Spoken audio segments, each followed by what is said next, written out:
Okay, and we are now live on the air. Hello everybody, hello to anyone who might be watching the VOD, hello if you have just jumped in the stream right now, seeing as we just did our ping right now. Welcome to the R2BR Division 2 developer stream, where we're going to be talking about this thing that took us over 2 years to make. With me I have a significant portion of my team, more will be jumping in as the stream continues.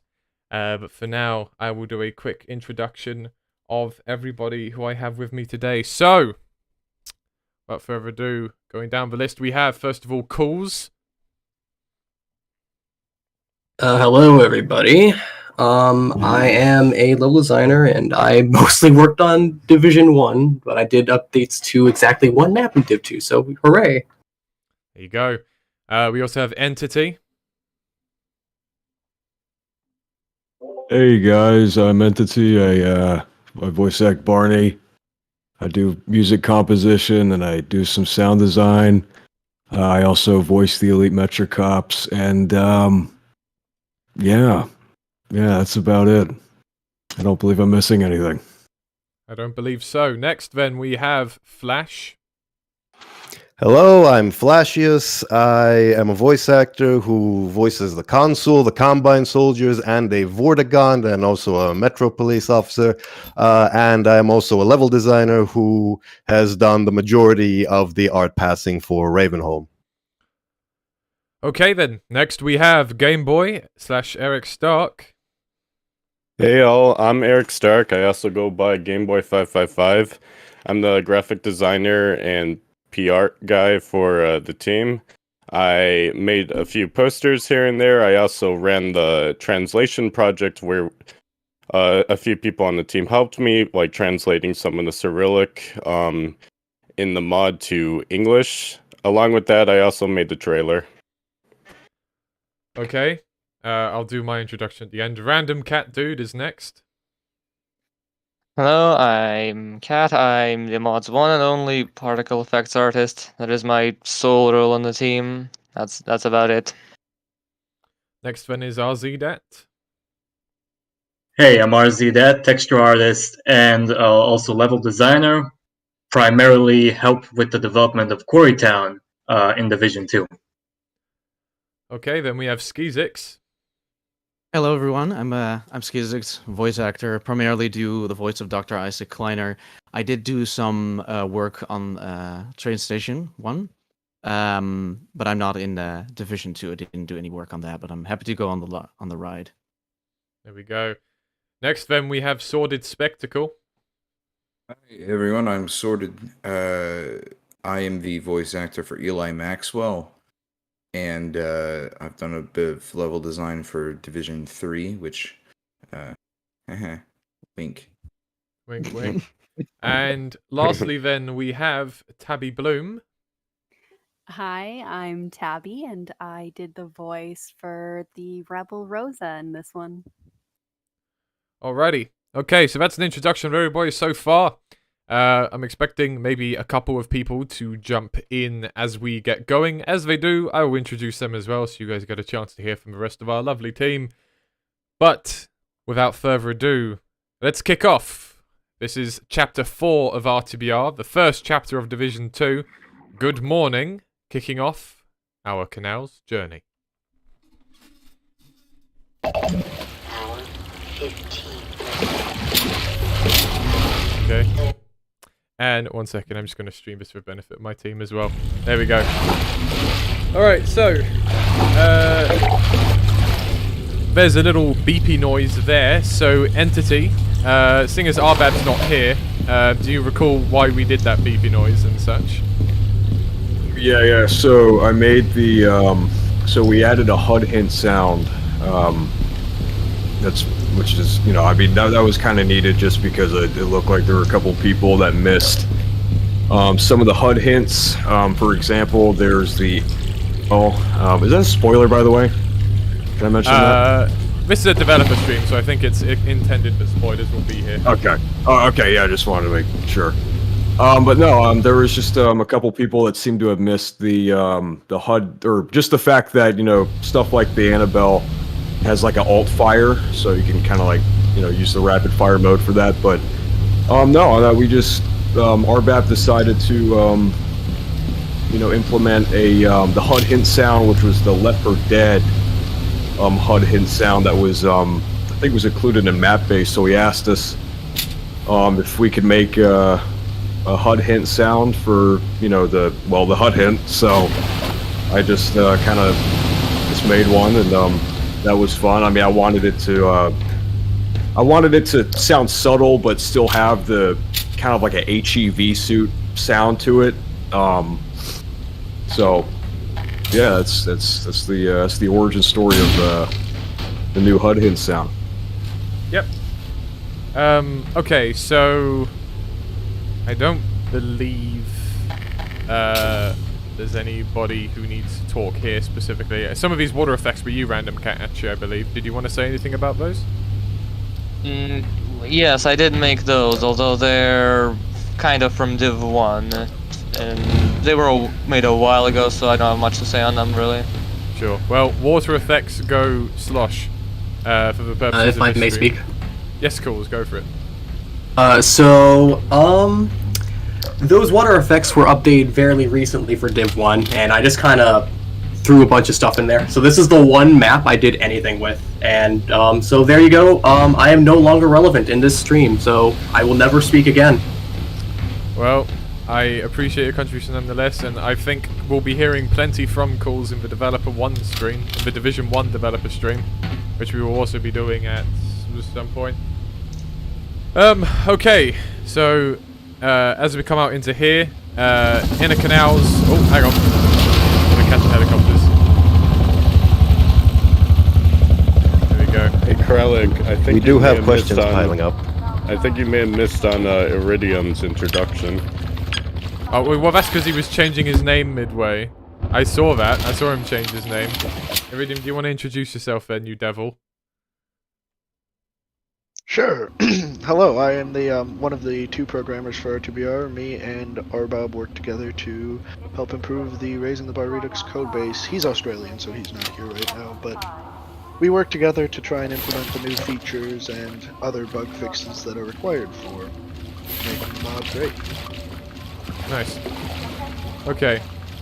So I meant to add a little disclaimer here, but this is not Division 2 as it released pre-Christmas, or even the hotfix we put out on the 24th. This is actually our kind of work in progress Division 2.1. So there are some things that are a little in flux. For example, there was supposed to be a chapter title back there, but I think it's there's something going on with that. So you might find a couple of issues from the stuff that we are already looking at right now and already working on, and also brand new things which aren't quite working properly. So a little disclaimer with that. We're not releasing anything for this 2.1 until the end of January, so this is quite early in our 2.1 cycle. But there's still a couple improvements worth mentioning. Anyway, so Arbab's not here, but I'm going to talk about grenade cooking a little bit, which I kind of flopped that, to be honest, and that one. Not a very good showing of it, but you can kind of see it. My HUD element is messed up, don't know why, but this grenade cooking feature is pretty nice, I think. And it was partially inspired by the fact that we don't have a grenade launcher on the MP7 anymore. We don't, because the OSCW has a grenade launcher now. But that obviously means that the player is missing out of being able to basically decide on some AoE if they need it, right? So the idea behind the cooking of the grenade was to give the player back that option. And there's a lot that can be done with that. I think it's awesome. Yeah. So I'll kill this little bugger. And I would go pick up those things there for entity sounds, but I think the damage sounds I would be taking would be too much. So entity, we'll talk about your pickup sounds when I have an opportunity for some slightly less dangerous pickups. Got this guy, and then this guy as well. And let's field a couple of questions before we move on. We had a question regarding Antline caves, if they were to look similar to Episode 2's caves. Initially they do, because that's kind of the simplest baseline that we have for the Antlion caves. However, we do actually have some pretty different ideas in mind visually. We're currently in the process of exploring a stylistic rework of the Antlions in general. so as to actually make them stand out from being either from the episodes or from the beta, where the beta was just some pretty lame cave geometry, to be honest, as far as the Antlion Caves was concerned. So we're mostly batting against episode 2 here. It also looks like Ambient just joined us. Oh, is he in here then? Oh, there he is, yes. Okay, he's the only new person. Ambient, do you want to introduce yourself, mate? If you have a microphone on you at the moment. Totally fine if not. He said he's gonna get his mic set up right now, so it'll be a sec. That's fine, we'll do that in a minute. Go on with the questions then. Let me read one. Will Raising the Bar Redux have its own independent launcher in the future without depending more on HL2? No. Next one. Looking for it. Will you add an air exchanger chapter in the future?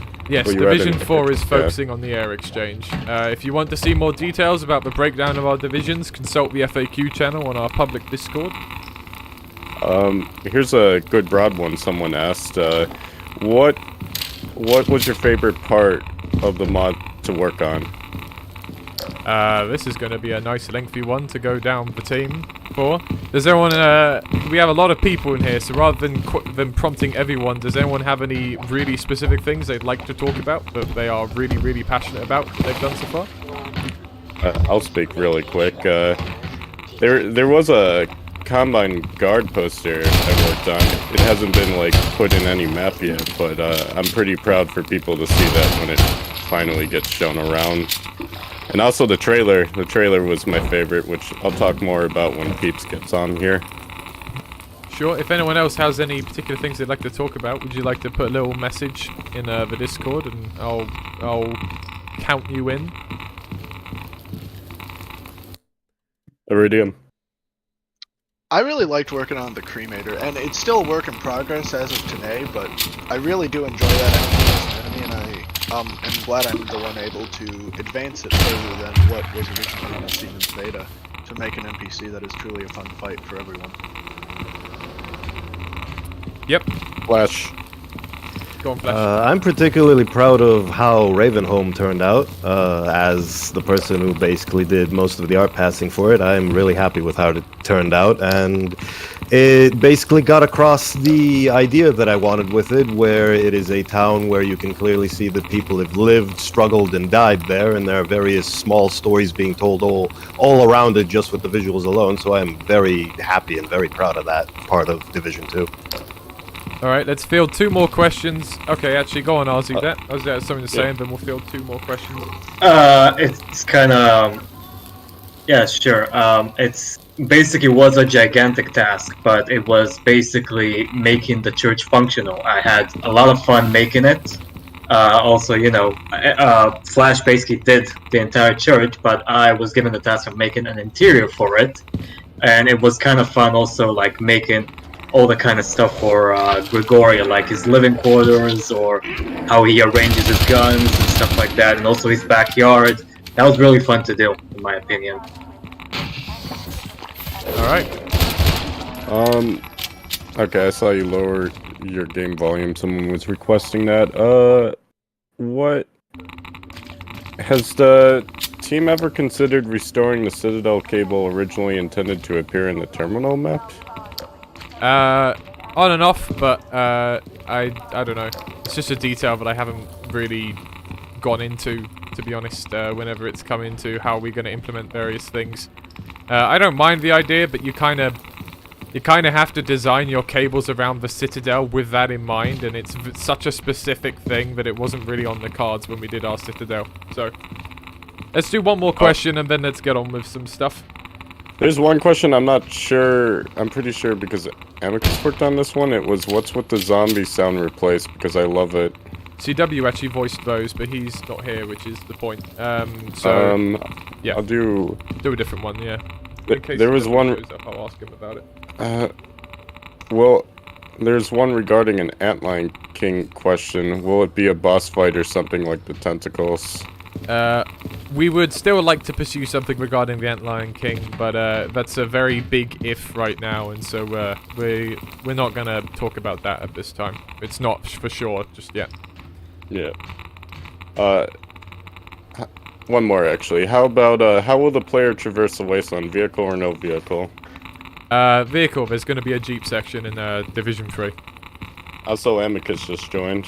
Hello, Amicus. Right, introduce yourself before we get going again. Hello, I'm Amicus. We are live right now, right? We are live, yes. Alright, I voice Father Grigori and I do sound effects, haha. Alright. He'll have plenty to say as we get towards the end, although he'll also have plenty to say in this map because we're fighting bull squids and hound eyes. Right, so here's a good opportunity for Entity to chatter again. Okay, that's not the new sound. That's interesting. Hang on. That's alright then. Are the new sounds for the med kits or for the little mini med packs? It's supposed to be broadly for both of them. Okay, that's okay though. Because it was working for one of them in my testing earlier, so I think it might. Yeah, no, that should be the med pack. Yeah, working for the med pack. Let me just delete the sound cache real quick and do a SND restart in the console. While you're doing that, med kit, then. While you're doing that, Ambient Noise got his mic working, so if he wants to introduce himself really quick. Nice. Hey, so so I'm Ambient. I'm one of the original developers for the original Raising the Bar mod, and I guess I was basically the guy that gave the new team the green light to go ahead and get started on this thing in the first place. Of course, I've been taking more of a backseat because my own life situation has changed quite a lot in the last few years, but at the same time, even as a bit of an outsider at this point, like, it's still really cool seeing, how far the mod has come since when it first started, especially with comparison to the original team where we were just a bunch of guys sort of working on it on the weekends every now and then. Just seeing it now is it's something totally different, but in a good way. Yep. Let me just sit in the toxic waste for a minute to see if that fixed the sound or not. That's fine. I love toxic waste. Yum. Come over here. Nice porridge consistency. My chances of picking up that health file might be small, so let's just let's just see where we get with the other ones for now. It's a little out of reach. That's cool. Right, so we come into the outer. That's the only medical pack in this whole game. Exactly. So I'm afraid we're not going to be talking about that ever again. Right. So we've got bull squids, we've got Zen fauna, we've got Zen flowers, we've got a bunch of Zen stuff. Andy's not here to talk about his creatures, but of course, Andy's creature design continues to be an inspiration for our art style across the entire mod. He did much of the creatures, much of the organics. However, there is an organic by Amicus, which will show up at the very end in Minetown. We'll get there when we get there. Through here, you can see our Zen tree. Currently, it's not in any gameplay sections because it doesn't have any gameplay functionality, but in Division 3, it will be something you need to keep an eye on. This particular Zen Chubi thing is something that was actually created for Division 1. We put it in some of the sewer areas in the industrial sector. The sound effects are by CW. He's not here right now. But we spoke about those a couple years ago in the Division 1.2 developer stream. I encourage you to check it out if you have any thoughts. This bull's enjoying himself. Peeps just joined, by the way. Peeps joined? Okay, Peeps, go ahead and introduce yourself. Hi, I'm Half Peeps. I'm one of the animators on the team. And he also had a significant part to play in the trailer, which we will get to in a bit. Peeps, just before we move on, are you free for a bit now, or do you need to be on your way soon? No, I'm around for a bit. Okay, cool. Because I was planning to talk about the trailer when we get to Ravenholm, but we're still in the first map of Division 2, and we've been streaming for about 30 minutes. Yeah, I'm around. It's okay. Cool, I'm around to like okay. 9.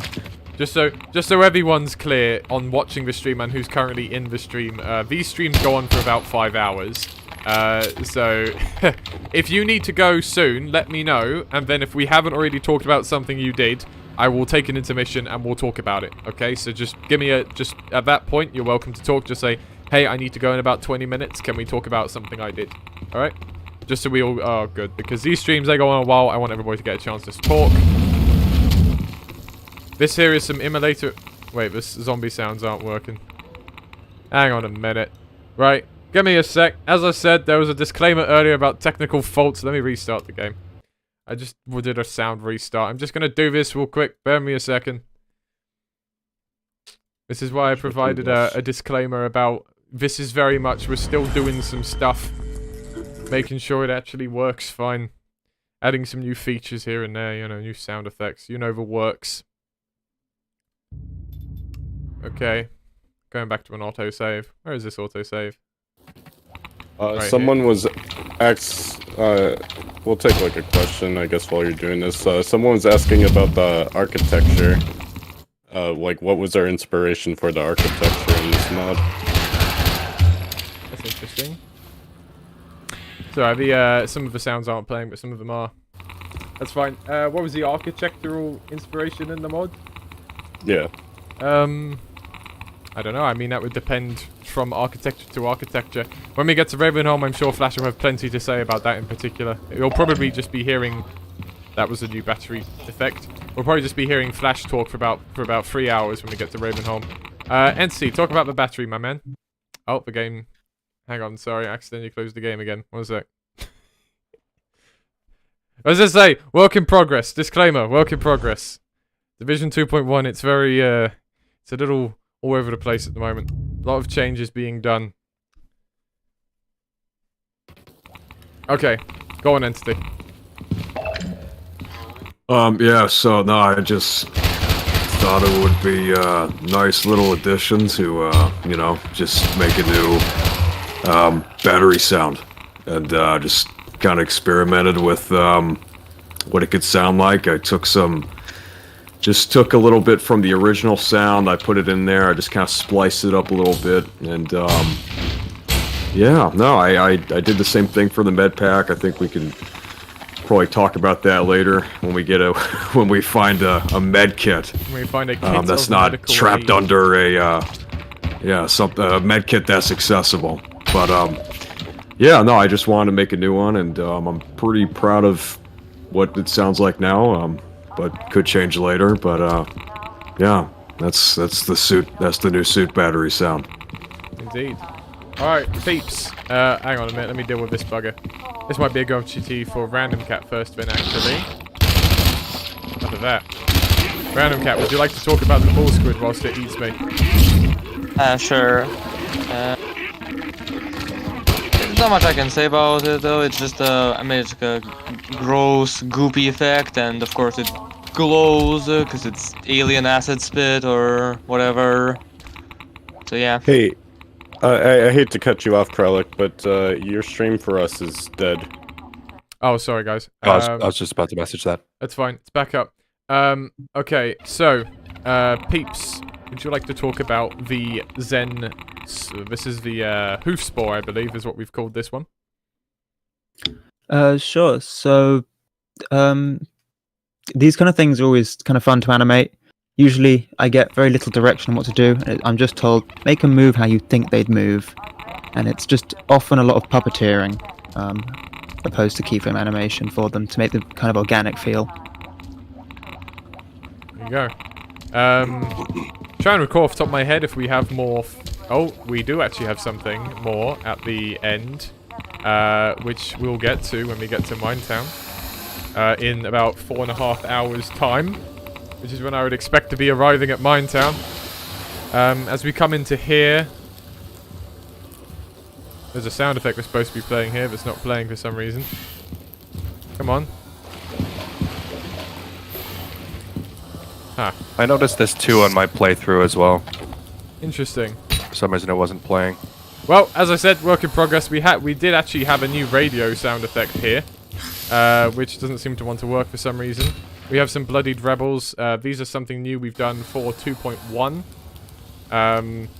These will be in... This is basically a replacement of the Bloodied Rebels from Half-Life 2 as well. So, yeah, we didn't have those initially. We were still working on those. But that's cool. We've got them going now. Expect to see those scattered around whenever someone's dead. just because I'm not exactly sure why this radio isn't working here, because it was working the last time I played this. We added a radio effect here, pretty late to the margin, because our zero tester, that's employee 8, who is our last tester that we had before we released Division 2. He spoke about the fact he felt there needed to be a little more player direction in terms of where the players should be going and why. And we added a new radio there from one of the radio operators who gets introduced in Outer Canals 02. These guys. Again, not exactly sure why that's not playing here. But, well, I guess expect that to be fixed for Division 2.1. That was voiced by Amicus, but I guess Amicus can talk a little about Mike when we actually get there. Into Outer Canals 02. Watch him just look at you silently too. If that happens, I'm probably going to call an intermission in the stream to look into what the fuck is going on before we do more. So at that point, I'm like, why isn't anything working? Anyway, Random Cat would like to talk about the stun stick, so go for it. Hello again. So the stun stick charge effect. Firstly, one of the few effects that uses a new custom sort of electrical zappy texture. You can see it the best at near full charge. And also there's another subtle thing here. You may notice that when it starts, the glow takes about half a second to travel. It starts at the base and then it travels to the tip.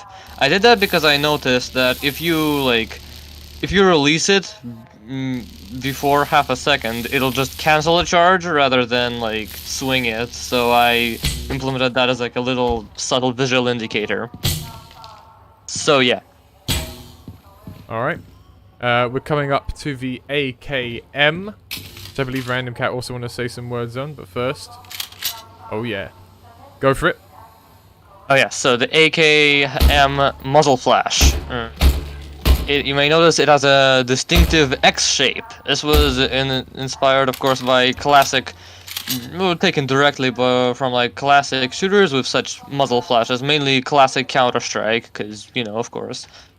I just thought it would be cool to give the AK that, because it's cool, and also each like prong of that X shape is a custom texture, which is a sheet texture, which contains like 4 variations of it to prevent repetition, because I noticed repetition.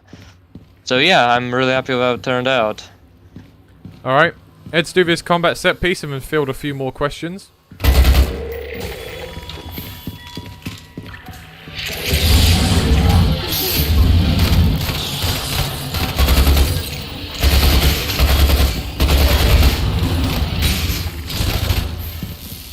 I'm gonna also do this deliberately.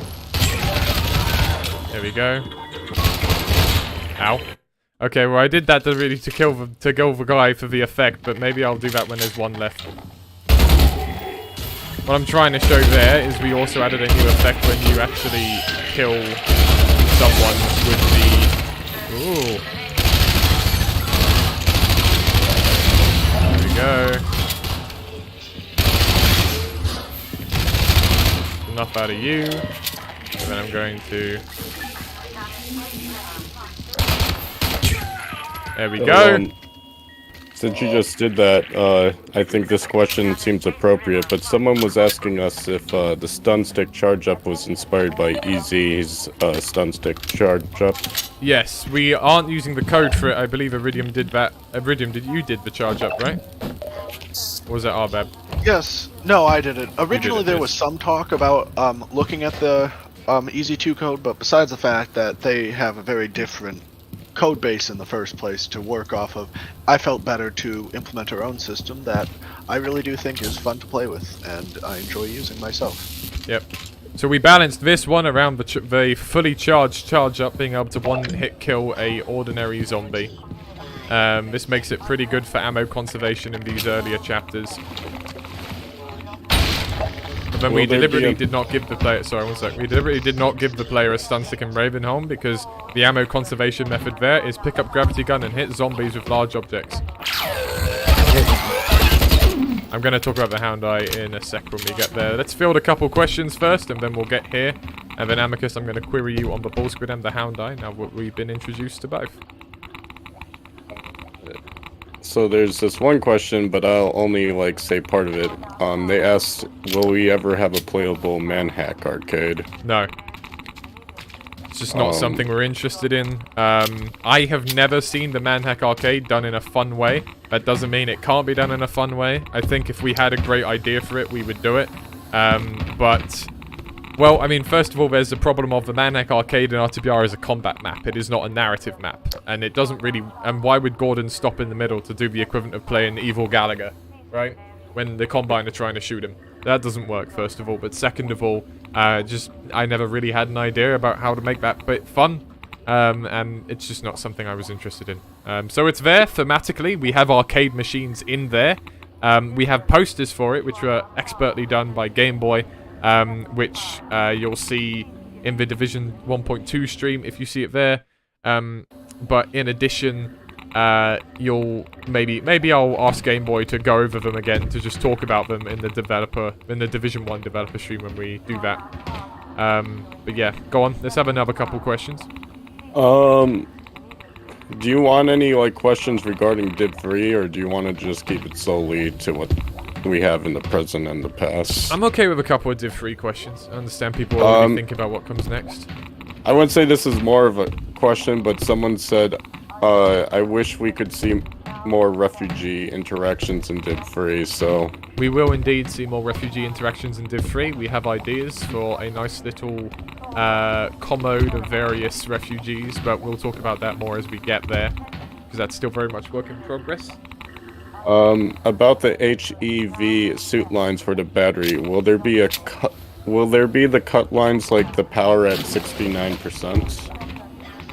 I don't believe it. There is one for power at 69%, but the other percentages, I think they're already in. Actually, I think Arbab put them in, if I remember correctly. Is that right, Iridium? I'm gonna query you on code stuff because you're our programmer here today.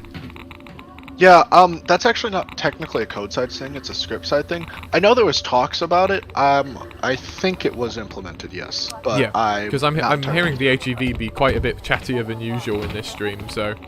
alright, let's have another two. This one's an interesting one. I didn't know about this. You probably do. So now that there has been revealed that the Weird Grigori model has a ponytail, is there the thought of altering the model in RTBR, maybe a reference along the lines of how Black Mesa handled Gordon's? So, this is referring to... There's a cut Grigori model, which we knew about from 2016. Recently got soft leaked first by someone putting a stone texture over his face, and then got leaked in full during the recent leakathon that's been going on lately. It's, I don't know. I quite like our current Grigori, and here's the thing, you've probably already noticed, but it takes about 100 million iterations for us to get character models, faces, etc. looking good. It's really probably one of the most challenging modeling things you can do. And once we land on something that's good, that we like, that does the job, rather than spend even more time iterating on something that might require a whole bunch more work to get right, we're probably just going to move on. So we're probably not going to go back and add a ponytail. I also don't think we're going to put in a line where Grigori says, "Oh man, I cut my ponytail," or something. Ravenholm forced me to part with the ponytail is not necessarily a line I think Grigori should be saying. Amicus, do you think you could do Grigori saying how much of a sellout he is?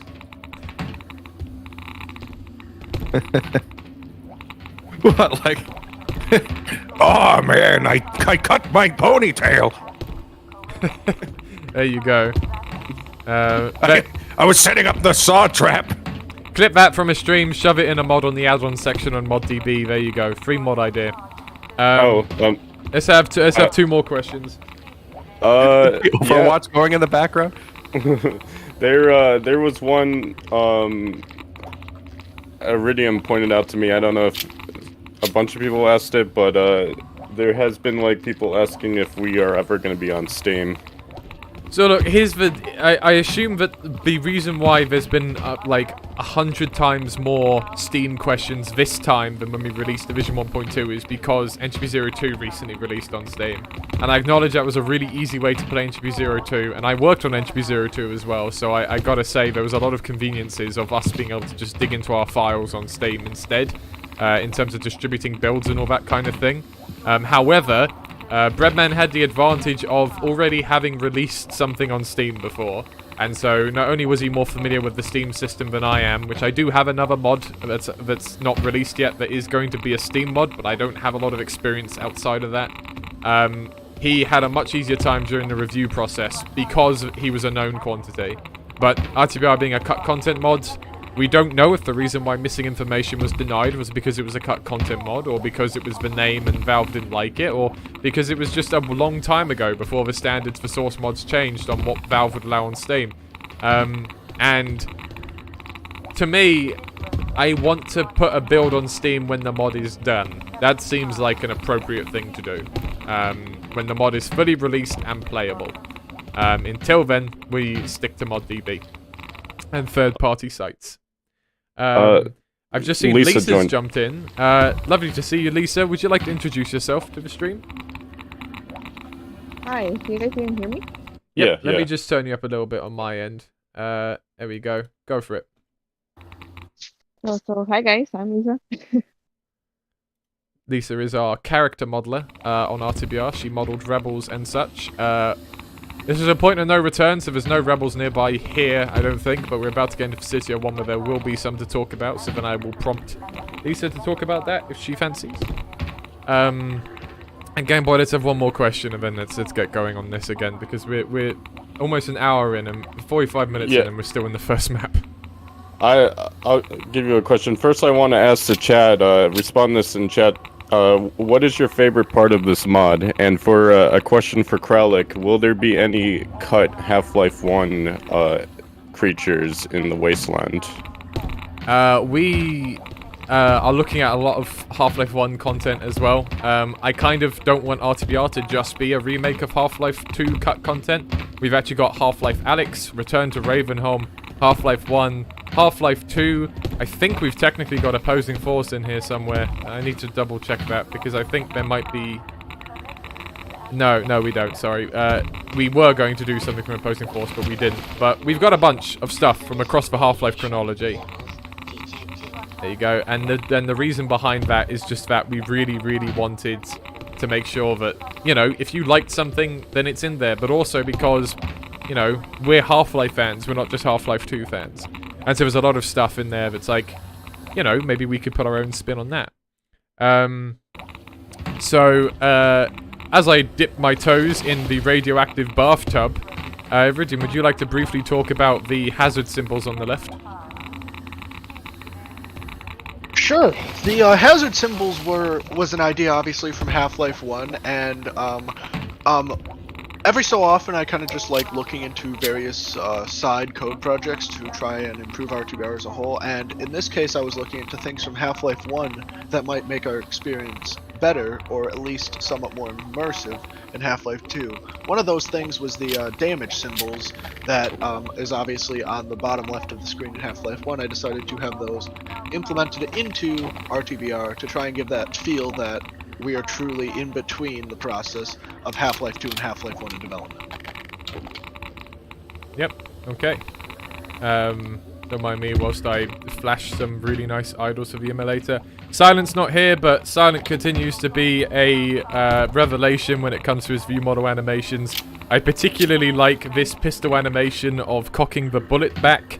As someone who loves Halo Combat Evolved's Magnum, and as also as someone who loves the pistol from Deus Ex Human Revolution with the cocking the chamber every time.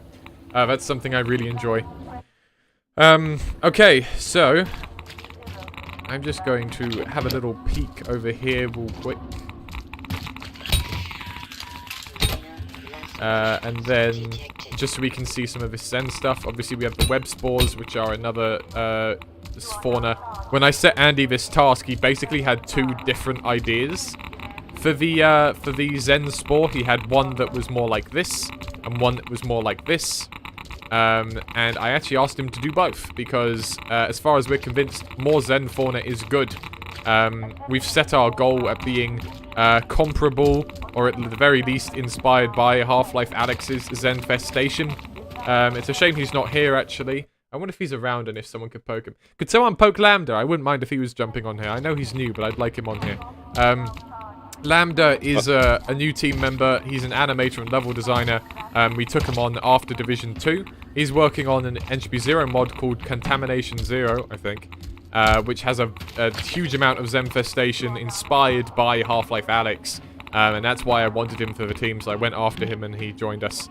And he will be helping us with Division 3, so if you have seen some stuff from Contamination Zero and gone, man, that guy's Zen stuff is great, he's going to be putting those skills to work in Division 3. In fact, he already has. And I will just let messaged him. Very nice. And I will let you sit with that information as you like. Right, Hound Eyes are over there, chilling about, so Amicus, why don't we hear a few words from you about the Hound Eye and Bull Squid sounds? So I'll start with the bull squid since they were earlier. Bull squids, as with most of the sounds that I make, are a combination of my voice, and then I found a lot of good samples of camels and pigs that I kind of mixed up and everything. And the most important part for them to me to get right was that like whine sound that they do when they die. Because Half-Life 1, that's like one of the most recognizable sounds. So I really tried to look. I was looking for so long for something that would make that sound, and I found a video of a camel whining like that. I was super happy to find that. And then for the Hound Eyes, they are made up of almost entirely my husky. I taught my husky how to speak pretty early on, specifically because huskies are wonderful for sound design. Same with pugs, but husky was great for this use entirely, because some of the screams and whines and weird like sounds that huskies make are perfect for Hound Eyes. So I took a lot of recordings of her. Basically, was just holding a treat and saying "speak," and then she would just freak out. And I pitch bent the hell out of it, and I added a bunch of effects to it. And then for the explosion sound, I literally went outside and I punched my my garage door as hard as I could. Ow. That's basically the gist of all of it. Very nice. I'll be back in a minute. Sure. All right. Well, seeing as just finished talking about the Hound Eye, let me provoke this Hound Eye a bit.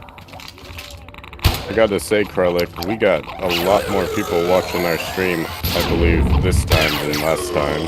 There is a lot of questions coming in from so many people. We have some particle effects here as well, so let me kill two of these Hound Eyes, so it'll be easier for me to direct one around the place. And go for it, random kit. Yeah, so it's pretty obvious. You can see that the Hound Shockwave is very similar, pretty much directly based on Half-Life 1's kind of abstract effect, which I thought was cool. I just gave it a bit of my own flair, and also you can see I made it kick up a bunch of dust spectacularly into the air, just because I thought that would be cool. And since this is a relatively uncommon effect, I could get real crazy with it. And one small detail, there's a ground shockwave refraction you can kind of see like, smearing across the floor. So yeah. Alright. Oh, that's enough out of you! That Hound Eye also had plenty of time to talk. These are our Zen Lights, pretty nice. They were in Division 1.2, I believe, so they're not new here. But they are just as gross as always. As with all of Andy's stuff, which is delightfully disgusting in all the best ways. Let's move on then. Come up here. Entity, we've probably already spoken about the Elite Cop a little bit in the Division 1 stream. Do you have any new stuff you wanted to talk about in regards to them? As we just killed one. No, yeah, so I recorded those about, I think it was 2 years ago, when 1.2 came out. No, not really, honestly. I mean, I guess I could say, recording 300 lines, it's a lot, but it was fun though. I liked it, and I would do it 10 times over. But no, actually, I could talk about the vocoder effect. So I had a vocoder effect that I used, and then I actually put it over Name's effect, which he has an effect that has the kind of like elite Metric Cop sound for the beta. Bad Cop has it, and Entropy 02. But no, so we kind of combined our vocoders, so we did that. And I could talk about the death sound, the flatline. So, in Half-Life 2, the flatline sound is basically so the other squad mates can, are alerted to if, one of the squad mates are down. So, I made a new flatline effect for the Elite Metric Cop. And yeah, so I mean, I canonically speaking, you could say that the new flatline sound is so, the other squad mates can immediately recognize if an Elite Metric Cop died. Because their squad leader's dead, right? So it's like, oh crap, that's not ideal.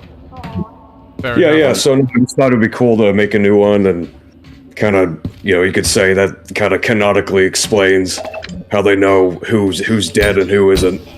So yeah. Yeah. All right. So Lambda joined, by the way. Lambda joined. Hello, Lambda. I wanted you to come here because we were talking about Zen stuff. Introduce yourself, my man.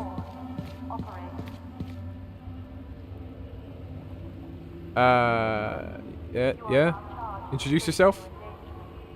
I think he's typing something right now. Okay.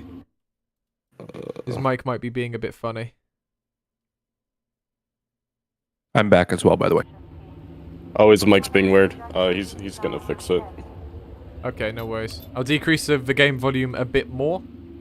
There you go. Someone in the chat asked about that specifically. If there's a really important sound playing, like for Grigori introductory speech, for example, or some of the citizen stuff and the Vortigant stuff in Outer Canals 02, I'll probably knock the sound volume back up so that it's nice and easy to actually hear the in-game stuff as well, and then I'll knock it back down again when we actually talk about it. Okay. Alright, as we come to here, we say goodbye to Inner Canals on this leg of our journey and make our way into Facility 01. I don't think there's anything we need to talk about we haven't already. Apart from the fact that Lambda can introduce himself now, I think. Hello, I'm there Lambda. Is. Go for it. Yeah, I have joined the team for creature animation and a bit of level design, specifically Zen stuff. Yep, Lambda will be working on some really cool Division 3 stuff. Some really cool Division 3 stuff.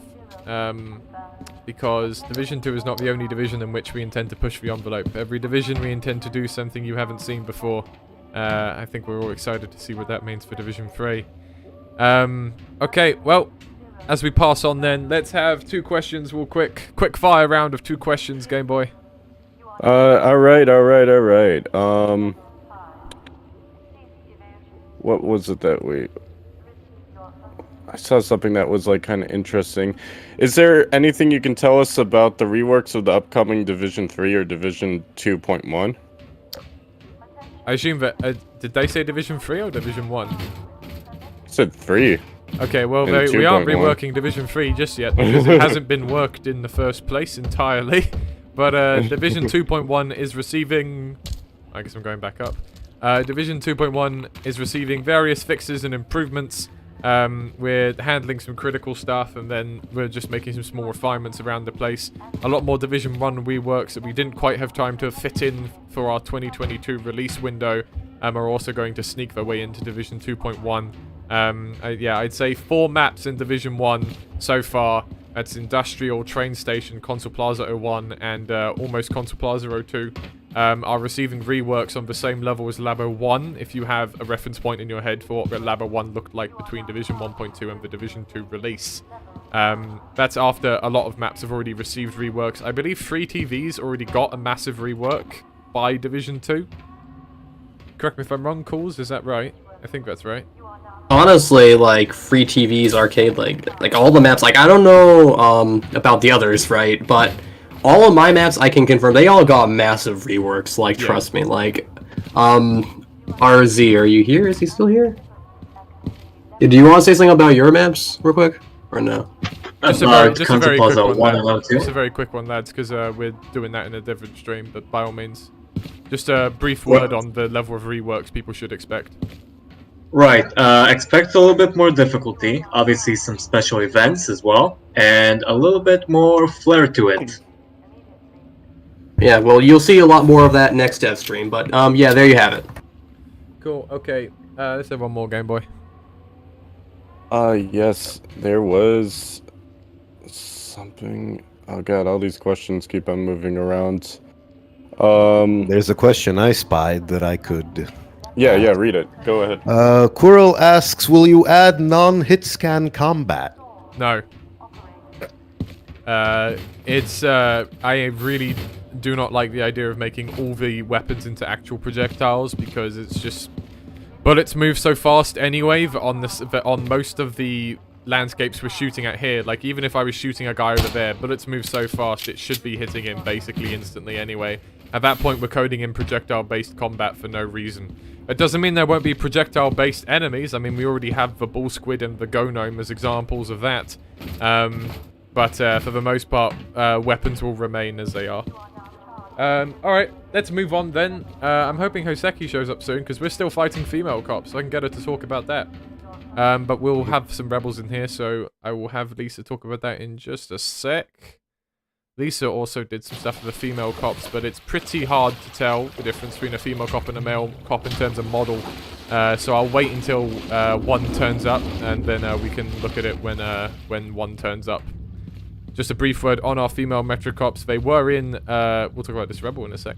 They were in the Division 2 demo. We implemented them because there are those female lines about, the female lines also have the lines about, I wish I'd joined Civil Protection just to get a decent meal and all of that.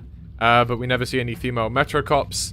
And I do think the Metro cop filter, at least in RTBR, but also in retail, pretty clearly defines that all Metro cops are at least masculine, which doesn't necessarily give off the idea that there might actually be female Metro cops, and I did think it'd be a cool detail, so I got Hoseki to revoice another 300 Metro cop lines. So we now have 900 Metro cop lines, because we have the normal Metro cops, the elite Metro cops, and the female Metro cops, and when we revoice the trench cops, and they're the ones with shotguns, that'll be 1200, so how about that?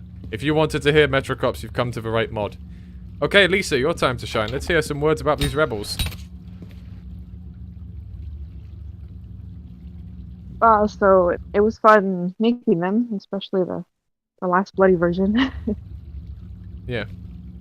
Do you want to talk about some of the body groups a bit? Oh yeah, there's so many pieces to it. I was getting confused.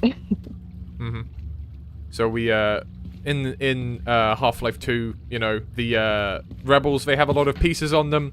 But what they did in Half-Life 2 is that they kind of set it so it was static. So some rebels had, you know, a shoulder plate. Some rebels had another shoulder plate. See you, Lambda. Thanks for coming along. Some rebels, you know, had various pieces, but it wasn't dynamic, right? There was also different colors and all that kind of thing.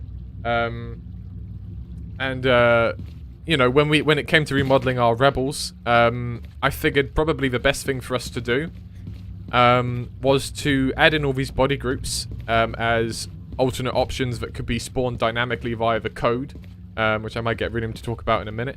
And then have a bunch of color variations as well.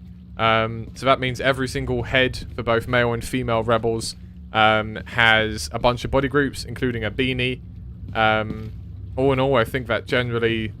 Well, do you remember what the math was on that, Iridium, about how many unique combinations we technically have? I think it was somewhere in the range of about like 6 million or something. I'm not... Oh, it was. I don't know if it was 6 million.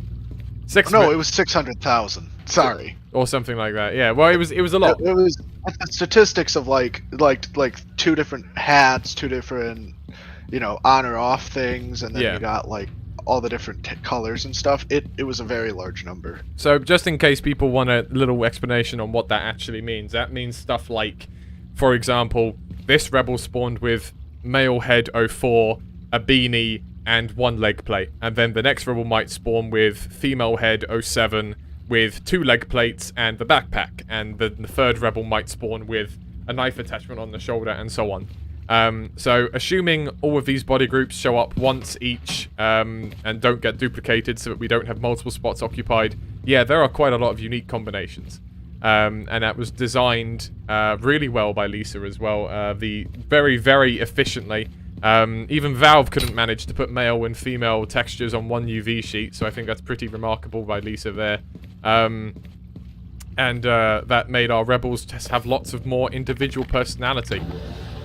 As I say, we're in Facility 01. These bloody rebels are new here, by the way, for Div 2.1. We'll come into here now. Pick up some more AKM ammo. There was a question regarding the corpse Lisa did, if you want to answer it. Someone was just asking, it's kind of a silly question, but someone asked, did it give you nightmares working on it? Well, no, not really, but... When we get to the corpse... Wait, is there a corpse in this map?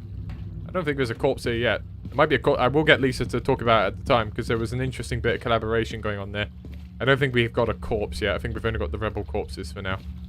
Oh, there's one that snuck through. That one's supposed to be a bloody version. I shoved these in right before the stream, by the way. That's why some of those weren't caught. And there's one of your retextures, Flash. This was also a quick shove-in right before the stream. Retextures of some of the really clean CSGO power boxes. That was primarily for Ravenholm, but of course it affects the rest of the use of them throughout the mod. Quick interjection, Krell.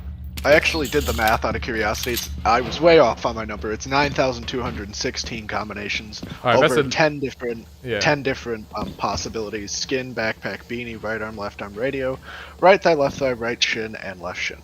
Okay, that's a little bit less than 600,000 to be fair. Yeah, I was completely off on my numbers there. No, that's alright, that's alright. But yeah, still, 9,000 different rebels, hypothetically, possibly. And it's the kind of thing where if we add literally one extra combination, that goes up by like 1,000 or something, right? Like, it's that much every time one new thing gets added. So if at some point we want to add one new attachment, I get Lisa to boot up sculpting, make one more attachment, we stick it in, bada bing, bada boom, even more rebels. So,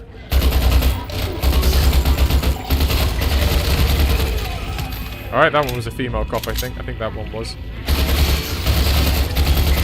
We'll have a quick word about that when Val's not here right now, but Val modeled these turrets for Division... Where's that cheeky git? Let me just come up here. Sorry, mate. Enough out of you. Val modeled a lot of the stuff you see here, the AKM, the turrets. These lights were modeled by someone named Retro Boy. This is all old Division 1.2 stuff by this point, so I won't go into great detail about it. Lisa, do you want to break down the female cop task a little bit for us?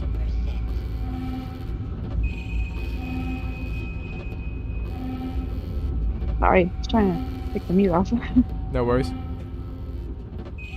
So I'm trying to remember when I made this. Well, it would have been a little, maybe back in January, something like that. Right. So usually I just start with like the same base mesh, really. Just kind of like make it look a little bit more like the shape of the new character, and go in there, give it details, and I usually use a different UVs obviously, but yeah, I mean, it's usually the same process. Yeah, and I think something that needs to be brought special attention to is just the fact that Lisa is very good at working with existing UVs and using her UVs efficiently. The male and female citizens both use the same UV sheet. The male and female rebels both use the same UV sheet. Male and female cops both use the same UV sheet. For a lot of cases, even Valve couldn't manage to actually reconcile the difference between gender when it came to UV sheets. And that's meant that implementing variants has been quite stress-free and hassle-free. I really just use the male and basically move it a little bit and modify it the least possible until it's good enough. Yeah. As I say, I think you do a great job of that. Oh, he's had enough. He saw his mates die and went, that's enough of that. Flash, you voiced these soldiers. Let's hear a few words about that. It took a very long time to voice them all because they have around 300, 400 lines or something like that. There isn't much to it. I looked at the reference audio for soldiers for Half-Life 1 and sort of tried to copy the voice, and I also knew that the vocoding would cover most of the impression that I did. But if you take the vocoding away, most of the soldiers basically sound a little bit like this, like a little bit gruff and deeper. Name did the vocoding on the soldiers that basically hides most of that, so they were a lot of fun to voice, and I hope people enjoy them. Yep. This soldier loves the swimsuit collection. Yeah, this soldier loves the limelight. This one in particular. Okay. Once I've stuck this valve in, I think Entity, that was your music track, was it not?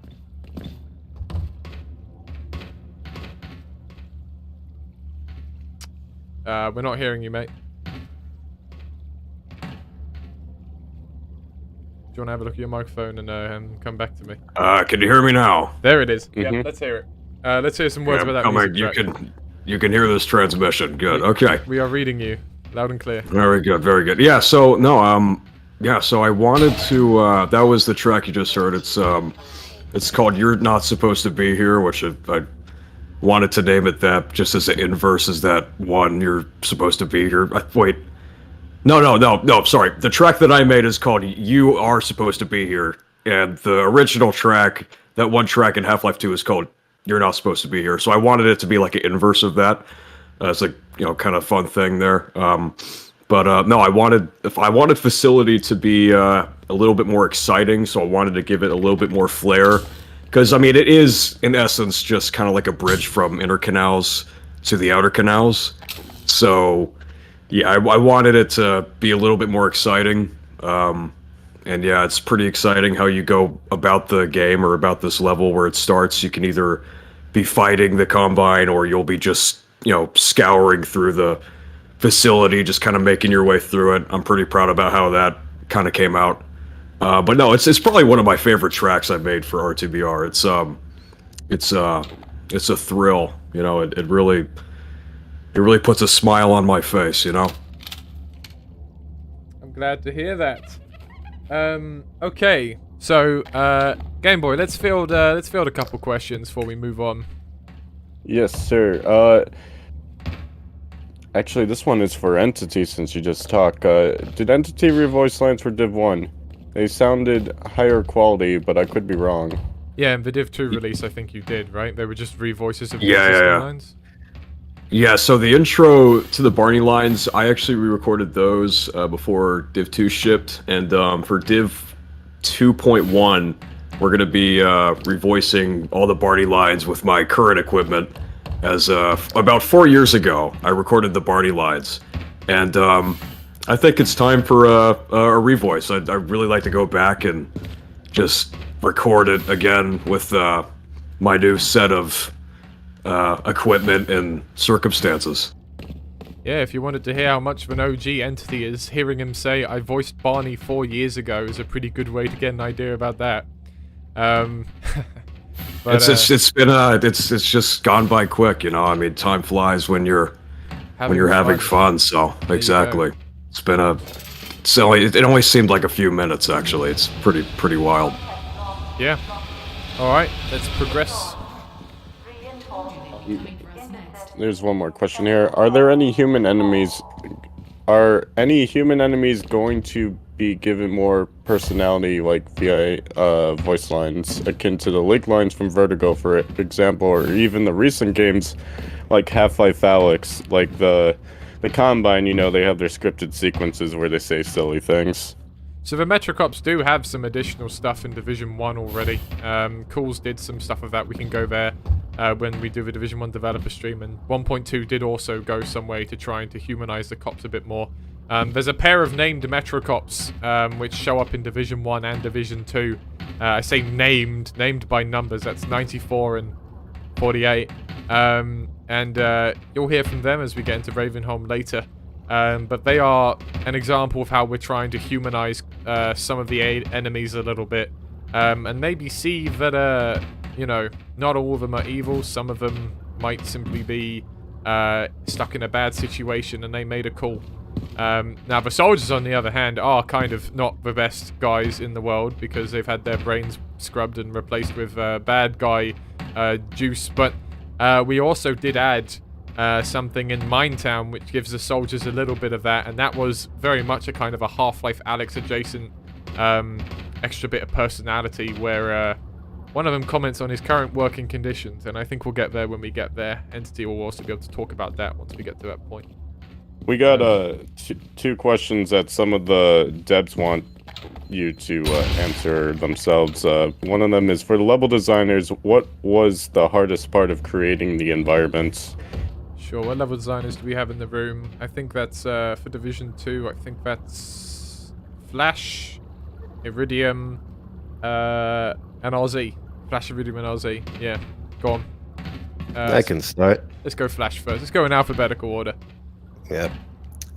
So hardest things to do for the environments. I think the hardest challenge was to figure out what exact concept arts and inspirations from real world locations we should use and implement into the level design. I think that was the hardest thing. And once we get into Ravenholm proper, I'll share some of the things that I used to put into Ravenholm from real life locations. But being able to both ascertain that they're from actual like real world places and also fit inside the level design and the gameplay and the linear narrative and inside the theme of the levels, specifically because I worked on Ravenholm for Ravenholm. I think that was the hardest and most interesting part of the whole process. Okay, Iridium. Well, as a blockout mapper for Division 2, my work differs greatly from what Flash does. The hardest part, I would have to say, is definitely just trying to get inspiration for how a level would work in a way that's both fun, but also feels like a place that exists in real life. Like, unlike, for example, in Half-Life 2, where you have the warehouse directly opening into an apartment building, I tried to make the maps feel like they were real places that were designed for real uses. Alright, and then lastly we have Ozzy that. So it's basically also a bit of trial and error on some design choices. Sometimes I will design some stuff, and like when I compile them and then see that they don't really work in game, I would just basically either scrap them or, you know, try to evolve them into something else. But basically the hardest part is also coming up with a context for the place itself. You know, who lived there, what happened, and you know what happened. Like, how can Gordon himself like interpretate what happened in that place when he arrived? You know, how the player will like see the events as they see it like in front of their eyes, basically. Yeah. One last quick question. Do you guys ever feel like you're 100% done with an area, or do you feel like you keep getting new ideas? It is really amazing work you have done. It's better than what I ever could have imagined. So, mod development is an exercise in going, this is good enough, and moving on. Because it is very, very tempting to just constantly go, you know, I could put something more here. Like, we could put more trims into this room, right? We could probably find somewhere where a stain decal would be appreciated. We could make a new version of a railing prop, right? That would be the perfect dimensions for the end caps and stuff like that. There are a lot of things that you can do, and basically a map is never done. It's only you're done with it, right? And so that is difficult. That is a difficult part of the development process to manage, and Some people, you know, like to do more details than others. For some people, their bar of this is good enough is different from their bar of other people. But as a team, you know, we talk about it. We go, okay, you know, this is what I'm happy with. This is what you're happy with. How can we find a compromise in the middle? And that's part of what being a team is about as well. So I think that's really the big difference between mods that get released and mods that don't. It's about the mods that work out how to find that middle ground between, you know, I could work on this one map for another 3 years and there'd still be something, right? So at a certain point you have to leave it, and us finding that point and being content and ready to move on is what enables releases to come out the door. Even then, we always go back. We've gone back a lot over Division 1 for Division 2. When we release Division 3, I'm sure some of us will want to do even more to Division 1 and probably to Division 2 at that point. Oseki's here, by the way. Oseki, hi, how are you? Would you like to introduce yourself? I'm doing good. Hi, guys. Hi, everybody. My name is Hoseki. I kind of a multi-hobbyist. I do a lot of things, but specifically, I voice Alex in this really cool project that I'm really excited to be here for. Hi. Great to hear from you. So we're probably going to end up shooting some female cops soon, so I'll also get you to natter about those when we get there. But for now, we're just about wrapping up with Facility 01. So let's take one more question. I've been playing as we've been going along. But let's take one more question before we move on to Facility 02. Will there be an instance of citizens brainwashed by Breen? Consul's speech is actually trying to stop Freeman. Kind of annoying how everyone in retail is just constantly... I'm not going to read the rest of that, but basically he's asking, will the consul like influence like actual like citizens in turning on Freeman? Yeah, we would like to do something with that. I don't think it will be as complicated as, you know, them picking up pipes and trying to bonk Freeman over the head with it. But it will be, you know, I think a comment or two from a citizen about it would be appropriate. I think we already see a bit of that in Division 2. We see some industrial workers earlier on in Facility 01, in fact, the map we're just about done with. We see some industrial workers seeming not very happy that Gordon has stirred up trouble. We also see this in Arcade. There's an industrial worker in there who's not particularly pleased about the mess Gordon's making of the place. Anyway, let's move on to Facility 02 then. There we go. There's the level transition. And as we come on into this map, let me just get a quick sounding board here. So I just picked up some 357 ammo, because obviously the 357's a hidden weapon of Division 1. Should I give myself a 357? Do we think that's appropriate for this stream? Yes. Sound off, rest of the team. What do you guys think? Think Yes. that's appropriate? Yeah? Yes. Yeah. Cheating is fun. Do it. Alright, I'm going to give myself a 357. So, just in case anybody here doesn't know, in case this is your first introduction to RTBR, or in case you haven't found it in Division 1, there is a 357 hidden in Division 1, in Construction 01. We are going to have a hidden weapon in every division. There's a hidden weapon in this one, and we will be picking it up. Although I'll use it a bit, I'll show it off a bit, but we'll save a detailed breakdown for another time, because we can talk about that a little bit more closer to the time. But there will be a hidden weapon in every division. This is very much inspired by like Serious Sam and stuff like that. So yeah. I still think silence animations are a revelation here as well. Some really lovely stuff for this revolver. Anyway, let's progress. Random Cat, whilst I'm trying not to get zapped and cooked alive, would you like to talk about these electrical particles? Oh yeah, absolutely. So this water, this zappy water, is most notably the origin of this custom zappy sheath texture, which contains 4 of these sort of electrical arc things that are... I can just kind of put them anywhere where there's like electricity going on, because there wasn't the episode 2 and such didn't really give me any good existing textures for that, so I decided to make my own. And another thing, you can see the what looks to be steam emanating off the water. I added that using the Vista smoke material from episode 2 with additive blending, so it looks like that. And I also use a glow sprite in conjunction with the arcs to make it sort of look like they're dispersing light through the water. So yeah, I just thought it would be cool. It makes for a memorable little set piece. Visually a fantastic part, and of course, let there be light. We have another particle effect here as well. Oh yeah, I forgot to note down anything about this, but zappy bits, much like the rest, I guess. Yeah, it doesn't usually make sense for circuit breakers like that to arc like that, but you know, it looks cool, and that's the main thing. It looks cool.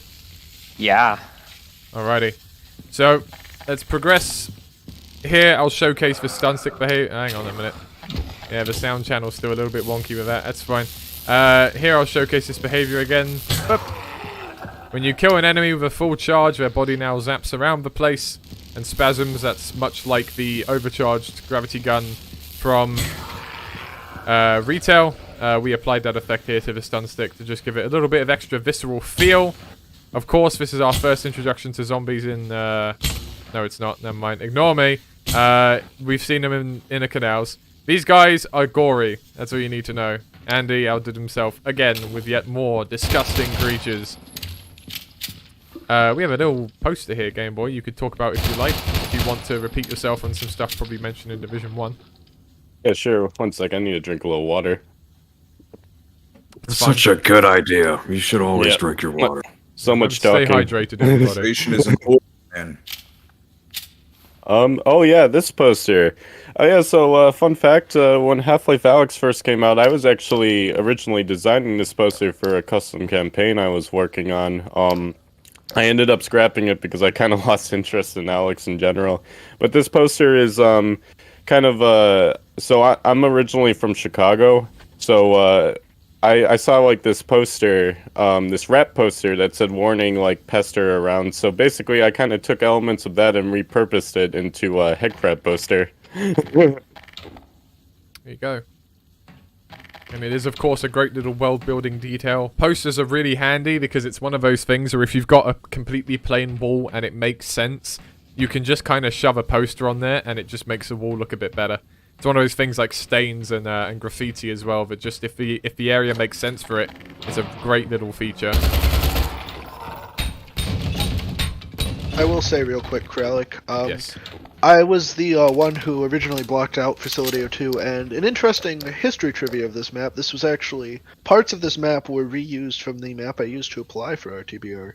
Indeed. The way I designed it to be, kind of have a Half-Life-esque feel to it with, like, for example, the vent puzzle still to come, or the electrical water puzzle, something that you could find, in some cases multiple times, in Half-Life 2. There you go. I meant Half-Life 1, sorry. Rail. Indeed.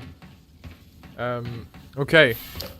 So, as we progress, we already mentioned a lot of this stuff in our gameplay sandbox update, but as you see, the AKM slows down after enough rounds fired. This was a balancing act to make sure that the MP7 and the AKM could be in the same sandbox together. The AKM does more damage, but past a certain point, its DPS is actually lower than the MP7's because its fire rate decreases. If you burst fire with it, you will get better results. It rewards high skill gameplay, and a lot of our features reward skill-based gameplay. Now, you can just toss grenades at guys, you can just hit them with things, you know, but, you know, for example, the first bullet of the USP match is almost perfectly accurate every time. So if you want long-range damage, that's how you do it. Ambient's on his way. Thank you, Ambient, for joining us briefly. Another thing on the AKM, the same thing is true with the AKM actually. As the longer you fire, the less accurate it gets. The first shot is perfectly accurate, followed by a mostly accurate couple shots, followed by significantly less accurate shots, which prioritizes obviously burst firing over long held amounts. Exactly. but still, the AKM does quite a significant amount of damage. If you hold down the trigger and just let it hammer on things, it will still do the trick to a certain extent. Yet more of this dead rebel from Lisa. Kill this guy. Here we got Big Bad Cremator. I think there's a female cop up there. Let me kill some of these guys in here, Hoseki, and then I'll prompt you to talk about that. I also want to talk about that cremator very briefly. Trying to kill these guys in such a way that I don't actually kill anything but the soldiers and the elite cops, so the ones we haven't talked about can have a chance to talk.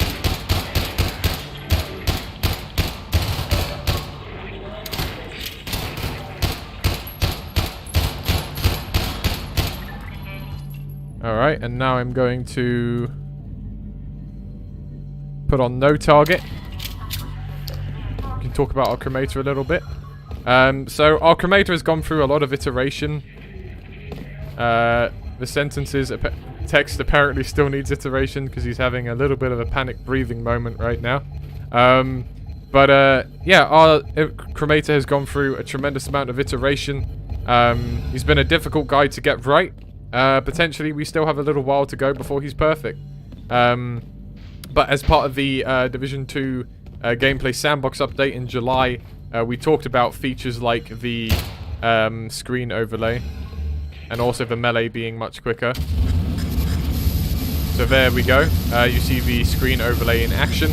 Random Cat actually made that, as well as being programmed by Arbab, I think. Random Cat, you have anything to say about the overlay? Not much besides that I used a free, not so well-known free program to make it called Material Maker. Basically Substance, but free and open source.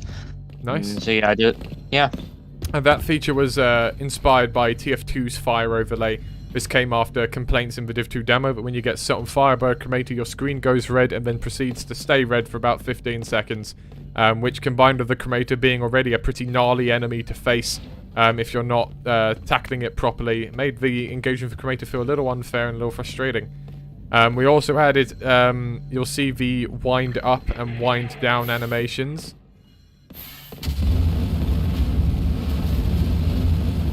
Is he going to keep doing that until I... No, he's not. Okay, good. Wind up and wind down animations from the beta, which were designed to give the player a little bit more telegraphing. I've seen some suggestions now that this now makes them a little too easy, so the solution, I think, would just be to speed those animations up like we did with the melee. That's just some elaboration on our cremator. Some more development is in progress regarding the cremator for Division 2.1 potentially, but we'll see when we get there. Now, Hoseki, let's hear some words about the 300 lines you did for the female cops. Oh boy, let me tell you. I really tried to make this as like, oh god.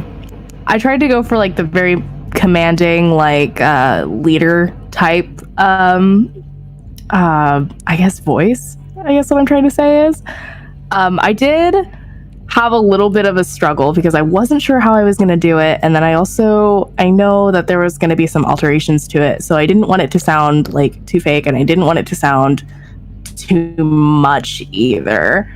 Overall though, I think they came out really cool. I think they sound great, and I think it's sometimes a little hard to tell whether or not it is female and male. It's very much like, well, it's not too hard, like you can kind of tell, but I do like that it doesn't stand out too much, you know? All right.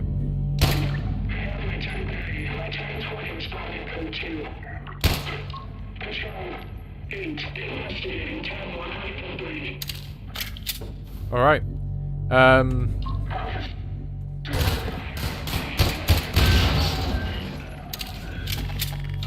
let's move along.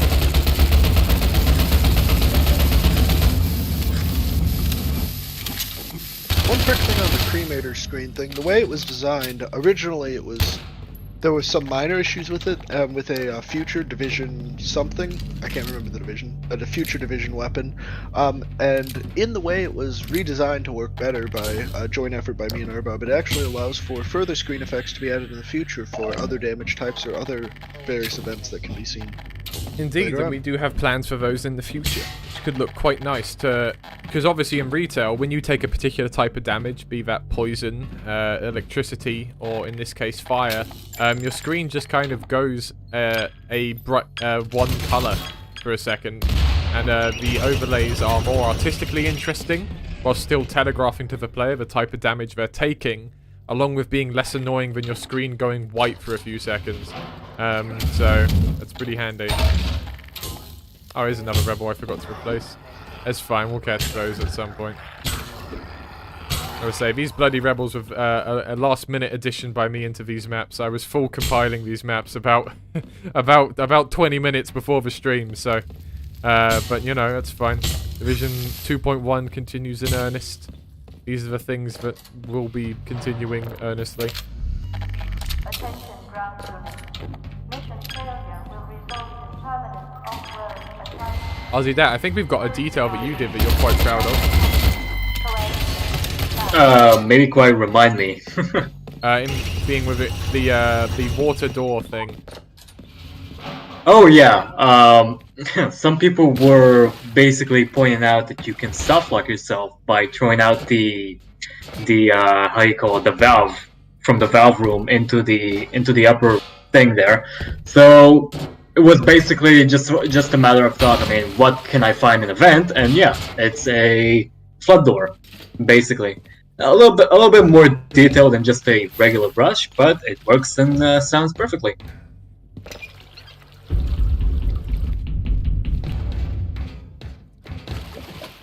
As you can see, in action. Alright, let's get this open and then let's field some more questions. Alright, Game Boy, let's have it. There was one for Hoseki, but I'm not sure if you want to like save it till we cross that bridge with Alex. Is it about Alex? Yeah. Alright, Hoseki, how long are you about? How long do we have you today? As long as you guys need me, to be very honest. I have a lot of time on my hands, so I plan to be here for a while. No problem. Just forewarning, we might be streaming for like another 3 hours. So I just wanted to double check. Not an issue. Right, if you need to go, can you give me like about 20 minutes warning, and then if there's anything that I feel like people really want to ask you, then we'll get it out of the way then to make sure. And that goes for everybody in here. I've already told you. We'll give you about 20 minutes warning before you need to go. I want to make sure everyone gets a chance to talk. These streams are always very long. That's just part of the course when you do a stream of about 3 hours of content when you're not streaming it and you get all the developers in the room and get them to talk about it. So feel free to say, hey Craddock, I've got to go in 20 minutes, and then we'll get a bunch of your stuff out the way in a quick fire round. Yeah. Save the Alex question. Yeah, save the Alex question for now then, Game Boy, because we might get to Eli on time. I'll be sure to remember that one in particular because it is kind of important. But I do have like kind of an interesting question here. Just want some clarification about the new models. So during Portal RTX, you said that the models from Half-Life Alyx were going to be backported into RTBR. Does that mean every model that's in presented in both Half-Life 2 and Half-Life Alyx? I don't know what exactly that means. I think I said that we weren't going to use Half-Life Alyx's, and the reason why we weren't going to use Half-Life Alyx's is because they went with quite a cartoony style in Half-Life Alyx. I don't think it's fully in line with Half-Life 2's art style anymore, which obviously our art style was also quite different, but for generic props, so that's not necessarily like buckets, for example, and pipes and that kind of thing. We're not going for any kind of cartoony look. We generally look for a kind of like adjacent to real life kind of look, which is kind of what Half-Life 2 goes for as well, within the boundaries of, you know, a 512 by 512 texture. And I feel Half-Life Alyx is not as good a fit for this, but what I did say during that stream is that I felt that Nvidia's Portal RTX assets were a good fit for that. And I should add on to this because I can now publicly talk about this. I've also been working with Nvidia on a remaster of Portal Prelude into RTX. I can't field questions about that, so before you start typing, don't ask. But for that, I am also remaking some assets that weren't remade in Portal RTX because they weren't used, but they are used in Prelude RTX, and we'll just be shoving those in RTBR as well. So we are Arbab's here, by the way. So at some point we'll get some of that.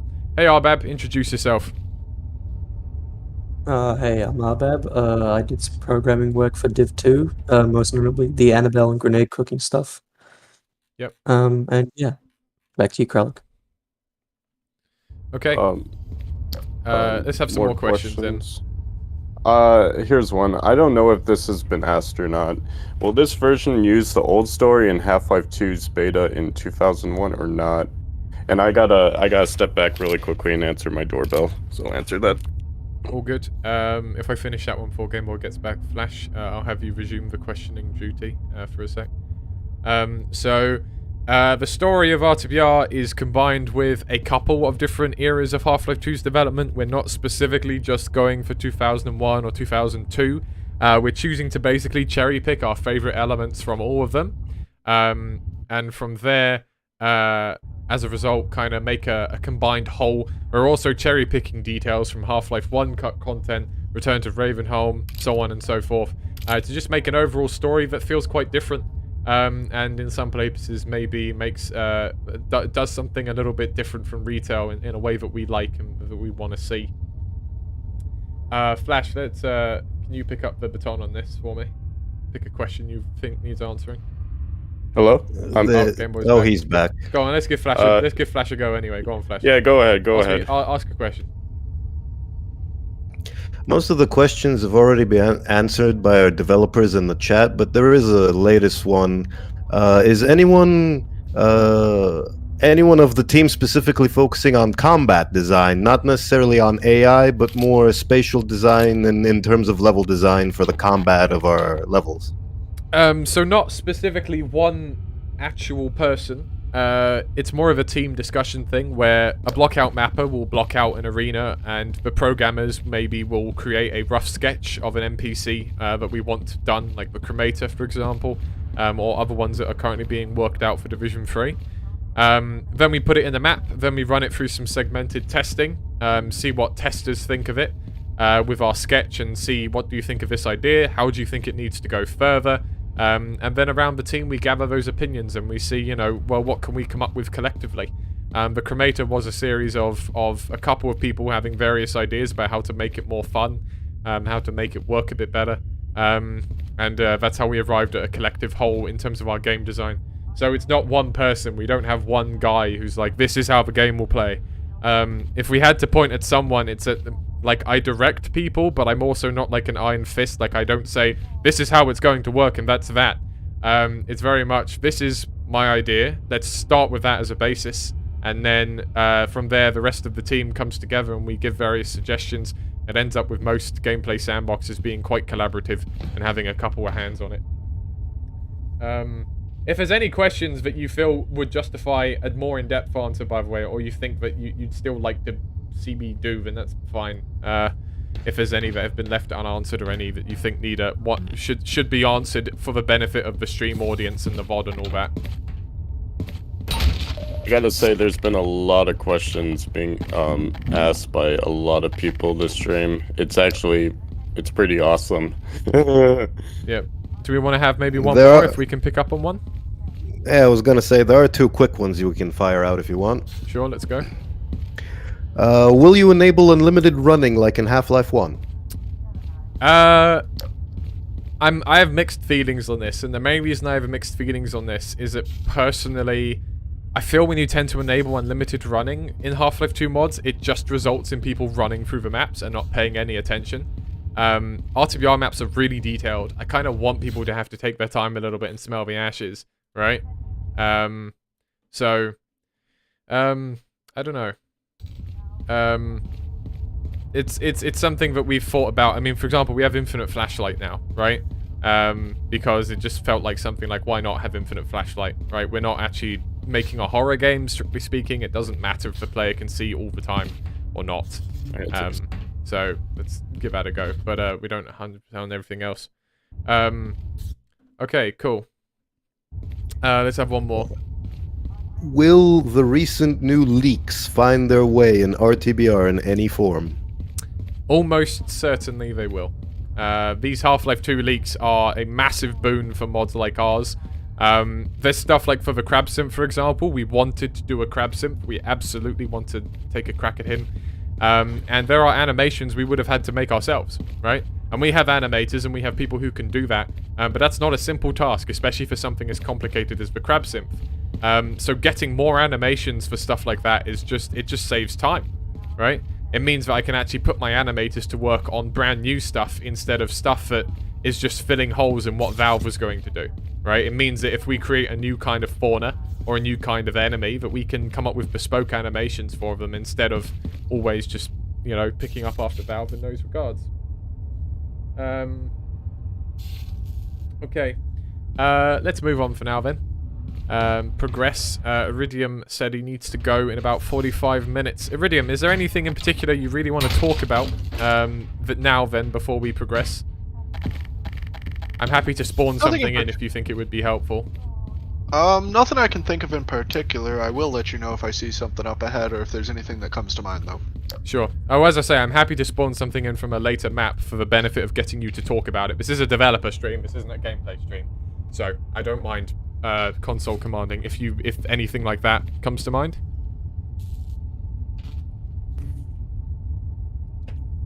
That was a question, by the way. Iridium? Say that one more time. I said I don't mind spawning something in because this is a developer stream, so I don't mind using console commands. Yeah. If you want to see something, I can spawn it in right now for you. Yeah, there's nothing I can think of right now, but I will let you know if there's anything that comes to mind. Alright, let's progress. Cool. So, I did a bunch of stuff in a bunch of maps in Division 2, as I do for everything. I just end up working on stuff during testing and putting little ideas here and there. But Outer Canals 1 is probably the map I worked on the most individually. A different mapper, who's no longer on the team, art passed up to about here, about the end of this canal line.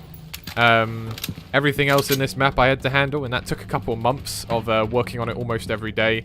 Vehicle maps are complicated, man. They are really big and complicated. And the main reason they're complicated is because they are like 4 or 5 times bigger than a normal gameplay map. But you kind of need to make sure the detail's still there, right? Because the player might get out of the airboat at any moment and go and have a look at what's on the wall or what's over by that building, or might stop and take in the atmosphere, and that presents challenges for an art passer, right? That's why it took me like 5 months to do this map. Overall, I think I did this in, I want to say I did this in 2021. I think, oh, there's some...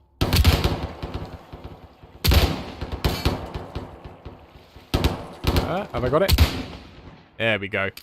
I want to say I was working on this from like January to May 2021, probably. For the art pass. And then, of course, it's received much more work since then because we did various tests and all this, and there was stuff that needed fixing, needed improving and all of that.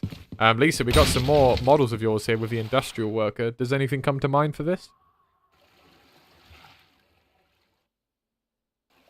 Not really, except that it looks awesome like that. Yeah, there we go. He's not having a good day either. So, of course, that industrial worker based off a skin from the cut content. We also have a Borealis worker variant that's a different color. I might be able to use an Empfire skin on that to actually get it to show up. It is in Division 1, briefly seen for the Hyperborea scene. Pick a skin 1. There we go. That's the other skin. Both are, of course, inspired from the cut content. And as with the rest of Lisa's models, both male and female variants, because I wanted to make sure that every time we did any kind of citizen model, we had a male and female variant, because it was important to me that we keep that feature rather than having to lock ourselves in to only having male citizens of a particular type or whatever, or only female citizens or whatever. It's important to have both. And as per usual, Lisa's UV work is something to behold. It might sound like a weird thing, but just like, you know, we have quite a lot of character models, right? That are custom. We have quite a lot of male and female variants of them. And if we had to have a separate texture for both male and female models every time, like, it would just take up a lot of space. And that's just something we don't have to deal with because we have a fantastic character modeler. So, there we go. This goop texture, this is one that was, that someone, after, I think it was in the Division 1.2 developer stream, someone asked about this, and said, will you guys make a custom goop texture? I thought it might be interesting, so I went into Substance Painter and I made this. Which I think came out kind of nicely. Again, Val's not here, which is a shame, but we spoke about this in the Division 2 demo stream already anyway. This is our custom airboat model. It's not exactly like the airboat model from retail. The reasoning behind that was Val wanted to make the airboat into something that was a little more able to go toe-to-toe with an actual helicopter, and actually, you know, combat it. And the old rickety airboat, he felt, wasn't doing a very good job of seeming like it could realistically combat, you know, a military helicopter. But he felt this... I pinged him, by the way. You pinged him? Very good. Maybe he'll pop up. That would be nice. I'm going to talk about this. And there's also some stuff he hasn't talked about later in the mod, so I really wouldn't mind if he was able to pop up. There's the beepy sound again. Arbeb, I had Entity talk about the sound design process earlier, but did you want to talk about the actual programming behind the beepy sound? Fucking god, how many people are here? Hey! Hey! Settle down, young man. We're streaming. And I can't hear anybody. Oh, no. Calm down there, young man. Can you hear us now? No, he left. Oh my god. Okay, that's alright. Well, force of nature comes in, destroys the calm professional attitude we've been building. That's fine. That's alright. Go on, Arbab, talk to me about the beepy sound. That's it. We're officially a PG-15. We've used the F word twice. Too bad. There he is. Val, can you hear us? Hey. Val? Hey, Val. Val. Hello, finally. Hey. You can hear us. Okay, finally. cool. Right, first, Arbab, tell me about the beepy sound. The beepy sound. Yeah, so originally we used the mapping from Left 4 Dead, but we all decided that that wasn't right for TBR, so we had Entity design a new sound. And the little flashing is a custom HUD animation that I spent a while working on because HUD animations are kind of boring and very text heavy. So I just had to manually configure everything, and once I realized what did what and what I was actually working with, then it was pretty easy. But yeah, HUD stuff is very annoying and boring. But and I wouldn't wish it worth any. I think it's a really nice little feature. I've only really been hearing it today, to be honest, because I only implemented it today with the stuff you gave me, and yeah, I think it does the job. I think it's quite nice. Okay, first of all, my girlfriend texted me to say that she's watching. Hi, Eleanor, how you doing? Secondly, now that Val's in the room, Val, you probably already talked about the airboat during the demo stream, but in the interest of being completionist, could you talk about the airboat here as well, please? Yeah, sure. Well, the thing is, this airboat is actually based off a military airboat design. We used to be employed by Special Forces of the United States. So it's actually a vehicle based on a real-life vehicle. But the reason why, if anybody is going to be wondering in the future why I wanted a different version of an airboat compared to Half-Life 2 version, is because I always found it really weird that a flimsy vehicle made out of pipes and trash can stand against combined vehicles. So I really wanted to, bring up some oomph to the vehicle the core is going to be wielding. So yeah. There you go. See, I know Val well. I wasn't sure if you were going to jump in, Val, and I actually said exactly that when we got to the airboat. But there you go. But I wanted you here because, you know, there is new stuff later on, so I want you here to talk about that. So, prepare to be here for the next 3 hours. Thank you for joining us with your company. Okay, let's kill these hound eyes and field some questions whilst looking at some Zemfestation that I worked on. Flash is gonna take it from me. I'm gonna take a little breather. Sure thing. Let me kill these guys. Alright, dead. Alright, Flash, just field a couple of questions. Right. Loomis asks, will you add in weapon pickup lines from Half-Life 1, like 9mm semi-automatic handgun acquired and so on?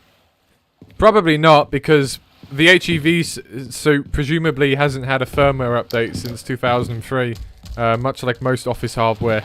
And as a result, it wouldn't necessarily know what for example, what like the immolator's gun width is, right? Like, would it just say unknown weapon acquired every time it got something like that? Alternatively, you could just make it say, hey, just make it say immolator acquired. Which is, okay, we could do that. But on the other hand, it's not very good for world building, I don't think. I don't think it's very immersive for the HEV suit to just kind of know what an immolator is and stuff like that. So, I don't know. I also don't want the HEV suit to be, like, super chatty. I don't want it to be, like, constantly nattering at the player, right? There's I really like G-String, for example. It's a very artistically great mod and a really phenomenal world, but I don't really like how the HEV suit equivalent in that is kind of just constantly nattering at the player in Japanese. It takes me out of it a little bit, and that's not really, I don't want to channel something like that here as well. So, yeah. Let's have another one. Val left, by the way. Oh, that's fine. Are we going to see him again Right. today, or is he just going to disconnect and go with no warning for the next 4 hours? He said that he only had time to talk for a little. He has like company over. Oh, that's fine. That's cool. Maybe we'll poke him later if he's about when we get more to his stuff and I can get him to talk. Go on. Right. Cursed Soup essentially asks, if we end up using the scout car in the wasteland, what kind of design are we going to have for it? Bulky, like the airboat's militaristic redesign, or smaller, like a junk car? So, what we're currently going with is a mix between the Beta Jeep and the Beta Jalopy, because we're not going to actually have the Jalopy in RTBR, so I thought if we wanted to work in any design elements from that cut vehicle, we'd probably best be doing it on the Jeep. So the Jeep will look a little more ramshackle than the airboat, but I think that's appropriate as a Rebel vehicle that's been maintained and built. But Val is still making it look kind of like pretty gnarly as far as Rebel constructions go. The extra armor that both the Jalopy and also the Beta Jeep had does make it look a little bit chunkier than the retail counterpart anyway. It's much less bare bones. It looks more like something that could hold its own even as far as citizen tech goes. Yeah, let's have another one. Gordon Sussman asks, will you add water everywhere in the canals because the airboat gets stuck often on dry land? So this has to do with, there are some logistical problems that get created when you change a vehicle in such a way as we have with the airboat. It was worth it from a design perspective, but like visually. But in terms of how it actually mechanically works, the physics model on it had to be very, very different from retail's. And that's what makes it get stuck. It's not actually the water content of the maps. It is actually the physics model of the airboat. So we are looking into ways to make this airboat operate better. We have some pretty out there ideas, and maybe map revisions in order to lessen the problem might be there as well as part of it. Part of it is that making water maps is just very difficult because even Valve didn't really seem to want to put too much thought into it. That means that we wanted to do an airboat section in order to facilitate Gordon's exit from City 17.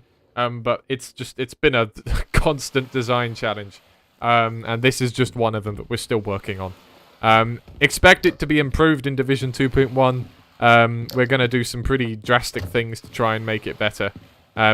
So hopefully those will actually solve it enough that we can leave it be. Let's have another one. And then we'll continue on. Will you encounter more former Black Mesa survivors or employees in RTBR, like maybe a Lambda Lab team or other scientists who remember Gordon? We do have plans for other scientists from various parts of the cut content to make an appearance, but who those are and where is a spoiler I'm not revealing at this time. Alright, let's keep going. As you've probably already noticed as well, the airboat flashlight is a lot brighter. This is by design because these maps are quite dark, also by design, but the airboat flashlight makes it a little bit easier to see and makes sense considering we have these big honking lights on it now that Val added. So I think that's appropriately sized. Okay. We'll do a pit stop here as well to fight these guys.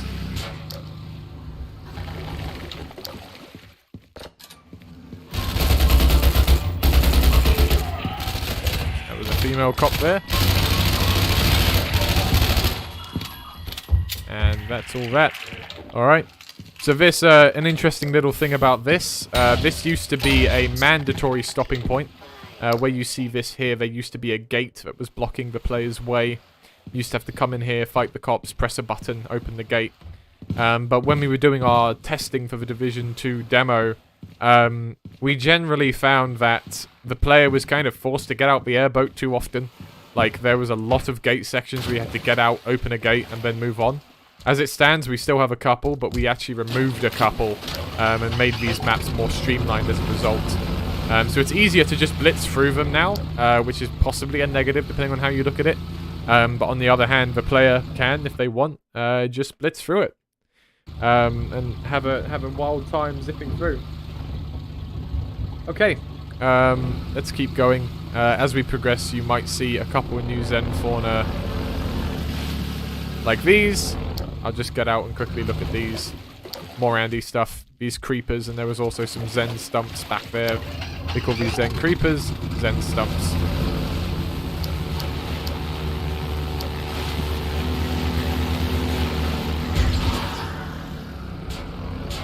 What? Am I stuck? No. Okay, good. That's alright. Okay, let's knock over these guys.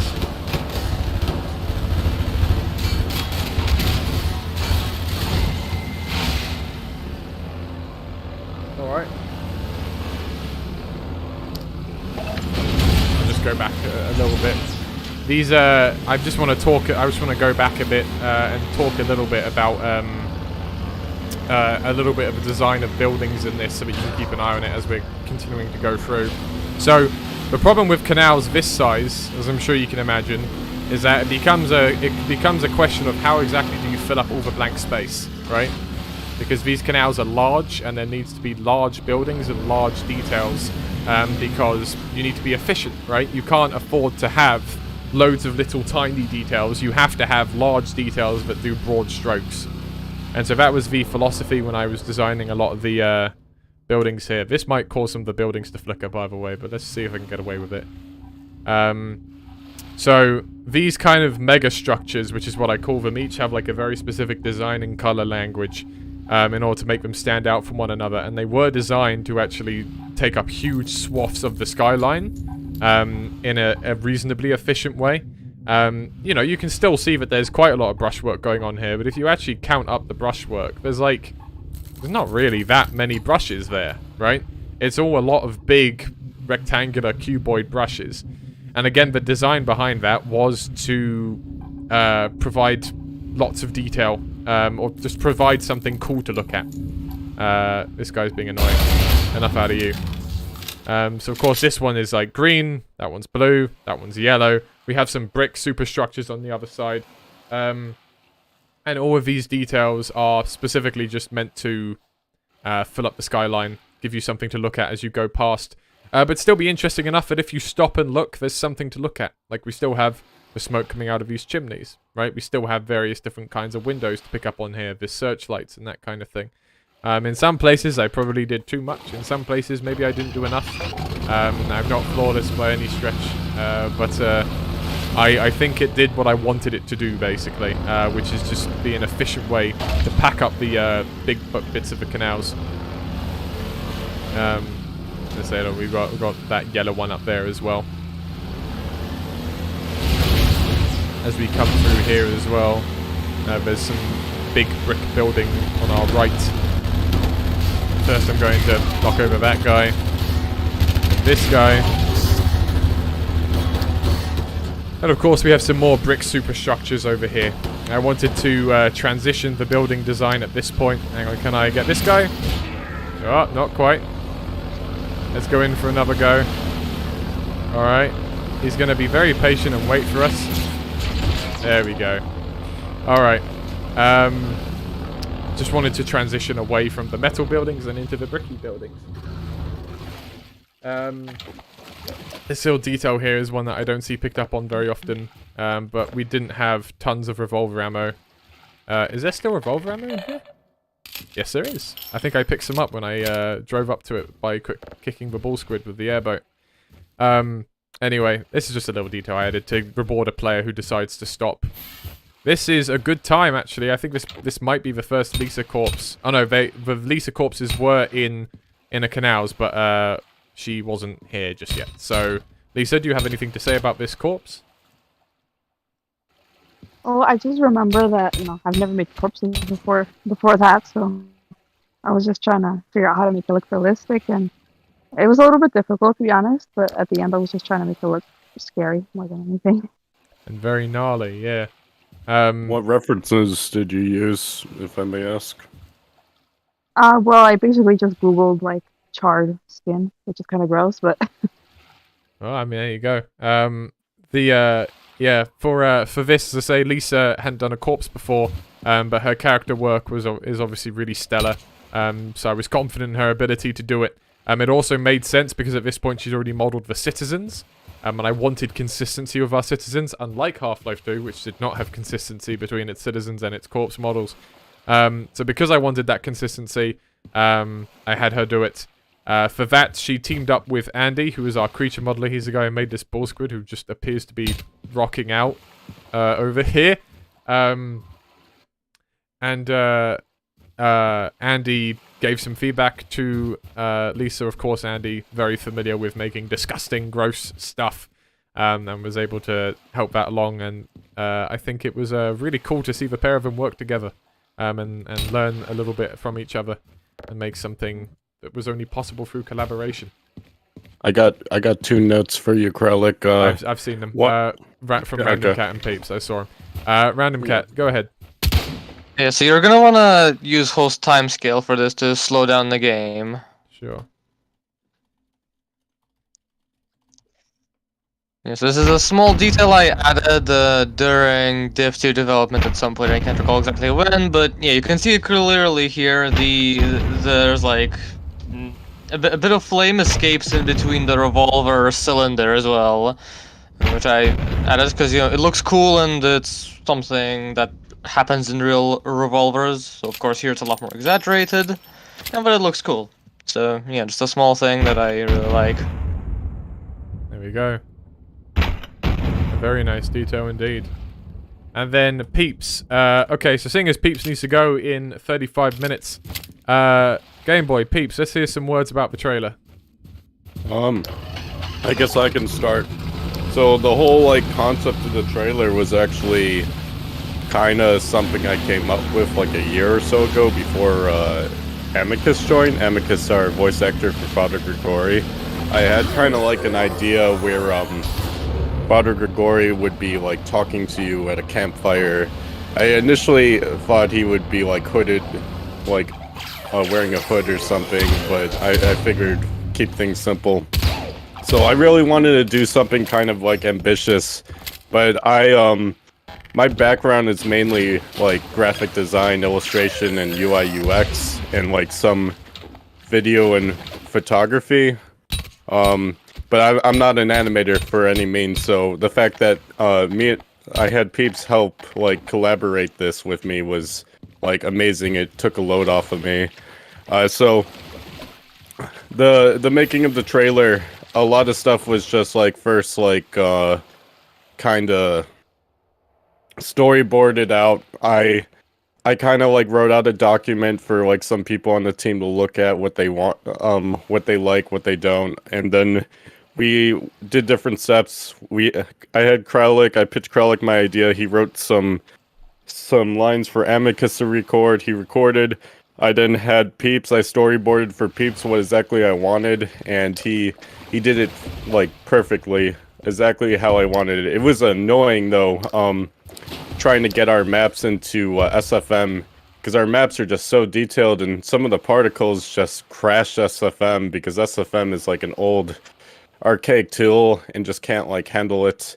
But I mainly just like recorded stuff. I did some slight misdirections here and there, not to spoil anything. Like I removed T-Bot and also Skitch in some scenes because I just wanted to keep them at a bare minimum, and I just wanted the slight misdirections aren't lies, just like stuff to keep the trailer. And another thing about the trailer is with every trailer I do want to highlight the voice talent. So mainly Grigori, and also the fact that we have an Eli and an Alex voice actor. So I really wanted to show them like in the forefront. Amicus, Sorted, and Hoseki did a wonderful job in their respectful role with the lines that they had in the game, which I just used. Amicus recorded some extra stuff. Other than that, it's an amazing accomplishment, and expect more stuff for like the Div 3 trailer to be kind of like in the same vein. I wanted the trailer to kind of be something to also kind of watch on your own besides being a trailer, and it did actually grab some of game journalists' attention with our release trailer, which is pretty awesome. Can we transition Game Boy to giving Peeps a shot here to talk about his animation? I'm just about wrapping up, and that's just about it. So, Peeps, if you want to talk about what you did. Sure, it was certainly a lot of fun. Obviously, cinematic animations is where my background is, so being able to put that into the mod into like the development of stuff in the mod was really cool. Obviously, it was a huge pain in certain areas because Source Filmmaker is old. It runs a very old build of the Team Fortress 2 engine, and obviously, the maps in RTBR are often more than it can handle, and there's always a lot of issues with trying to get models and maps working in Source Filmmaker from the mod, of which we have a lot to Kralik to thank for that, who always puts in a lot of effort to actually get things actually working for us. But once we got it there, it was a lot of fun to animate from the storyboard and stuff. There were some cool ideas that we had to unfortunately cut, just due to time constraints. It was Christmas and all. When we made that, I think we got the animation finished like maybe a day or two before the trailer went live. But overall, it was really cool. I'm looking forward to working on the next one. Very happy with the results. Yeah, I gotta say, I'm utterly like surprised we were able to do basically just about like 95% of everything I wanted us to get done. So congrats to us for actually, really doing it, because it was also a kind of busy time for me as well. I had a work thing I had to attend to, and it's also the holidays, so just really awesome. Everyone on the team, you all did wonderful as well with your mapping, the voice actors, beautiful work. So that's all I have to say, though. So thank you. Yep. It's a real joy to bring in Peeps in another capacity as well. Peeps does a lot of creature animation and static animation for various things as well, for scripted stuff.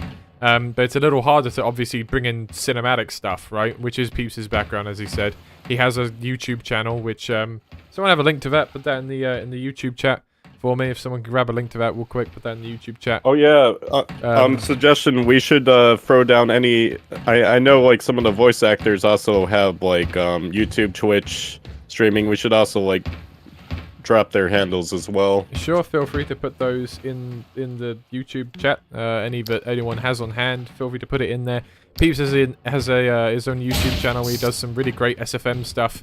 And he does some really great animations, but again, it can be hard to figure out how to bring that into a mod where the player plays instead of watching, right? So it is great to be able to have a really fantastic trailer that sells the mood of the mod and builds everything up, because with Peeps' capability and it's great to make use of it. So absolutely.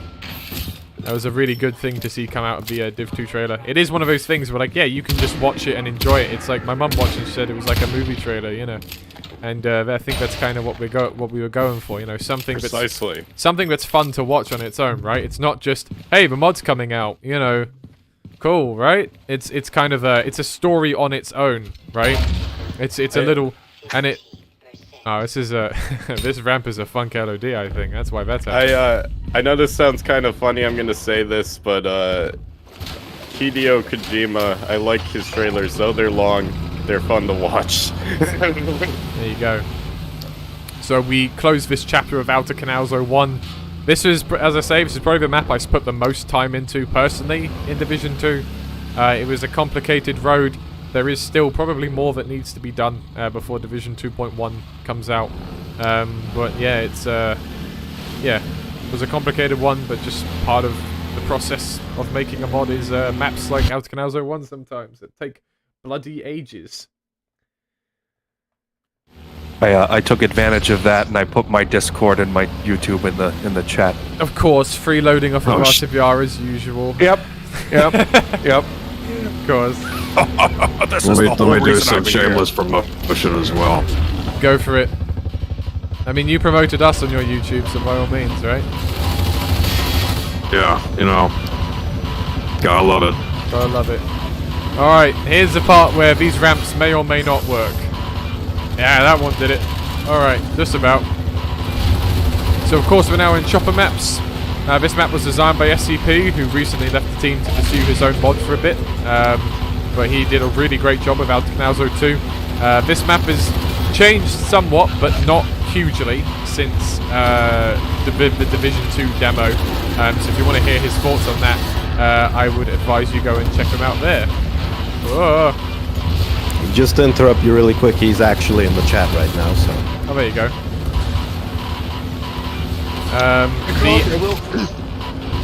Yes. I will take this moment, as I am leaving soon, to just quickly give a thing about the bull squids and hound eye, which were obviously something I worked to help implement.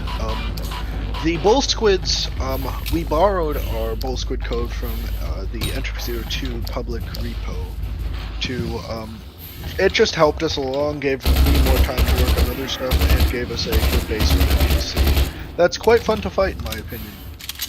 For the Hound Eye, that is a, I cannot remember what our source is originally for that. Krellik, you will have to say that. It was probably either Terminus or Insolence. It was one of those two. Yeah, and from there I obviously took the base code we had and worked with that to build a much more fleshed out AI, including some of the like squad effects such as heavier damaged and the obviously colored particles that were done beautifully by Random, and the sounds implemented that were done wonderfully by Amicus. Huh. Yeah. While we're kind of like on the line of like voice actors, I did have a question that is for everyone. So Skizix, Hoseki, Sorted, Tabby. Skizix is not here anymore. He had Flash. to pop off a bit ago. Oh damn. Flash and Amicus. What are your favorite what were your favorite lines to record for this project? Are we going in alphabetical order? I guess so. Let's go alphabetical. So let's go entity. Oh wait, Amicus even. Amicus is alphabetical. Amicus, go for it. Yeah, I picked Amicus because it's an A, so I can always go first. Of course. My favorite lines to record was a lot of just the laughs of Grigori, because Grigori's laugh is really hard to master, and I worked really hard on trying to get it to sound right.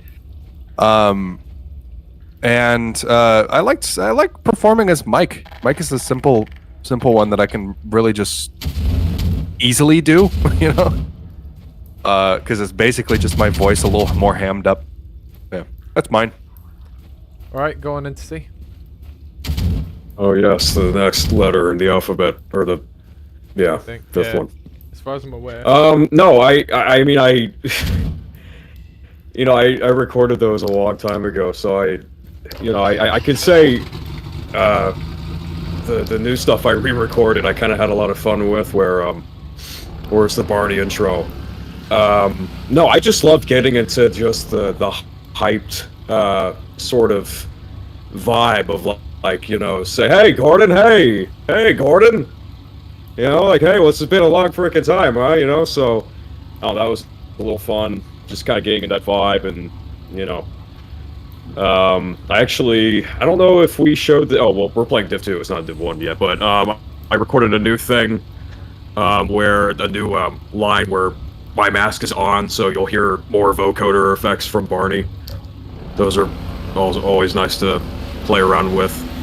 And, no, I mean, it's also just nice to record 300 Elite Metric Cup lines and, you know, just work hard on that, you know, and play around with the vocoders and stuff like that, but no, it's just a pleasure to be a part of this, this project, you know. There's gonna be a lot more Barney coming at some point for Div 2.1. Yeah. So, what can I say, you know, it's just great. I mean, I guess all of it's fun. When I'm asked the question, like, what's your favorite line, it's like, it's a hard question, man. I don't know, all of my lines are my favorite. Yep. Alright, Flash. For me, my all-time favorite line is actually a line that is unreleased yet for the console, and I like it very much, and I really hope that you'll enjoy it as much as I did in future releases and future divisions. But talking outside of unreleased content, the second favorite is what I did for the Vortigaunt, which is coming up very soon. Yeah. We're going to hear from 3 voice actors very soon, and we'll hear all 3 of them talk about their roles. Next down the list is Sorted. Yeah. Yeah, so, so I did Maxwell. I don't really have a favorite of his to do. One of the harder things was to figure out how to adapt the, like, 2 pre-release lines that they have of his that are bit crushed to hell, where he sounds like he's grabbing Gordon's shoulders and shaking him violently with how urgent he's being. He's just like, have you never been out there before? I have one piece of advice. No, but I think probably every time Maxwell says Gordon is my favorite. Every time. Gordon, have you seen my heart medication? It's kind of become an inside meme in the thing, especially every time I'm in Eli Den and I see him, I'm just Gordon. Good stuff.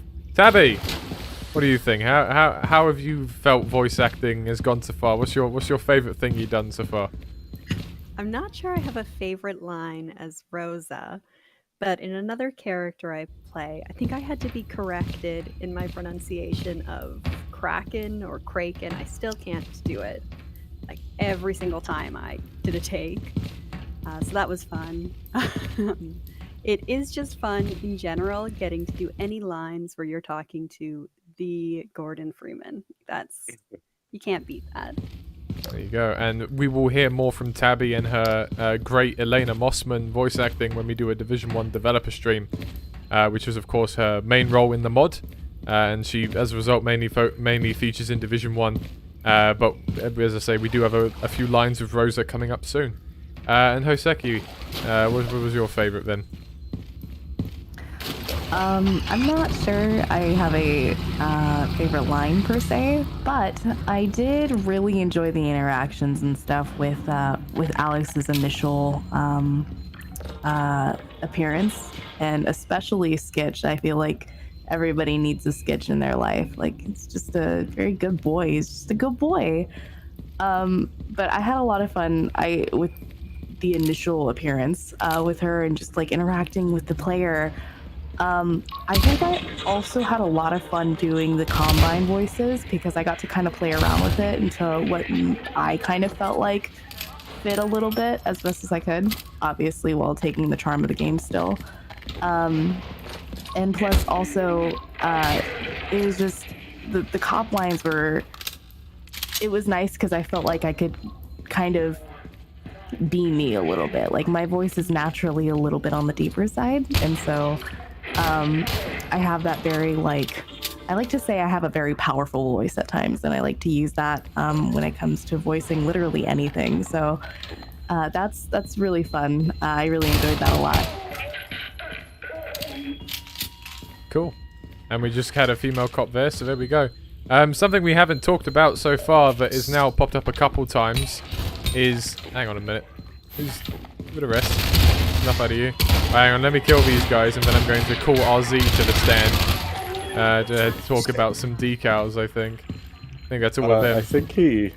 Oh, is he I gone? think he... Oh, I see. He left. He's gonna be back. He had to drive home from work. That's cool. He's got some stuff in Quarrytown as well, so he'll be able to talk about that when he's back. So I do have to leave here in a minute, so I will finish off by saying my favorite NPC to make in the whole mod has to be NPC Arbab. Excellent. There we go. Has to be Damn the way. Iridium. NBC Arbuff. Go and try and find There the it is. people in the console. There it is. It's a glorified tree. It's a tree. How about that? Doesn't it look at you? It does, until you kill it. As I Be just... sure to put that in your custom maps, people. It's actually an integral enemy in our R2BR Division 20. So look out for it then. It's a leaked spoilers. content, There we go. we're just Division adding it in. 20, absolutely. Stop, no more spoilers, alright? None of that. Pack it up. Division All 2. right, well, I mean, in Division 20, you know, we all know at this point we have to check out the shitty Dell. There you go, of course. We Oh, should have well, done. we're gonna have to leave that. it's full Careful, of- careful, PG-13. Careful. We've already used up our swears because of Val. Right. Okay. But let's open these doors and get going. Iridium, thank you for joining us, man. As ever, Iridium and Arbab's programming continues to be something that lets R2BR do some of its most exciting stuff. We have amazing artists, we have amazing level designers, but I think it doesn't... I don't think programmers get enough of the time to actually be like, oh wow, how cool their stuff is, because when you see the cremator, when you see various other custom enemies, you see the model, you see the particle effects, you hear the sound effects, but it wouldn't be doable without Iridium and Arbab working away at the code, which is something that no one else wants to do, because no one else here can code, and I hate math. And for that, I want to say a special thank you to Iridium before he goes, and I will say a special thank you to Arbab as well whilst he's here. These are the unsung heroes of mod development. Programming is always the unsung hero of mod development, and you guys are awesome. So, can we have a round of applause in the team, please, for Iridium and Arbab's programming work that allows us to do some of our most awesome stuff. And everyone in the voice chat at home, you know, not in the voice chat, in the YouTube chat at home, clap at your screens, all right? Do some applause at your screens. For... Type 1 in the chat to thank Arbab. Type 1. Yep. Do emoji clap as well. Type 1. Type 1 or emoji clap or whatever the fuck, you know, clap for Arbab, for Iridium, our top-notch programmers for the amazing work that they do. Thank you so These much. guys are really in the trenches. Thank you, Kralik, for that wonderful goodbye. I'll be heading off, guys. I might be back later, depending on how long this is gonna go. Oh, we're only out to Canalzo too, so, you know.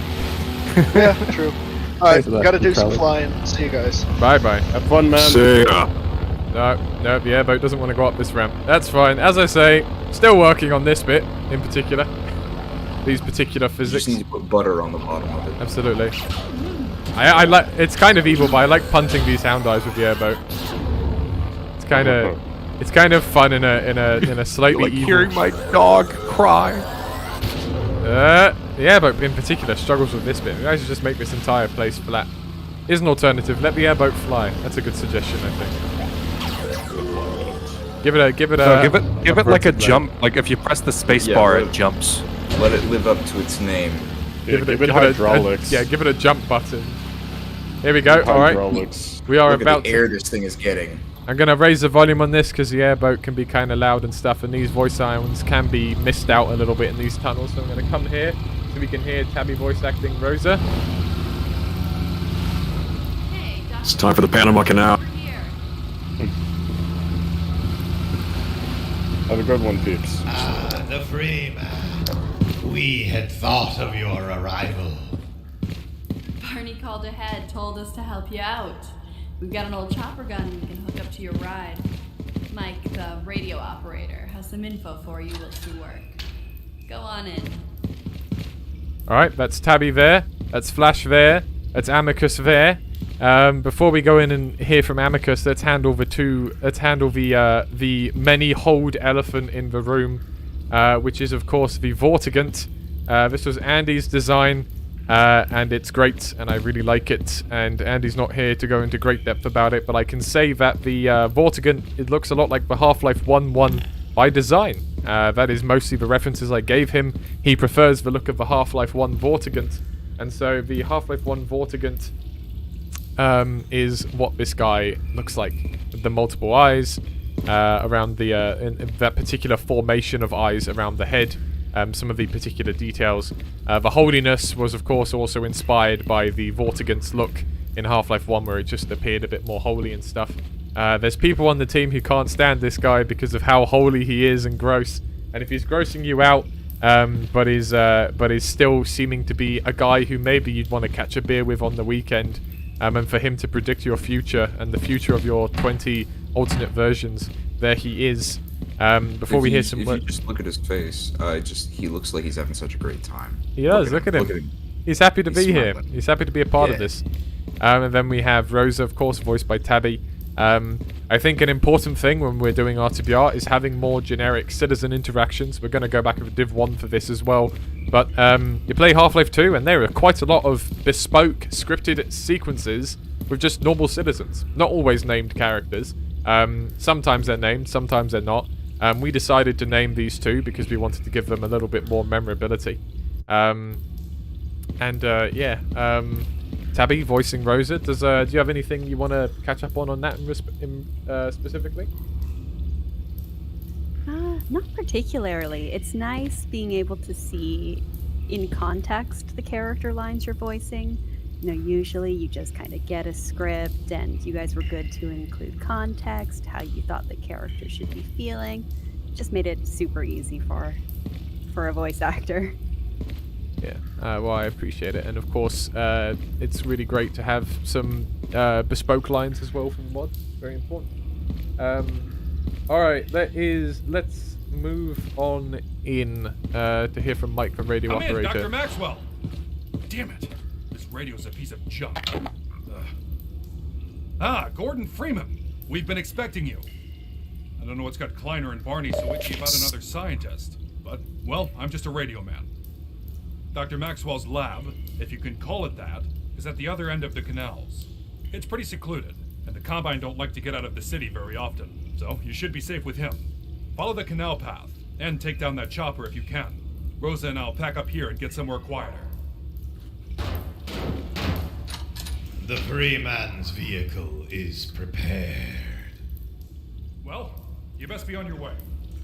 Okay, so having heard all the Vort dialogue now, and all the Radio Man dialogue we're going to hear because the inner canal zone didn't work for some bloody reason.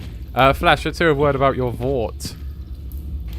Well, the Vortigaunt is a very monumental role within Half-Life, first taken up by Louis Gossett Jr., and then later from Episode 2 and onward by the iconic Tony Todd. So it was very intimidating to figure out how exactly to make a Vortigaunt sound good, and we took a lot of inspiration from both of the voice actors and had a lot of backwards and forwards about how exactly a Vortigaunt should sound. So the end result is basically sort of a mishmash and a mix between them that, like people have said, does sound a lot more cheery and happier because it is sort of trying to emulate both of those talents. So he basically ends up sounding a lot more cheery and a lot happier. All right.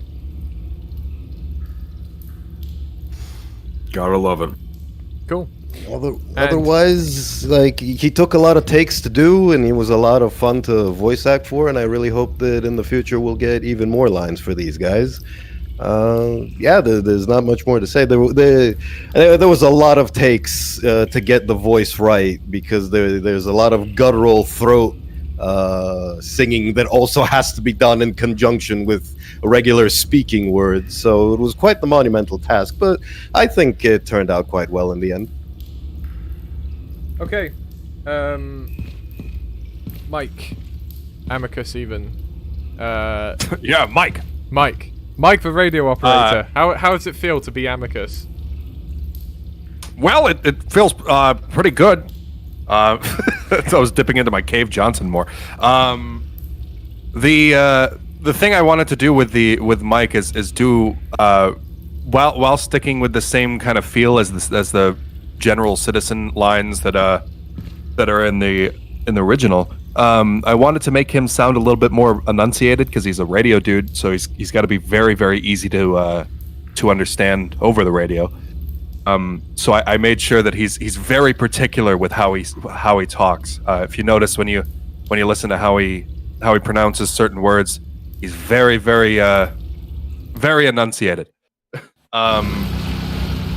That is a little bit different from the regular citizen lines because citizens are generally pretty lax with how they talk. That's basically the only thing I wanted to kind of get right with him, make him a little bit different. I just thought I'd reload the scenes so that, with the context of all 3 voice actors, you guys can hear these again. Radio operator has some info for you. I love Rosa's voice, by the way. It's so chill. Yeah. She's done this before, Rosa, or at least she's familiar with the environment, by the sounds of it. These are a cheery bunch. Mike seems like the grumpy one. Yeah. Go on, Tabby. They Sorry, are making the best of a dark world. I saw you about to say something. Sorry, I didn't mean to cut you off. Oh, Tabby. Sorry. Oh, sorry. I was just saying thank you. Ah, no problem. To Amicus. Not me. I don't know why I'm saying no problem. I didn't compliment. Although I do compliment you, I should say. Anyway, right, let's move on. Let's hear from Mike Dr. again. Maxwell. Damn it. This radio's a piece of junk. Gordon Freeman. We've been expecting you. I don't know what's got Kleiner and Barney so itchy about another scientist. But, well, I'm just a radio man. Dr. Maxwell's lab, if you can call it that, is at the other end of the canals. It's pretty secluded, and the Combine don't like to get out of the city very often, so you should be safe with him. Follow the canal path, and take down that chopper if you can. Rosa and I'll pack up here and get somewhere quieter. The Freeman's vehicle is prepared. Well, you best be on your way. That was a decent opportunity to show as well our citizen randomization in action. You see they just have totally different parts than they had before now. Rosa's only got 1 thigh pad, she's got 1 shoulder pad, and she's wearing a beanie now and her clothing is different. So is Mike's, who's sporting 2 thigh pads for extra leg protection. So, yeah. I don't think that's supposed to necessarily happen on every single map load, so that might need to be something we look into, that it doesn't happen every time you load and you save and load. But for now, it's a decent way to show off this stuff. I'm actually going to test that theory. Does this actually... If I load this again, will this actually randomize their parts again? Oh, yes it does! There you go. Now Mike's got a hat. And a backpack. And 2 armor plates on his shoulders. Rose has also got the backpack. Oh, it's getting cold. I need a hat. There you go. It's pretty chilly in these canals, Gordon. Right next to this giant fire. The fire's not quite doing the job. I saw Ozzy's back. I was going to get him to talk when I had some of his blood decals right in front of me, but I'll wait until there's an opportunity for that again. So yeah, I'll get him to talk about that when we get there. This is a good chance to say this backpack that Lisa modeled for the citizens is actually based off of a particular concept art for the rebels that depicted them with a backpack that had some nondescript parts on it. It's pretty hard to tell from the concept art exactly what they have on their backpack, but I think the interpretation of a string of bullets either side and some possibly containers of water or maybe some other kind of liquid that might be useful for longer term survival is a good interpretation by Lisa there. Alright. And that's the last that we hear of the Azkanalzo 2 lot as 3 of them see us off on our journey to go take down a chopper. I called them the Station 7 crew in the subtitles. That's pretty nice. So if any of you want to draw fan art of those three, there you go. Station 7 crew. That's how it is. That's how you tag them on And fan their art. ever-changing clothes. Indeed. 9,000 combinations, by the way. Exactly. So if you want your fan art to be truly accurate, you need to draw up 9,000 versions of it. Was it 9,000 or 600,000? Or 9 million? Which one was it? No, it's 9,200 and something. So You sure it's not like a few million? I'm sure, yeah. Just also here. You might want to turn the game down again. By the way, you're it's loud. Sorry, guys. I think Sorted said something. Go on, Sorted. Oh no, I was just adding on to the joke. Oh right.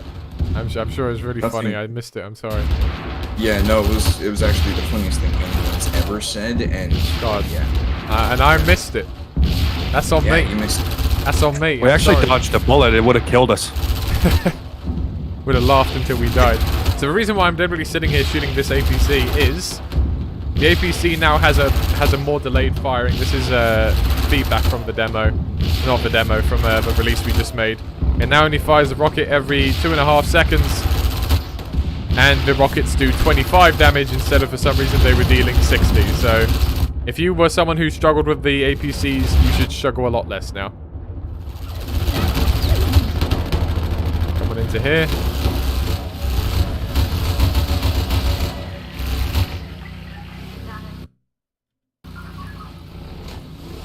Okay. You might notice a skybox change since the demo. Do I still have no target on? No, I don't. Those ball squids just wanted to look at me for a bit. The skybox change is something we have for consistency with Eli Den. In addition, a lot of this map received some further detail improvements between the demo and now in order to make some parts of it stand out a little better. This map was a little roughly put together right in time for the demo, but we had time to do a bit more of it for here. There's the RBAB skull, which we showed in our Division 2 demo stream. That's because RBAB did a speedrunning thing here and managed to get a softlock here, so I put a skull here to remind him of his failure, and then to put a barrel here to solve the softlock. So, there you go. You know, I saw someone actually find it without looking at the stream. That was pretty nice. I'm glad to see that people are actually finding the things we put in the mod.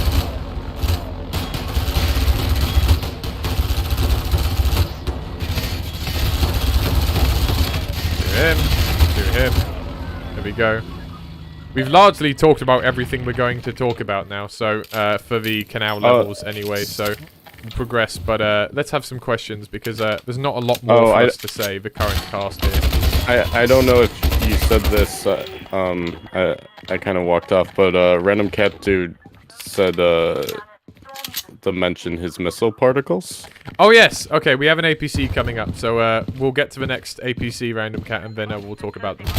Sorry about that, you're right, that would have been a good opportunity to talk about them. We'll get to the next APC and I'll make sure to sit there in God mode so he can shoot me or something. What the... Wait. Hold on. Oh, for some reason the stream on my end died. It's still up, don't worry. Flash, do you see anything of interest? I have questions. Go ahead. Go ahead, guys. Right. Ask some questions as we go. When we get to the next APC, I'll give Random Cat some time. Is the soy boy texture from the actual beta? No. Oh god. Snowboy is from the texture. We made it say soy boy as a joke. So there you go. There you go. It's not a reference to anything. It's purely something that we made by ourselves. Specifically No to get reference. under Tyler's skin. Clearly. Anyways. We cannot confirm nor deny that. Also, don't forget to prompt RZ about the blood decals he just said. Oh yeah, I know, but there's still no blood decals on the wall.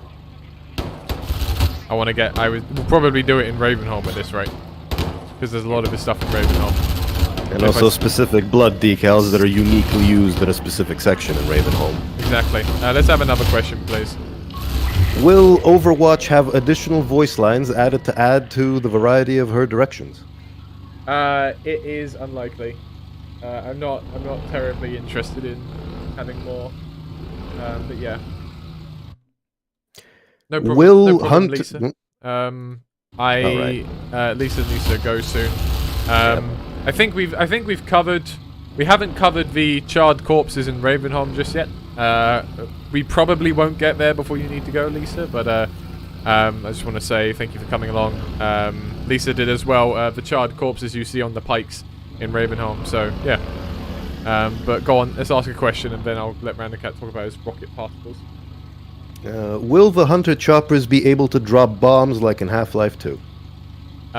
Deliberately went with something different in this one. We originally were going to do rockets, but we couldn't get that working properly, so that's why we have the APCs in there to kind of add some extra intensity to the boss fight. We didn't do the bombs deliberately. So you know. Let's have one more. That was a pretty simple one. Will there be more points of interaction in Eli's lab? For example, the glowing organic alien plants and how they are used. I won't say no, but I'm also likely to say that not everything in that lab needs to be an interaction. Some of it can just be stuff you look at and go, hey, that's cool. I don't think all of it needs to be something Eli and Alex come over and natter to you about for however long. It's not that I wouldn't like to put more scenes there if we can think of a really good one to put there. But all the scenes we currently have there serve a purpose, right? You know, the teleporter explains a little bit about Maxwell's technology level. The particle storm is, you know, foreshadowing. The console poster explains a little bit about the world and also Maxwell's personal connection to him because of Black Mesa and just his feelings on it. It gives us more feelings on the console from the Resistance. And then lastly, the picture with Alex's mum and Captain Valance as well is a very important character moment for Eli. In order to kind of, you know, create this thing of there is a rift between him and Valance. And the point is, all of these 4 scenes serve a purpose. They're not just Maxwell talking about it because it's cool. And it would be cool to hear Maxwell talk more. They serve a purpose beyond that. And so if we were going to add more interactions, that's what it would involve. Okay, let's go in here. I'm going to go in here, upset this APC, and then give Random Cat a chance. Oh, no. Get out of here. Then give Random Cat a chance to talk about it. Right. Right. Shoot these down as we go. Go on, Random Cat. I'll try and pull this off while you're doing that. Oh yes. This came from a desire to replace the old crappy legacy Half-Life 2 missile trail effects because they look primitive and distractingly bad next to the mod's visual presentation. And since legacy explosion effects are already being replaced, the rocket had to follow, and of course it deserved a unique, spectacular explosion effect. It's mini designed to look great from a big distance. It is also shared by the RPG. So yeah. Okay. So I will also blow up the APC now. There we go. Let me just destroy these rockets. No, I'm out of APC. I'm out of airboat juice. There we go. Nice explosion effect as well. And obviously you can also do this to destroy the APC up there as well.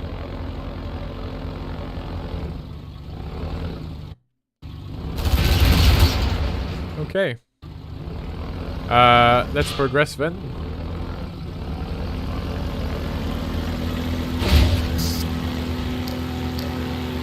Just to quickly interject, I don't remember if we said it at the beginning of the stream, but did we talk about monetization and how the streams work now at all?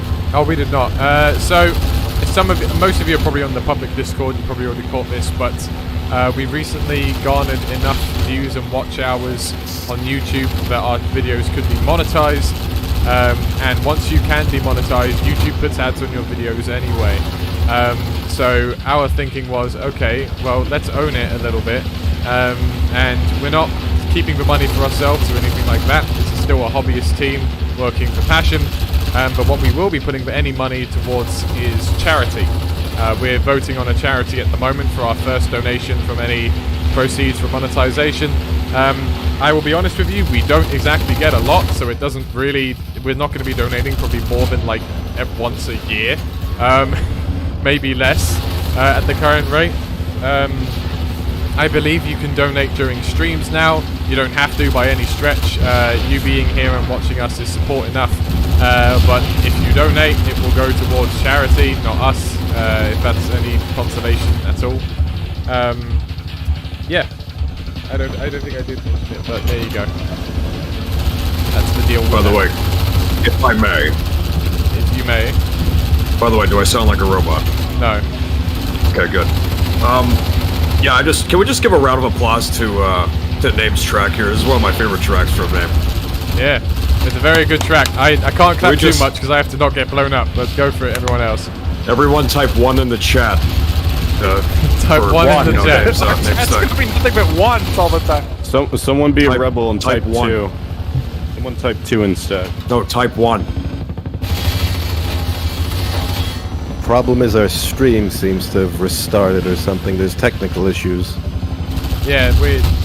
No, not for me, actually. There goes the chopper. Yeah, but we now have 6 viewers for some reason.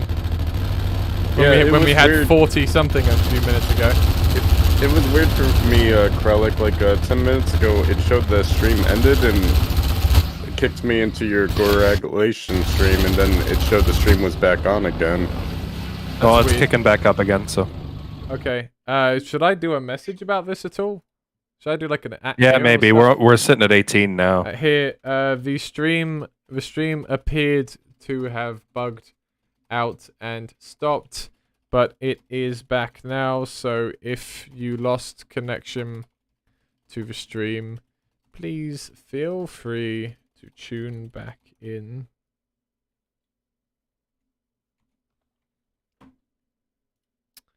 Okay, right, we're still going. Girlfriend just told me that apparently it stopped a while back, but she went back in and it was there, so okay. Yeah, that's what happened with me. Okay. Thank you, YouTube, for being a stellar streaming platform. There's some blood. Alright, go on, Ozzy. Let's hear some words about the blood.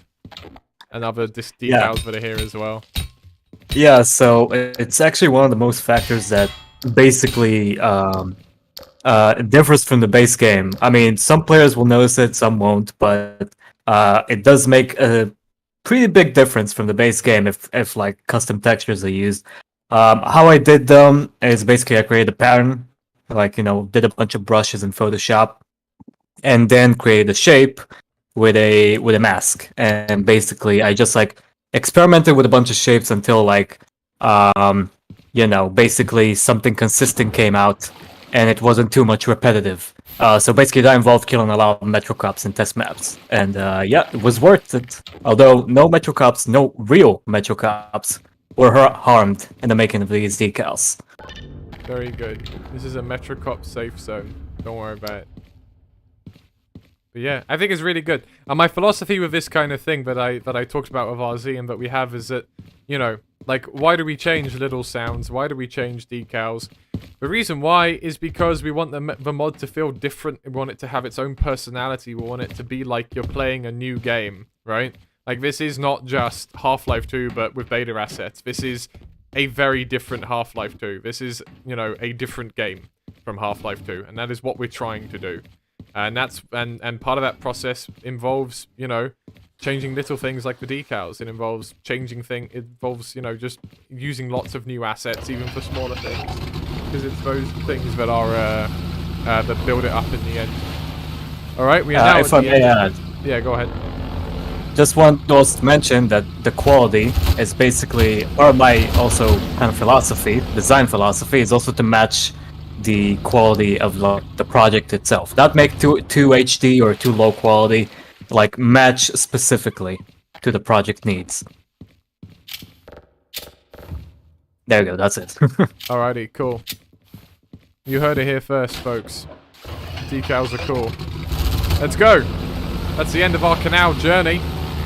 We're now coming up on Eli Den. Yay, Sorted and Hoseki. Sorted and Hoseki are about to be talking quite a lot.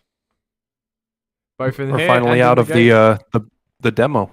Yeah, we're out of the demo. So we are now in totally new content as of the Div 2 release. So yeah, so we've got a lot of stuff to talk about now. There's stuff I was deliberately glossing over because we didn't need to talk about it, and we still took 2 hours to get here. So let's move on. So first off, it's a shame CW's not here because there's some really cool details in this map that he did and pioneered himself. But I will do him some grace. Oh, never mind, Lisa. We do have some corpses. Boom. We do have a couple before Quarry Town. Do you have anything to say about these ones? I guess they were different than the other one. Yeah, they were definitely more of a challenge to make even because the whole thing is like charred and just gross, I guess. Mm-hmm. It's another one. So yeah, it took a bit longer. Yeah. But Some learning curves there. yeah, but as before, I think you did a really great job. Did you? Is there anything in particular you felt that you spoke about with Andy, or that you learned from this process? You think is a useful thing that was learned from doing these for the first time? Well, yeah, just he gave me a lot of pointers on a lot of the details, so I feel like I just learned from him in that regard. Because yeah, it's definitely difficult to get all the details in, making it look realistic. Yeah. Cool. Well, as I say, just as grim and gruesome. Of course, we have multiple variants of the corpses. That guy's leg is in the ground. Now it isn't. We have multiple variants of these corpses, as in Half-Life 2. I didn't show them, mostly because I can't remember exactly where they were used, but we do have male and female versions of the citizen corpses. These, much like the Metrocops, are resculpts of the feminine one, just looks a bit more feminine in proportions and such. Yeah. Well, I'm not sleeping tonight now that it's broad daylight out. God damn. So it is. I really love those. Yeah, some really grim stuff, but I think you did a really great job, Lisa. Grim pinata. To answer a question in the chat right now, no, it does not use real-life pictures. Of the corpses. No, we do not Oh do god, that. that. And let's and now that question is answered and your Richter overtime induced craze is done as well, let's firmly put that topic to bed and not bring it up again. Thank you guys in the chat. Thank you. Let's move on. Let's move on Thank from you that. so much. Alright then. So these water wheels used to spin the wrong way. That's the main thing I remember about these. I put them here because we weren't actually using any of these water wheels anywhere. They were in the Ravenholm stuff, but we didn't end up using them in Quarry Town, I don't think. So I kind of thought, well, I'd like to use them, so why don't we put them in Eli Den to kind of, you know, give some indication of maybe where some of the power is coming from in a way that's not, you know, maybe he doesn't have a nuclear generator under there, but maybe he literally just has, you know, some old-fashioned kind of means of generating power in order to do some of this stuff and remain off the radar a bit more. This sound, which I'll be quiet for a minute, I'm actually going to raise the game volume for a sec.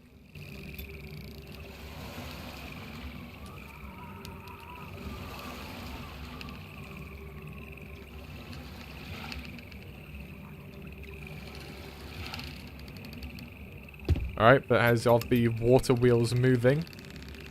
Was made by Amicus. There's a nice little detail. Do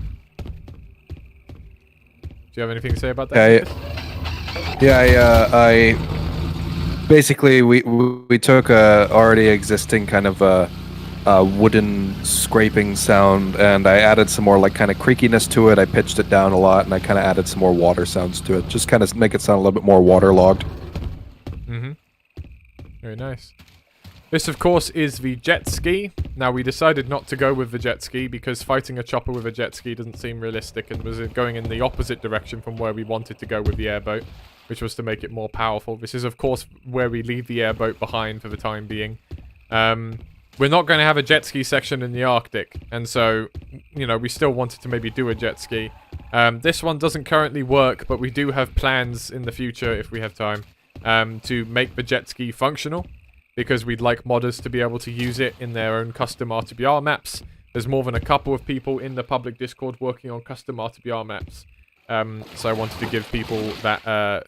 We've designed some things in the mod to be a little bit easier, specifically for other mappers who might use RTBR's assets as a basis, and then make their own mini add-ons for RTBR with them.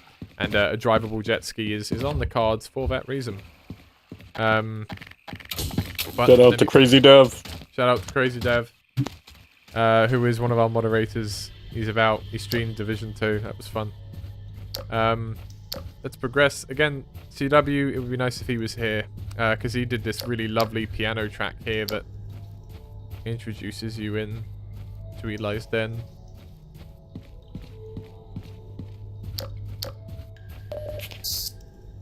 A lot of this detailing. This map was largely blocked out by fodder initially. From there, there was a lot of detailing went into this. CW, SCP, and I all took various turns at having a go with various parts of this, putting various details, foliage, Zen stuff around here to make sure that Eli Den is a memorable locale. Okay. Alright, and it's about to get real. Hold it! No sudden moves. Wait a second. Gordon? Oh, Dr. Maxwell's gonna be so happy to see you. Good work, Skitch. But try to notice the suit next time.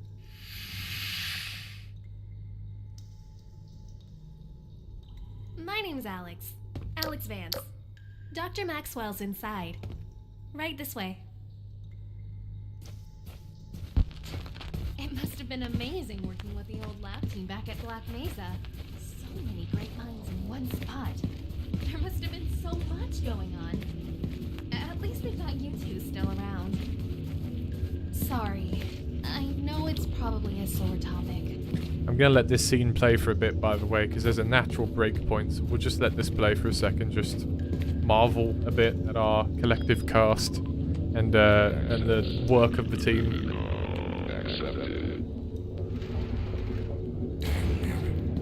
If only I was 10 years younger. Did both my legs. Doctor, you've got a guest. Well, I'll be damned. Kleiner wasn't just pulling my leg. Really is you, isn't it? Where on earth did you find him? You. He wandered in front of Sketch just a few minutes ago. In that case, it's a good thing you're not bringing him in here on a stretcher. Very funny. You two mind if I get back to work on the teleporter? Well, don't let me stop you. We need all the help around here we can get.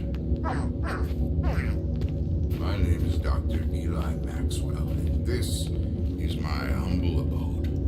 You might remember me from that day at Black Mesa when all hell broke loose. It's good to see you again, Gordon. I know it's a long way from Kleiner's lab, so you must be tired, but feel free to have a look around while I work. Just go give Alex a nudge when you're done.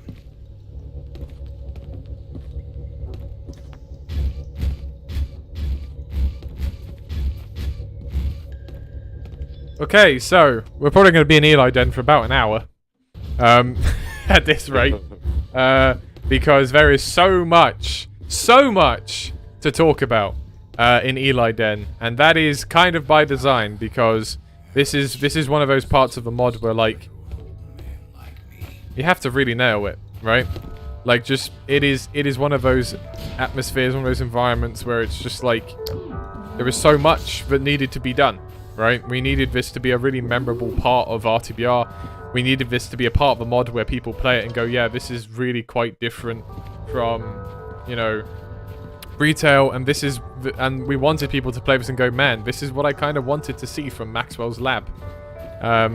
So I would say 15 people, maybe 20 people have interacted with this map, whether that be through their voice acting work, through their sound design, through their modeling work, through their voice I just said voice acting. My point is, there's a lot of work that's gone into this, and this is one of those things where, like, as it all started to come together, this is when we all kind of began to I think this is when we all kind of began to see, wow, this is something really special, like all of us collectively, right? There's a lot of things that we've done collectively as a team that is only possible because we collaborated, because we each have a unique set of skills to bring to the table. But this is one of the maps where it all came together. So let's start talking about some of the details in this area first. I know most of what CW did here, so I'm gonna try and cover it as much as I can, and out of respect for him, in as much detail as I can. So we have this.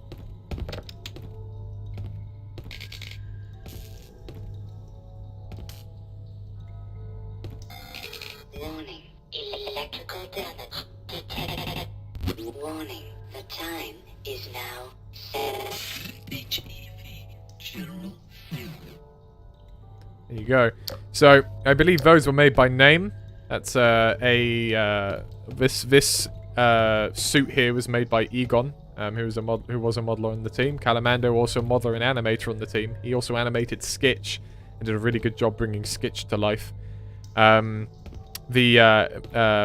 modeled this harness kind of thing here, and as I say, Name did the sound design for the suit.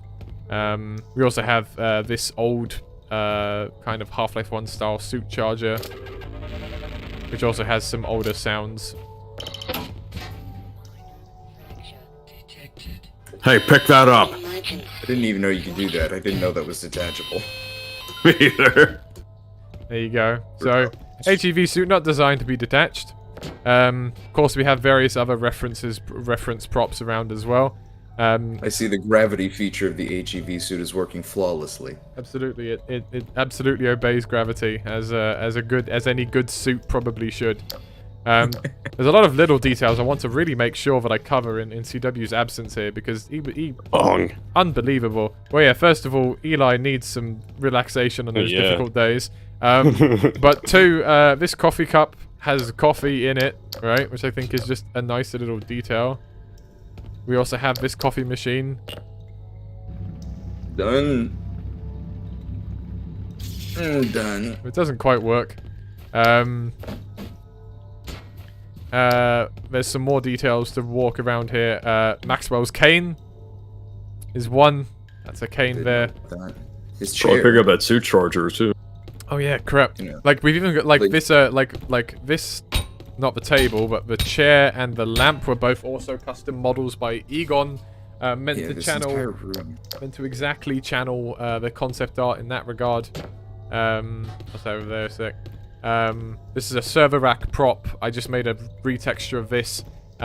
We have a couple of very quick retextures, and in some cases not so quick retextures, of various props in Eli's lab, like this server rack. And this is an idea I got from NGP02 a little bit, because in quite a lot of places, they just sort of, we just sort of made new textures for things to make various geographical areas stand out a bit from either retail or from each other. And so that was kind of important here as well, to give Eli's Den's lab just personality everywhere. Of course, we also have a little note here that's kind of thing. It's about these day one batteries. Egon modeled these as well. And there are a few of these scattered around the lab. This teases about how many there actually are to find.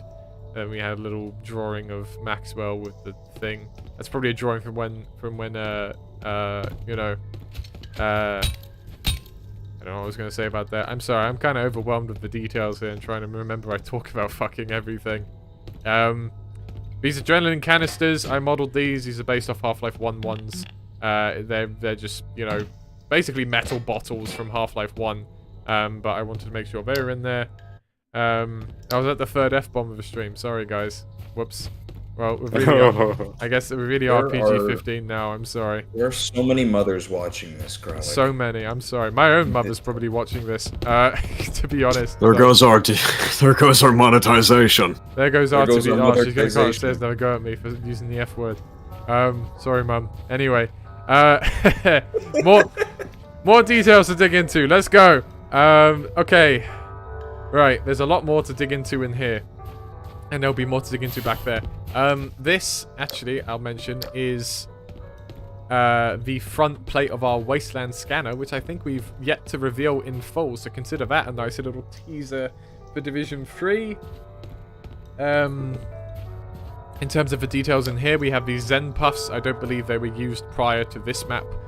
This was another just bit of Zen fauna that Andy made. I don't want to eat them. They do look kind of tasty, don't they?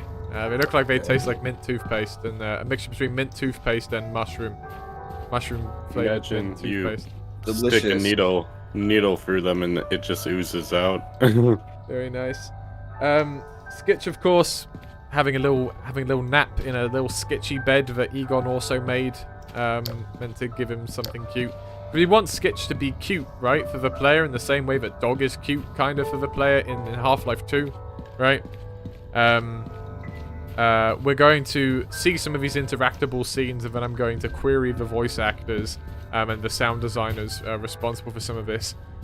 Sloth, who's not here, did the sound design for T-Bot, and basically got those from some radio lines, and put them together with that.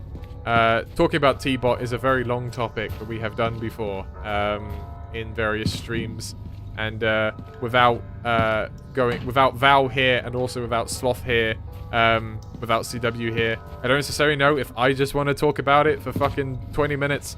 Oh no, there's the fourth one. Sorry.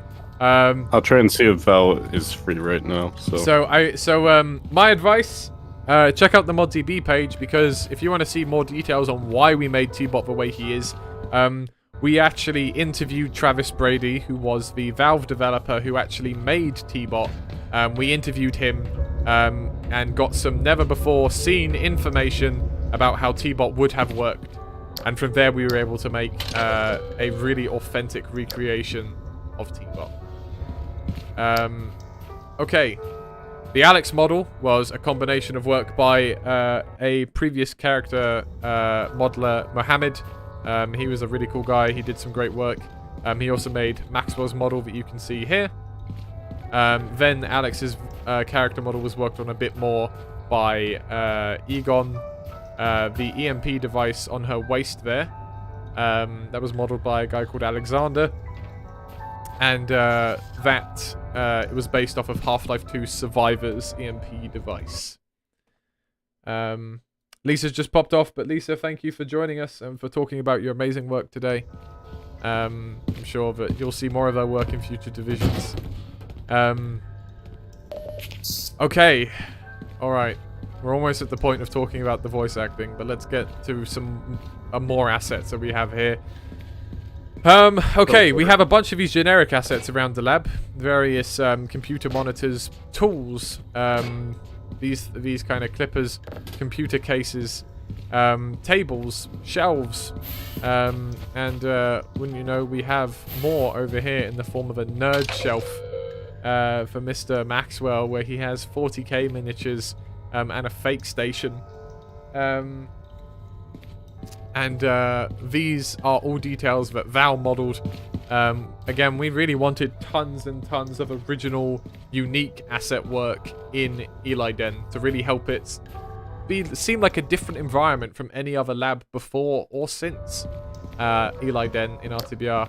And I think through a team effort of everyone coming together with their own ideas, we really achieved that. We've got some various other set pieces in here that CW has modeled, which we, again, could surely talk about for an hour or more. Just the amount of detail here is incredible, just with the Zen stuff in the tanks. The arrangement of cage lights, which are from Portal 2's behind the scenes section. This bus, which was modeled by Val after, of course, the cut content bus that was hitting the Eli scrapyard.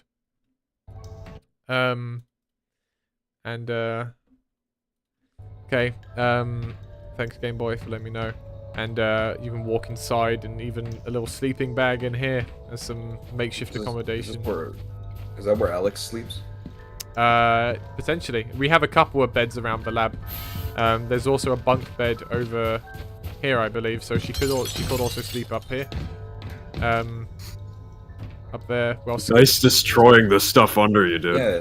You just destroyed everything. I'm sorry. You destroyed all those expensive bottles. All you hear is Casually knocking over the man's glasses and breaking them. Gordon, enough of Anyways, that. it's like Link from Zelda where he goes into a random house and throws pots. The little moving tentacle there, of course. Oh, sorted. Before we talk about Maxwell, let's talk about this. Yeah. I think it was Eric who approached me and was like, you know, it would be cool if we had some things for like graffiti and stuff like that. And then he asked if I could make it was either you or him or maybe a combination of the two. It was a combination of two. Who asked me to draw a sketch for like a doggy door flap. And I love the way Sketch looks, and I'm happy with how this one turned out. Yeah, I remember you did the outlines. There is actual other stuff that you did that we may implement in the future that are kind of funny for decals.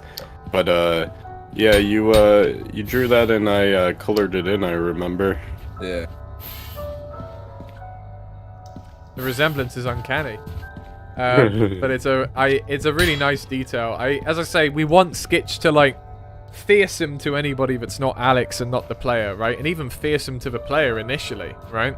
But over time, he becomes an ally. He becomes something cute, and you know, everyone wants a little Skitch, right? As Hoseki said earlier, everyone needs a Skitch, and this is just another thing about it. Kind of, you know, for lack of a better word, it humanizes Skitch, right? He's not a bull squid or a hound eye or one of these feral creatures that goes around kind of just eating and whatever it can and you know, surviving in the wild. And even hound eyes, we have plans for, you know, them. Now, bull squids are just things that eat anything that moves. But Skitch in particular is Some people asked if Skitch was inspired by my bearded dragon. Skitch was inspired by the cut concept art, but you know, the Game Boy also has. It's a little detail I haven't seen anybody found yet, by the way.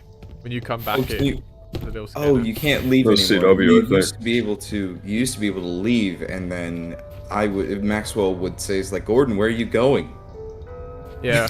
We ended up not doing that, but CW did put a little thing there where you, if you walk up to there's a little city scanner that comes down, which kind of gives you some foreshadowing about the Combine knocking about. This track here is Gravity Sway by CW, by the way. I think the raw version might also be in the files, if you, or on YouTube or something, if you want to hear the raw version of this music track about the radio filter. It's a lovely piece of improvised piano work that CW made, and really fits in with Eli's lab. We have some custom cork boards.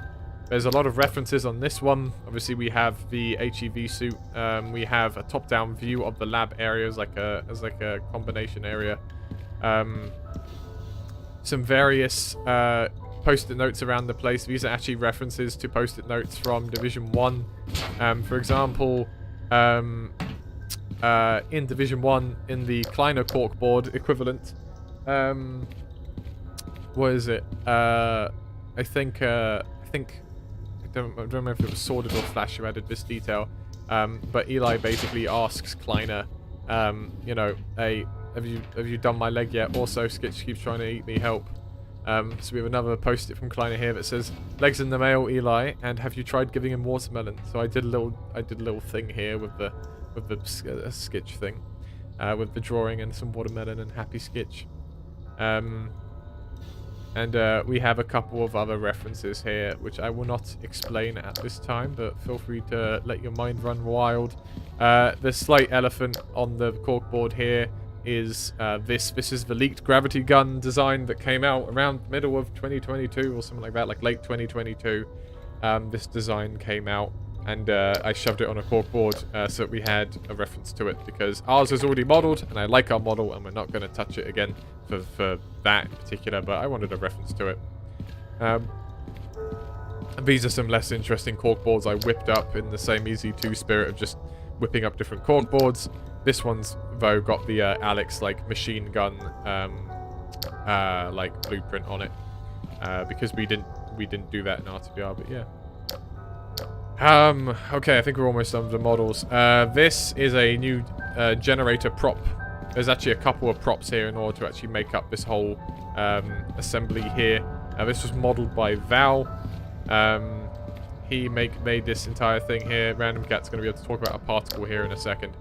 Now, we did still want to use some Eli Den stuff, and earlier in development, Eli Den was just using all the same machines as Black Mesa East, but we decided to cut most of them in order to actually not make it just, well, yeah, in order to make it just not just a repeat of Black Mesa East, right? We came up with some new set pieces instead. But we kept this one because this one looks really fucking... no, it's too late. I already said it. Sorry. I tried to stop myself. Can't be done. Really freaking cool, bro. Val did a great job. Random Kate, you want to talk about this zappy thing in here? Oh yeah, sure. So this is pretty much a particle effect interpretation of that one similar machine in retail Half-Life 2 Eli Den, where there's this machine with orange stuff floating in it. And for this fresh model in RTBR, we decided, hey, why not like do a particle instead of just a boring scrolling texture? And so that is what I did. I had to take care to ensure that the particles didn't visibly clip out of the thing. Yeah, and I added the arc effects, just kind of like for a visual flair. I didn't give it too much thought, it's just like, that looks cool.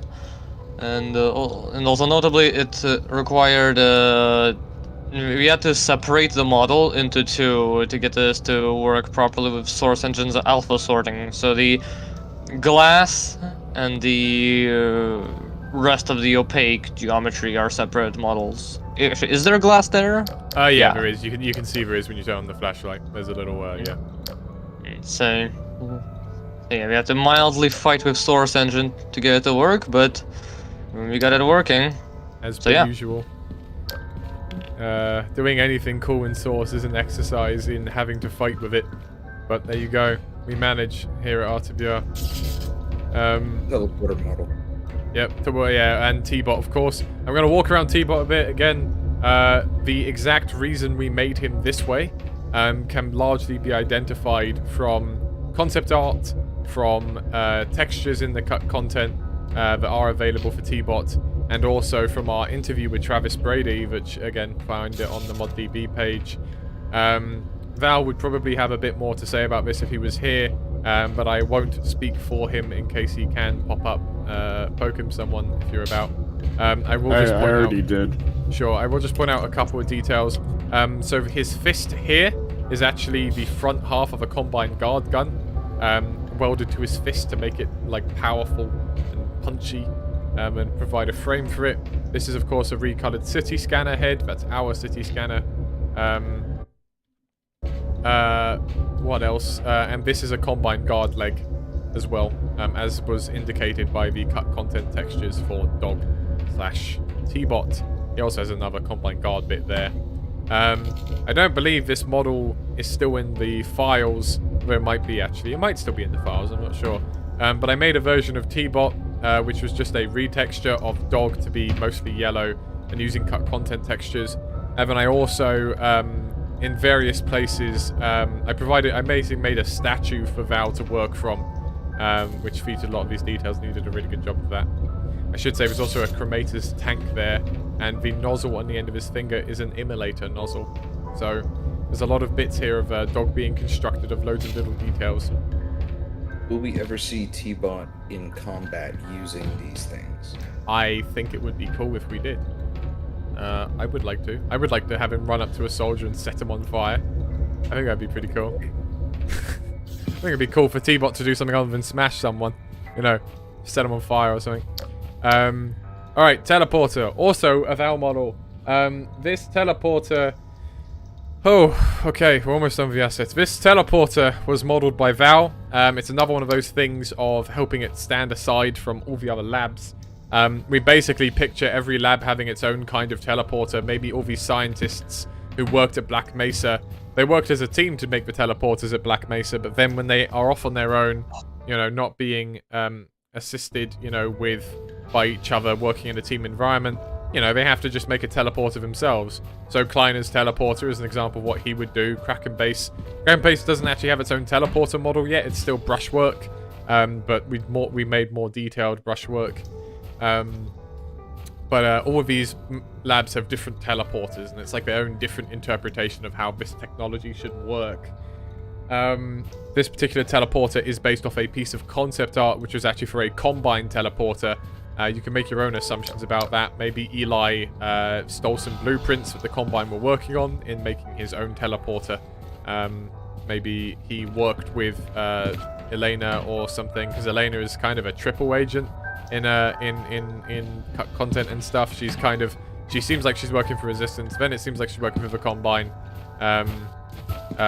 She seems like she's working for the Combine, then the Resistance, but no, she's not. She's actually just evil in the cut content. Maybe she gave him this to do the Combine a favor and see if he can make a working teleporter. Who knows? There's lots of theories. Go wild. Point is, model cool. And there's some smoke that comes off the top of it. So, I believe, finally, that is all the asset stuff that's worth addressing in here, specifically. Yeah, so, let's get to watching some of these scenes, I think. Let's have a look at this one first. The 7-hour war. It was truly a terrible time. Breen sacrificed the whole planet to save himself. Now he's the consul, telling everyone how he knows what's best. If only I could give him a piece of my mind. Overwhelm and destroy. What? Oh. The crowbar came in front of my face, right? I was like, what the hell was that? New visual error be like? Or crowbar jump scare, as Random Cat says. Random Cat, do you have anything in particular you want to say about T-Bot's eye effect here, or what do you think? Well, I guess sure. It's nothing much, but it was kind of interesting. So, it started from me being given a test map by Kralik, who he stuck a point spotlight entity and sort of flipped it on off using map logic and sort of asked me to like recreate that pattern with a particle effect, and so I did. It was kind of interesting technically. I used like a few. Like, there's no easy way to like get random emission, so I used. I think I used a few continuous emitters that are like set to slightly random, not synchronized emission rates, and I think I set the max particles count on the system to 2, so that you never end up with too many at once. So it's always like flickering on and off visually. So yeah. All right. Cool. So we'll have another particle effector here from Random Cat in a second. In fact, we could just do that now if you want. Okay, sure. Oh boy, this one. So this one was very tricky because the entire thing is controlled in the particle system itself, which was kind of dumb to do in hindsight. I should have leveraged map logic, but whatever. It turned out cool. It works. So to go into more detail, forgive me in advance. I'm about to say nerd shit. I mean nerd stuff. The arcs themselves. It's too late. Already a PG-15. You just made it worse. Unbelievable. Only a matter of time. Go on. The arcs themselves are emitted via a set of synchronized continuous emitter functions which have a very low emission rate. So they fire about every few seconds, creating an arc, and a few layers of invisible particle systems are used to control the positioning of the endpoints of the arc using a function that writes particle position to a control point. And these control points are used by the function that positions the arcs in a sort of arc particles in a sort of line from point to point. And from there, the rope renderer is used to draw them, which makes it look like an arc. And their simulation sort of mimics how real electrical arcs tend to behave. And also, because there's no way to randomize the emission rate, once again, as I said already, the entire set of layers that like generate the arc, so the arcs themselves and the invisible set of particle systems that control them, are duplicated. So there's 2 sets of them, and they have slightly different emission rates to sort of make them more sporadic and stuff. And the tiny thing you can see smoke actually jets off the place where the arc strikes. So yeah, quite a little thingy there. Yeah, quite a lot of detail for a little detail. It was quite a big task, but after all, a thing that might seem like, oh, it's just some little green lightning coming off a stick, right? No. Sometimes the smallest details are the one that are the most complicated. All right. Particle storms. Interesting, yet dangerous phenomena. I've been studying them for a while now. I'm hoping that by analyzing the differences between these rocks and the unaffected samples, I might be able to find... You're rambling again, Doctor. It's more of a personal project at any rate. One took my life years ago, and also thought I might take a bit of them too. Just make sure to steer clear of them if you see any. They've torn whole gunships apart before, and taken out whole squads of soldiers. I'd hate to see you fall prey to one of those green dust devils too. Creature, sworn to kill and destroy. Cool. Let's get in the rest of the interactables, and then I'm going to quiz Hoseki and Sworded for a while. Hoseki, we also have some other stuff to run by about the interactions in the yard, but we'll talk about this stuff in here. Should be up and running soon, though. Isn't that right, Alex? Yep. We'll make good time on it with Gordon to help us out. Indeed we will. Just about time we dusted off that old theoretical physics degree, right, Gordon? Okay, and now this is, I think this is our best one. Lots of memories there. Captain Vance and I haven't really been able to talk to each other after we had to split. He had to take command of the consorts, and I, well, I'm still here. With Alex. Just as he wished. It's a shame Vivian didn't make it. She was one of a kind. Too much. Too much.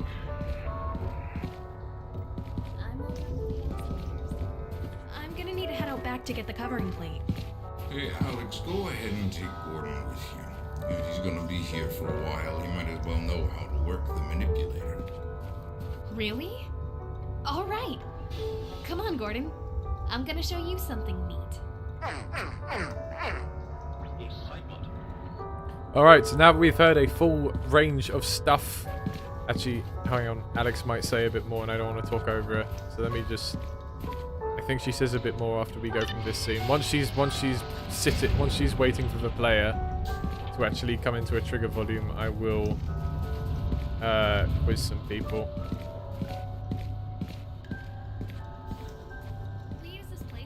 Yeah, I'll come with a... junk and various bits that we may need later. T-Bot helps us out here sometimes. He's the big mech you saw inside the lab handling the equipment.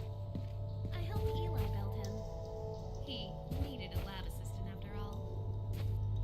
Okay, good. Right, she's not going to keep talking. Okay, so... first at bat, let's get the old Maxwell sorted. Talk to me about Maxwell. Yes. Oh, that's broad.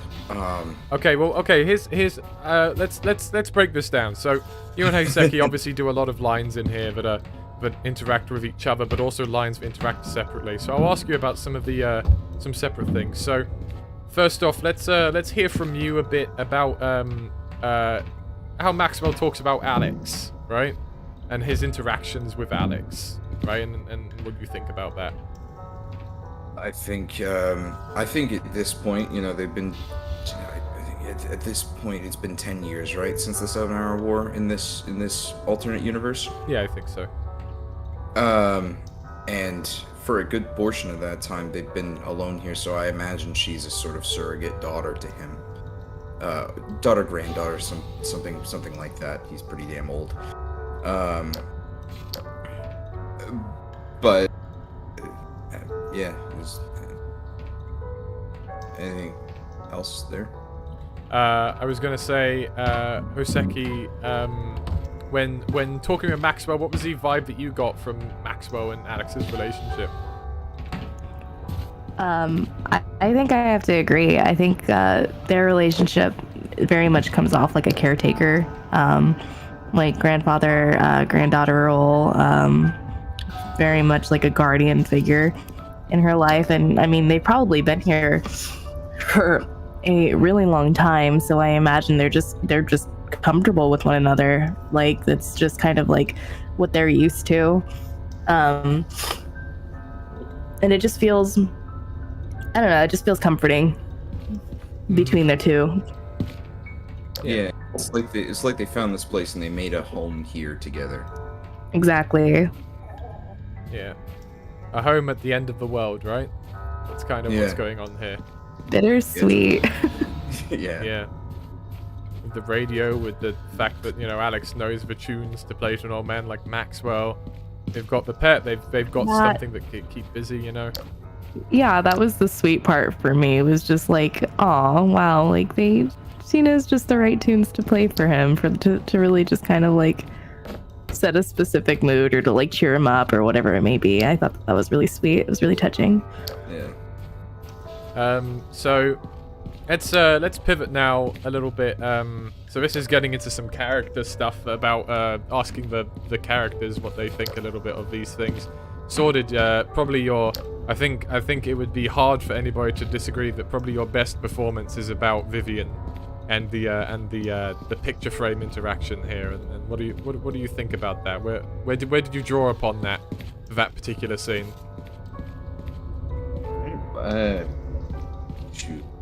Well, I don't know if I drew upon anything in particular. I feel like his feelings toward Captain Vance are sort of are like, you know, they're old friends, but I think they're it's like there's some not quite resentment going on, because he knows Captain Vance had to leave, and there's nothing he could have done about that, but he also knows that Alex needed him and has, and they're very close, but he's not her father. Yeah. So I think that's a point of regret for him. It's something that he feels like he can never. It's like a shortcoming he feels that he can never truly overcome. Yeah. Yeah. Oseki, I don't know how much we've specifically talked about this, but obviously there will be a time when Alex is reunited with her father and stuff, and I haven't given you any lines yet, but what are you, with that in mind, with kind of what we've talked about and stuff, what are your feelings on that? Like, how do you think Alex's reaction to all this is? That her mother didn't make it out with Black Mesa, that, her dad's off somewhere else. What do you think her kind of interpretation of those events is going to end up being? Oh gosh, it's kind of hard to kind of gauge that a little bit, but I do think it would be very much an interesting. It would be interesting to see kind of how she feels if she were to come across her father again, and then like how that may conflict her feelings with Maxwell, and just being like, well, I obviously don't want to leave him, but I also, this is her curiosity at the very least. She wants answers, I imagine, and to get those answers, well, depends on what exactly she has to do. But I mean, that's all I can really think of. I mean, regardless, I'm excited to see how it does play out. I think it would be interesting. And like I said, emotional conflict probably within herself. Yeah. Okay. So, lastly, so now that we've talked about some thematic, some character stuff, let's get down to the slightly more nitty gritty and just ask Sordid, what was how did you approach kind of tackling the voice from the cut content, how you wanted him to sound, I guess? So I knew from the beginning that I can't do an impression of Robert Guillaume. I can't. I've tried, I can't, and I don't want to. I don't want to feel like I'm trying to do that performance. So I tried to draw much more heavily on the couple of recorded lines for Beta Maxwell, and maybe make him a little bit more calm. He sounded so frantic. He's just so old. He's so old and tired, and he's missing a leg, and he, you know, He's going through a lot. Yeah, yes. He's so old. So old. Oh man. Yeah. Okay. Just. I love the old man. Huh? You do. Huh? Like. Oh, that one's good. When I was when I. So What's that one is Speak lip up. syncs individually. So I when I was going through the lip sync, and it was just anybody who's used Face Poser, you know that like when you move like the cursor, it goes it was like huh. I love that one so much. When I was Speak working up. on the trailer, I had to hear that so many times. And when I did the initial choreography for him, I would keep replaying that scene. It'd be like, huh, huh, huh. Keep going back, trying to time up the choreography. You know what I mean? Make sure you did the right gestures at the right time. It's great. It's very good. Even the best line can sound really funny when you just hear it repeated 20 times in the middle of the word, as Amicus says. But yeah, no, I think you did I think people would be hard pressed to say that you could have done a better job, Sorted. Honestly, it's thank you. remarkable. It's incredible. It's uncanny, right? It is uncannily great, right? Thank you. And speaking It's of really good work. absolutely, and speaking of uncannily great, let's hear about our also similarly fantastic Alex. How you approached the sound of her voice, Hoseki. Oh, well, this one was really interesting because I remember when I first initially got her her recordings, I got the beta and I also got her original voice. And I think the direction I kind of took with her is I didn't want to take away from the original voice actor. I feel like they're in a way iconic in their own sense, and also the way I imagined doing Alex, I kind of took both the beta as well as the original, and I tried to find a middle ground in there somewhere where it was very much kind of a little bit unique. I gave her a little bit more of like a bubbly, more like not excitable personality, but in a way where it just feels more like she's a little bit more passionate about the things that she's doing. She's a little bit more on the excited scale. And of course, seeing Gordon again, and it probably is just a little bit of a new, it's probably, you know, very exciting for her with her talking about, you know, Black Mesa and getting to know more about what happened there. And then also, you know, having another person come in to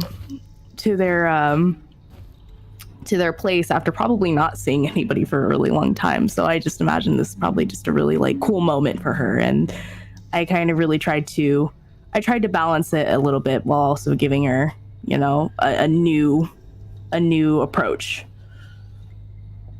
Yeah. Well, as I say, I think you also did a remarkable job. I think we have an incredible voice cast. We've yet to hear from Amicus with his breakout role in Grigori and RTBR. Mike, of course, a fantastic contribution. But we'll get to Grigori, and of course, I'm looking forward to the Division 1 developer stream when we can actually dig deep and give Tabby the opportunity to talk about Elena in more depth, as well as the other voice actors have had the opportunity to do this stream. So apart from Skizix, who also will get to have a fair bit of time, and Entity, though Entity, of course, has voiced other characters, and so he's had a benefit of getting to dig into the elite cops and sound design and music and all that. But I think we have an incredible voice cast. Overall, I think it's just the amount of emotion we bring to these characters. You know, only so much can be done with choreography and models and stuff, right? You know, you have to be able to not just say the lines, but really feel the lines, and I think our voice actors do a fantastic job of that. So let's get more into Eli Den then, and the prototype physics manipulator. This is it. The prototype physics manipulator. Though I call it the fizz gun. It's pretty clunky, but it gets the job done. You can lift things too heavy for yourself and punt them around the place.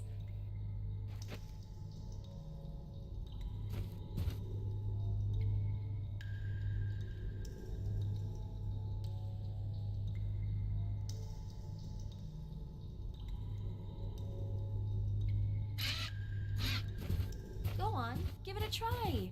Nab that covering plate.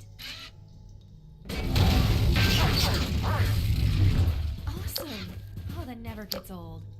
Skitch loves to see people tossing stuff around with a fizz gun. Don't you, boy? This was my favorite part. Yeah. I love the visual interaction. Where she grabs his little hands. I need more of this. I need more of that Skitch interaction. Mhm. Let me know when we'll take Absolutely. to Dr. Maxwell. So, seeing as Alex is gonna take a seat for a second, let us vibe. So, Skitch is an interesting topic. There are a lot of things that go into making something like Skitch, because Skitch is not a prop dynamic. He's not an animated prop. He is an NPC. That means he has proper animations. That means he has idols. That means he has choreography, sound effects, everything. And making a new NPC for combat is pretty complicated on its own. But making a choreographed NPC requires a different level of behavior, right? Like, you need to give them the ability to have personality, right, as well. Now, obviously, we tried to make sure our enemies have personality, are memorable in their own way. But we needed moments like that with Skitch, with Alex. And so we dug into a lot of stuff for that. Calamando did a lot of the choreography, rigging, and animations for Skitch. And Amicus has been looking at supplementing that lately, and we'll see where that goes. But speaking of Amicus, sound design, Amicus, let's hear a few words from you about Skitch.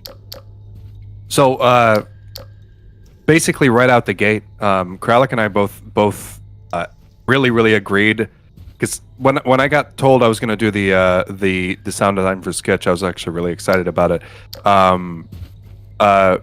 Just looking at Skitch, both Kralik and I agreed that it should sound like, if you guys don't know, baby crocodiles make this really interesting, like almost laser gun type sound, and I thought it was just perfect for Skitch, and Kralik thought the same thing, separate from me. So it was just some good convergence there. So I definitely wanted it to have those sounds for more of the vocal interactions, like when it's speaking to, friendly people that Skitch has been around. So like when interacting with Alex or interacting with any of the other members of this little den, he'll use the more friendly vocalizations he can. But then he also has this hiss and this like kind of almost like froggy roar that it has.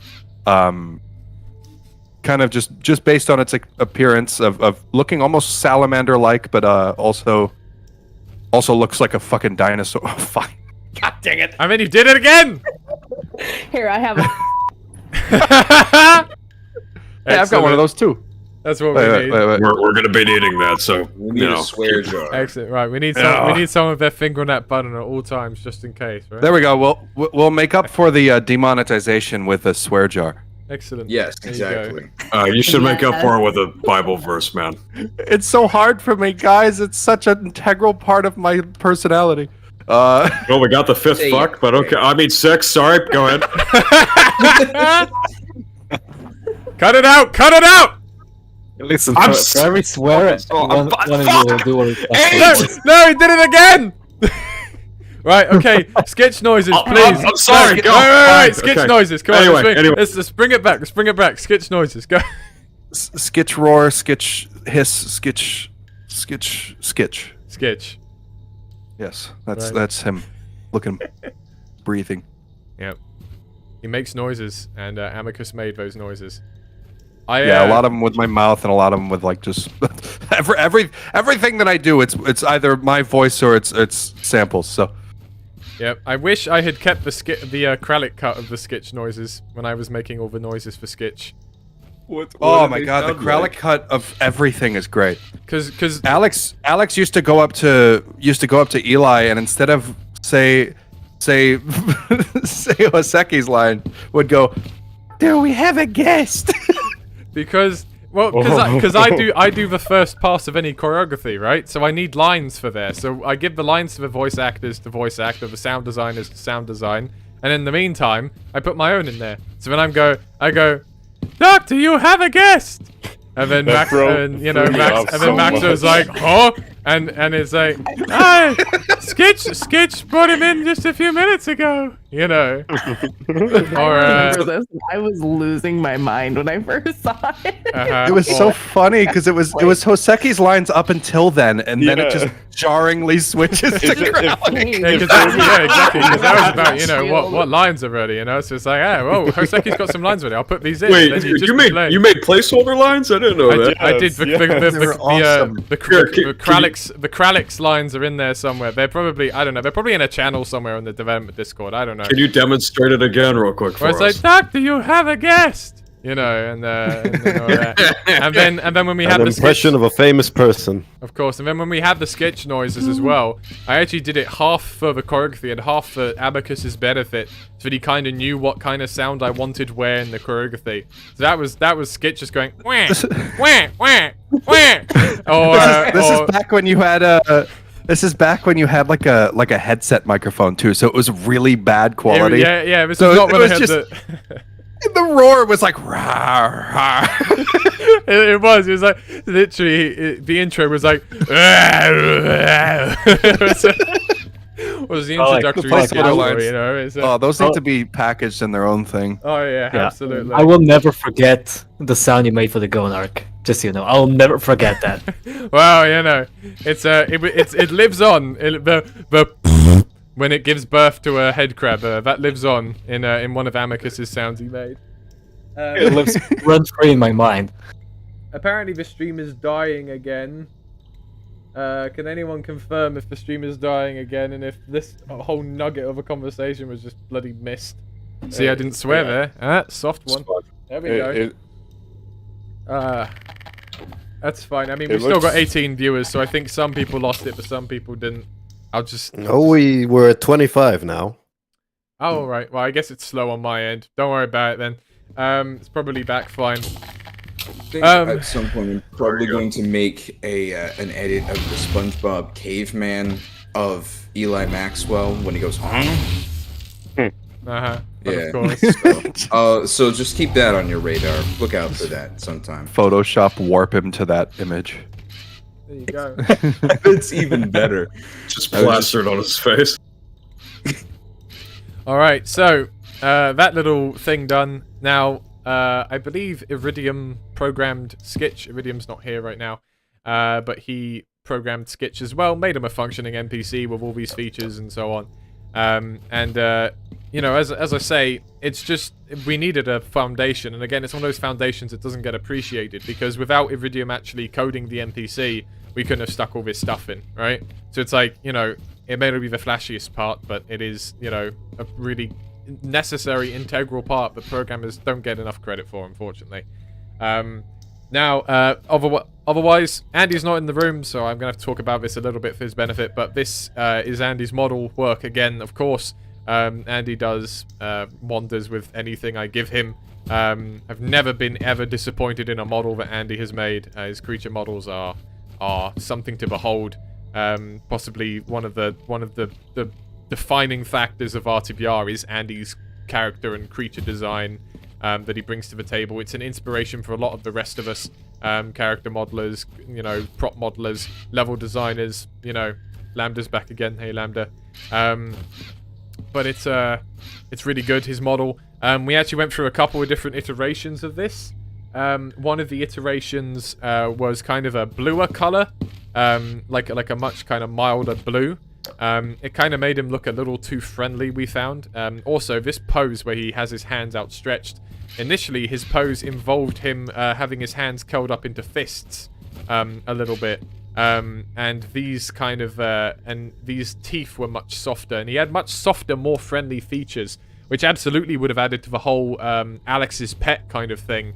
But he didn't look quite formidable enough, so we tightened that up a bit, and we got this, which looks like something that, you know, when Alex holds his hands and he wiggles his little face, you know, he's still cute and everything. But he also looks like he would eat you alive, and it would not be difficult to do so.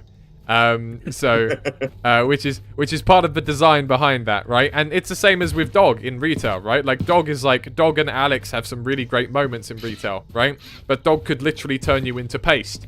So that's a thing to bear in mind, and that's what we wanted here, and I think that's what we got. There was another design of Skitch we almost actually went with. This one, the blue skin, Andy does a lot of skin variants when he does stuff to kind of give us options to work with.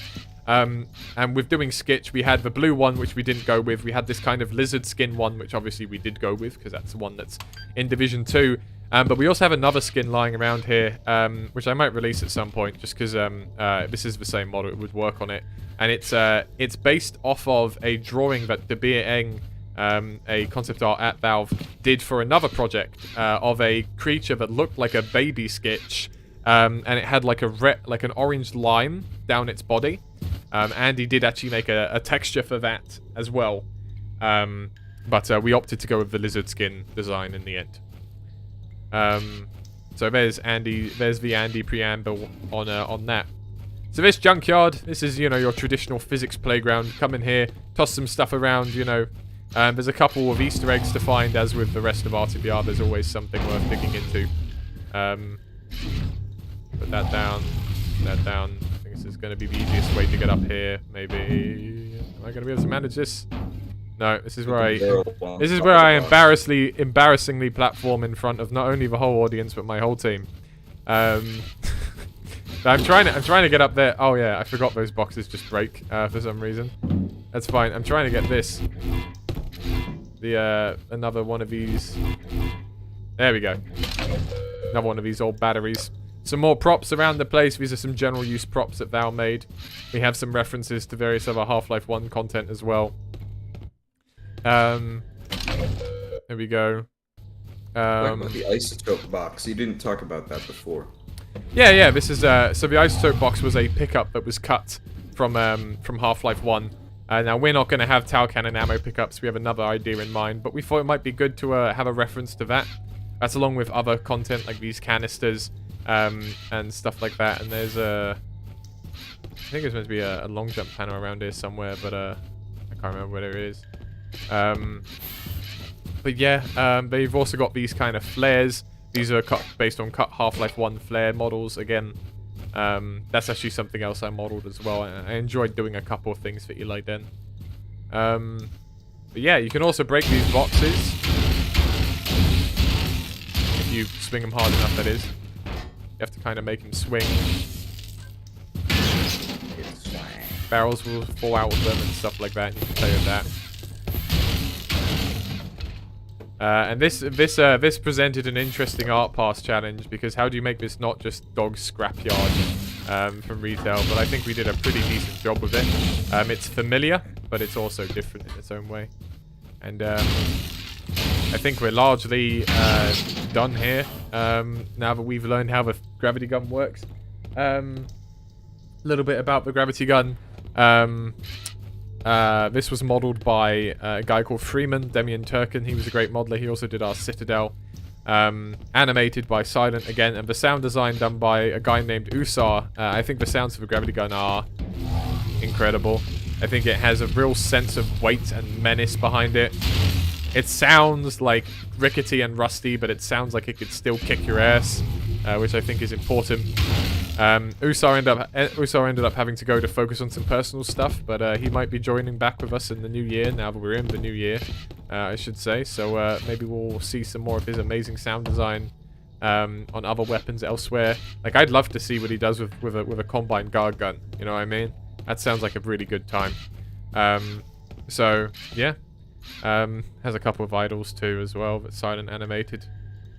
They give you a slightly better view of the gun, except probably the same idol's going to play 100 times. No, it's not. Okay, here we go. There you go. The design is based off of the Eli Maxwell concept art before we actually got the model. So this is kind of this is an interesting relic, if you want, of how people used to approach remaking the old physics gun, because we didn't actually have the model. We had one piece of concept art to go off of, right? So yeah, we went off of that piece of concept art, and we got this with the dual tanks either side. And there's quite a lot of details that still look similar to the old physics gun model that got leaked. But there's also quite a lot of details that are very different. Ours is definitely a mix between retail, the phys gun, and then the concept art phys gun. It's definitely a melding of all of these things, as opposed to being any one particular thing. Alright, well, let's see what Alex has to say now. Looks like you've got the hang of it. Let's head inside and see how Eli is getting on. Alex has the patience of a saint. What was that?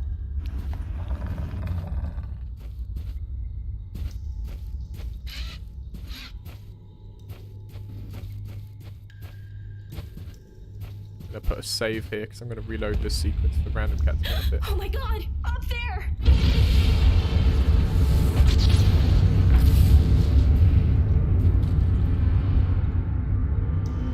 A lot of people thought in the trailer this was a flashback scene. Which I find interesting. The what? This So yeah. That sequence, when I had you sorted your lines, the 7-hour war, some people thought that was a flashback scene to the 7-hour war. It was a nice little use of trickery there. What's going on? Alex, you need to get out of here. Just run.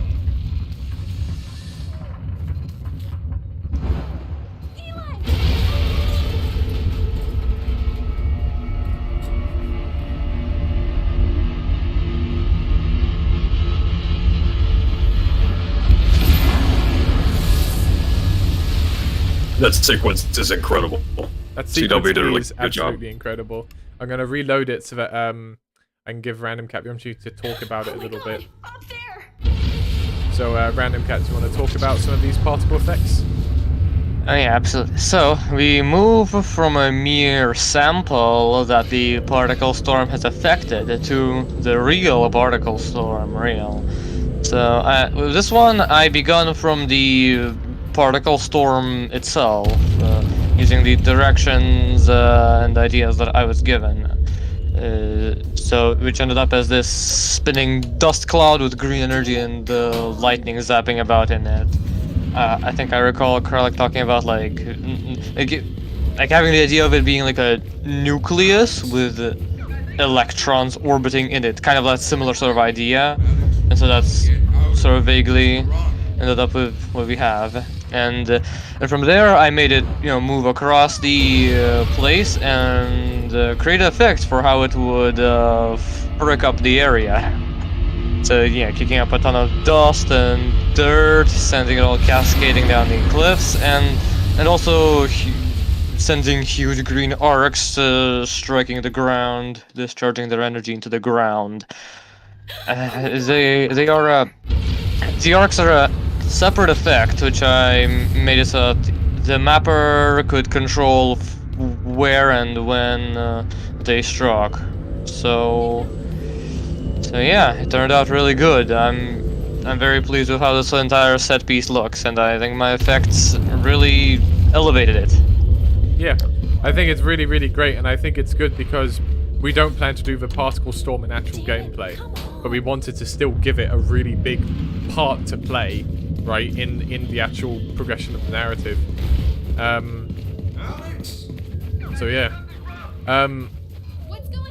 Hoseki, what? I'm just curious because I don't think you saw that sequence when I asked you for that line. So what did you have in your head that let you elicit that feeling of panic from Alex? What did you kind of think of to actually be that panicked about it?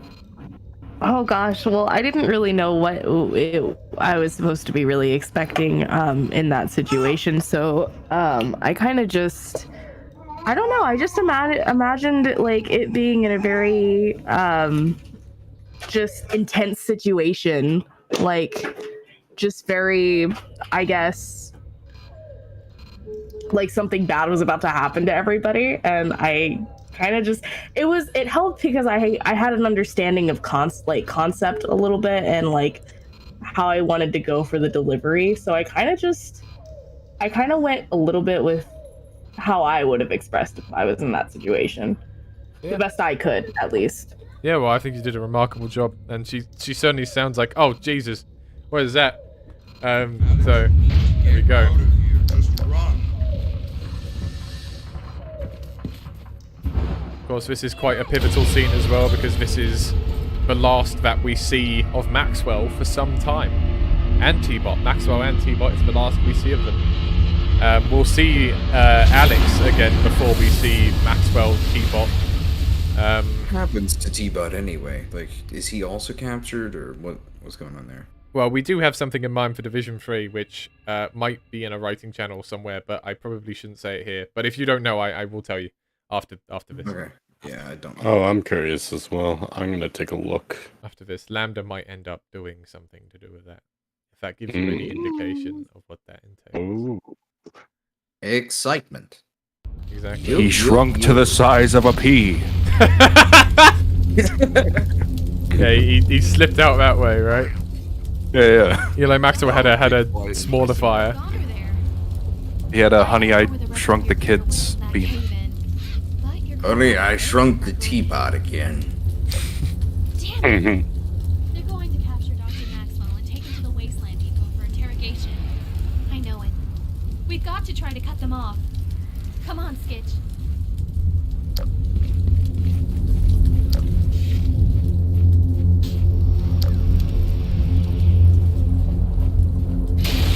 Yeah, this part of did too really knock my socks off, man. I'm not gonna lie, I wasn't expecting it.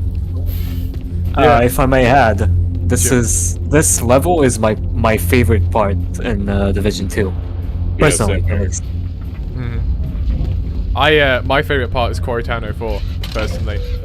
I think we just did such an amazing job with the Annabelle collectively. But I do also think this is an amazing part. I think Eli Den in general is just such a great, like we did, like just those characters our characters are alive. You know what I mean? Like, like just the voice acting and also all the scenes we give them and all the detail. It's just, yeah. Anyway, sorry, we're back in combat mode now. I can start playing attention. Oh, I do have something to add here in case anyone noticed it, but in the trailer I created, this area in particular is different. That's mostly because CW, the one who mapped this area, did like last minute changes. Clat actually did this bit. Oh, it was Clat? One of our testers who was who popped off as of late, but he did a very good job of this map before he did. Yeah. Okay, I'm not going to pick up the gun just yet, because now is a good time, now that we are done with Eli Den, to field some questions, if there are any that need to be fielded. Well, there are questions. Certainly. Will the synth scanners from the console plaza map be reworked or seen again? Synth scanners. You're talking about the ones that are like under construction. They're in parts. Oh, the shield scanners, right? The shield scanners, yeah. Yeah, we'll remodel those, certainly. We just haven't done it yet because they haven't featured in gameplay. And our priority when it comes to modeling stuff is stuff that actually is going to feature in gameplay imminently. That tends to be our priority when it comes to modeling. That or something that's probably going to take Andy a while. So I want to give him plenty of time to actually do it. But yeah, we'll be aiming to remodel basically every single creature, right? Eventually, like eventually we will have an Andy edition or perhaps an Amicus rendition of every single organic in the game, and plus a bunch of extra new stuff like the fauna and such as well. So yeah. Okay, go on. Will sack ticks be in RTBR? We'd like to do them on the Hyperborea. We think it'd be quite interesting to have sack ticks. They'd be nice and gross, and we think that would help the Arctic stand out if it had a unique enemy type. That would be cool, yeah. We sort of answered this question already, but will there be additional beta characters added like Samuel on the train?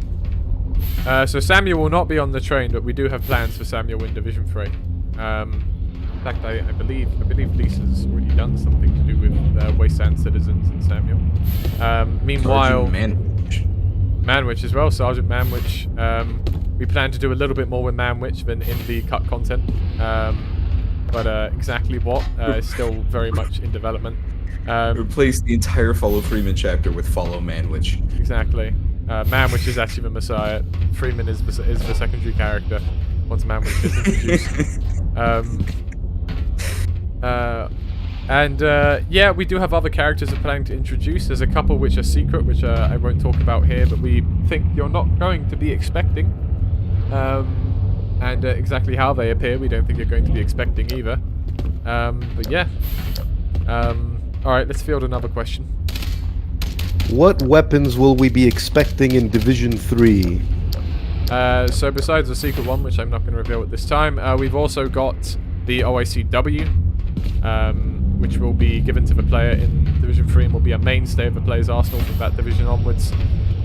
We've got the Tau Cannon, which a player will have the chance to hold in their own hands instead of on the buggy. We've also got the Steam Bow, which will be the crossbow equivalent. We have some interesting stuff planned for that, which will hopefully make it very different from the crossbow you know and love.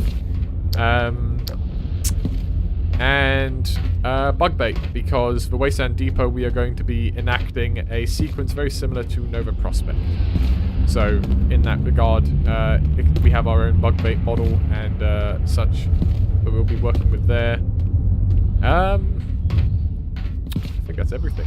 Yeah, I think that's all the weapons you can expect in the mainstay. I think we've the Steamboat we don't have a new model for yet, but we have shown it and talked about it before as being a Division 3 weapon. Referiopods to be expected, OICW as well, and the Tau Cannon. I don't think there's any surprises there necessarily for people.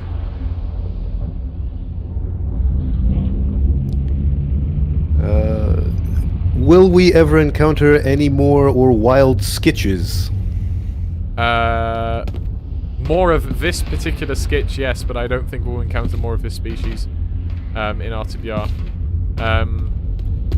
My thinking is that it is perhaps a very rare type of predator organism that doesn't exactly hang around in packs or anything.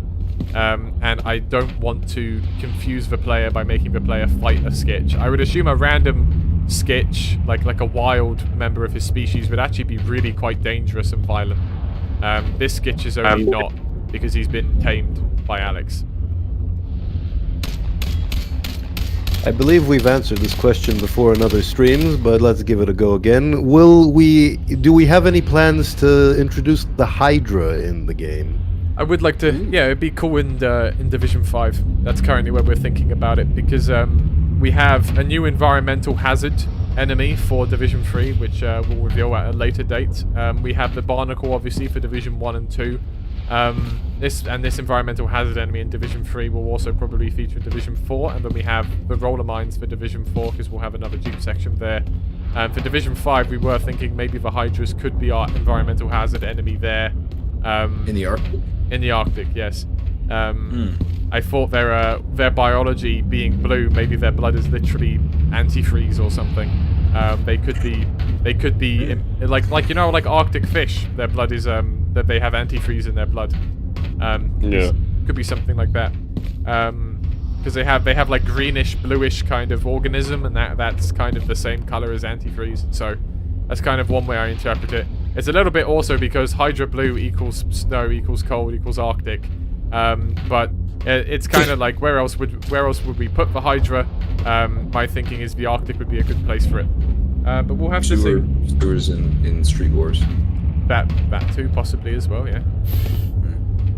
You see them coming out of the sewer manholes. All right, let's field one more question and then let's get on with this. We still haven't gone to Ravenholm. How many times do we intend to reset the player's inventory in RTBR?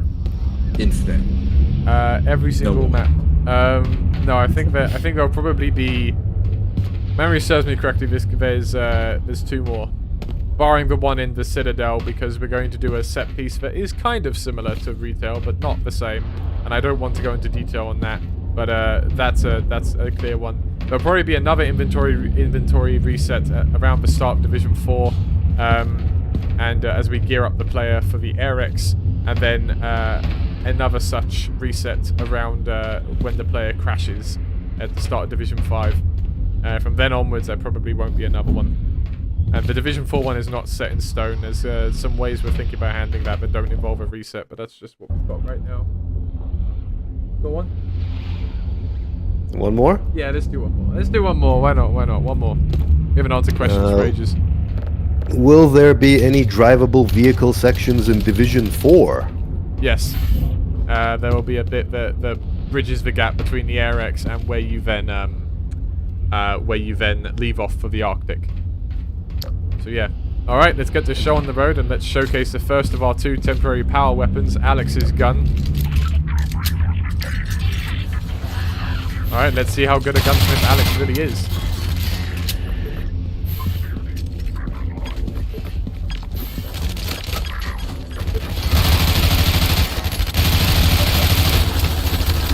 This is a really tough section, by the way. I gotta be careful here.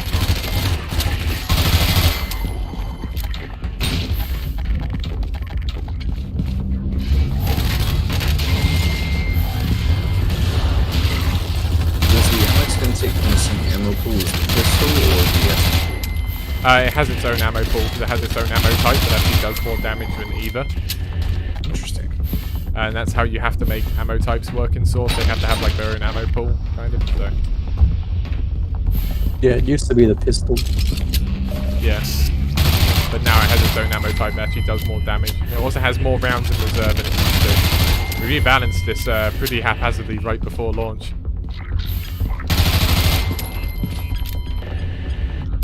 Yeah, so we had to, in order to give it more ammo, we had to give it a new ammo type, because the ammo pool has the same max ammo for all guns.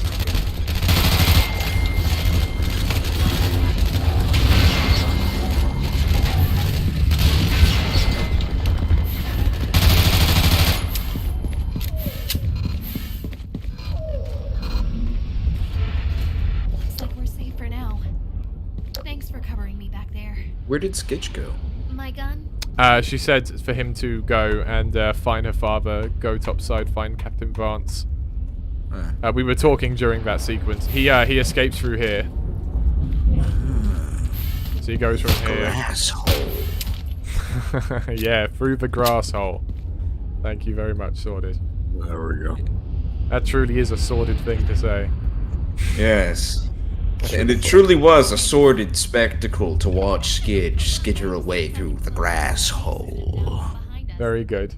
Circle around and salvage what I can of Eli's. You need to see if you can catch him before they start interrogating him at the depot. There is an old I'll just answer this one because I see one here. We did not base anything in RTBR off of Vance in any capacity, the cancelled mod. What we did, most of what we did was done before Vance existed as a mod regarding Alex. We took a tiny bit of inspiration for some of this stuff from Half-Life Alex, but largely our own and retail. Alright, let's get into Quarry Town. This is the first map of Quarry Town. This is when we're going to start hearing from Flash for basically Flash and Amicus and basically nobody else for about the next about the next like 2 hours probably. So I hope you like the sounds of their voices because you're going to be hearing it a lot.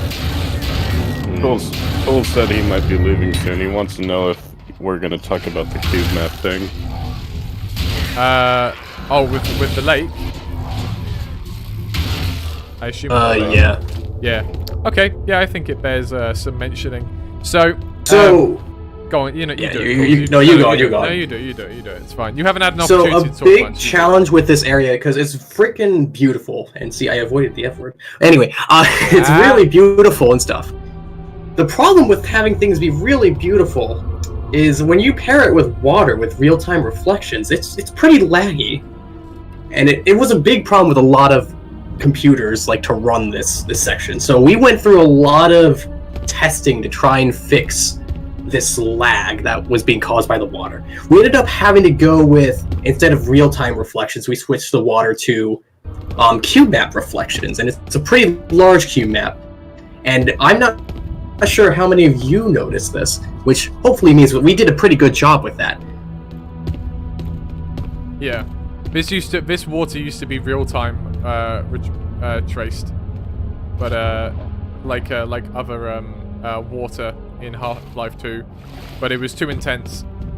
We were thinking of maybe putting a version of Quarrytown Vista up in the add-on section that has the real-time water, but this already looks pretty good. The one in the add-on section would just be as a curiosity, really. The main thing is that the frame rate in this map used to be like low double digits because of the real-time reflection water. And the cube map that we put in allowed it to actually become a playable frame rate again, which is important because this section has bloody platforming. Let me punt him into the water. How's that for you, little bugger? Right. But yeah, so if we did put up on the add-on section, it would come with a pretty heavy caveat that this version has unplayable, I would argue, frame rates, which is why we collectively decided as a team to not go with it for release. Because most of us were getting under 60 frames per second, and most of us were getting under 60 frames per second. We're actually getting pretty low under 60 frames, like talking like 20 or 30, which is just not acceptable. Yep, but it's fine because this Vista still looks pretty nice, and on top of that, it's fine because the rest of Ravenholm is still about as gorgeous as you could possibly ask for. Which again will be something Flash will be talking about in great detail before we go anywhere. There used to be leeches in this water, but we removed it because no one really liked it. It was really annoying to work with. And anytime you dropped in here, it was really annoying to just get eaten by leeches. However, one time I think Ozzy came over here and found some I think he found some no drawers or a stuck spot or something, so he said we should put a secret out here, so I put a secret for him. This is the same capacity as the RBAB skull. It's the RZ skull with Max Payne's face on it, which I think a lot of people kind of find weird. But at the same time, I remember when you just told me one day, oh yeah, put your skull in Quarrytown Vista. I'm like, huh? And then you showed me, like, you actually named the object RZ skull. It's kind of a nice callback. Yep, so there you go. I am honored. There you go. So, immortalized within Art of VR is this weird skull in the corner of Quarrytown Vista. Exactly. Right. Alright, let's get on then to the rest of Ravenholm.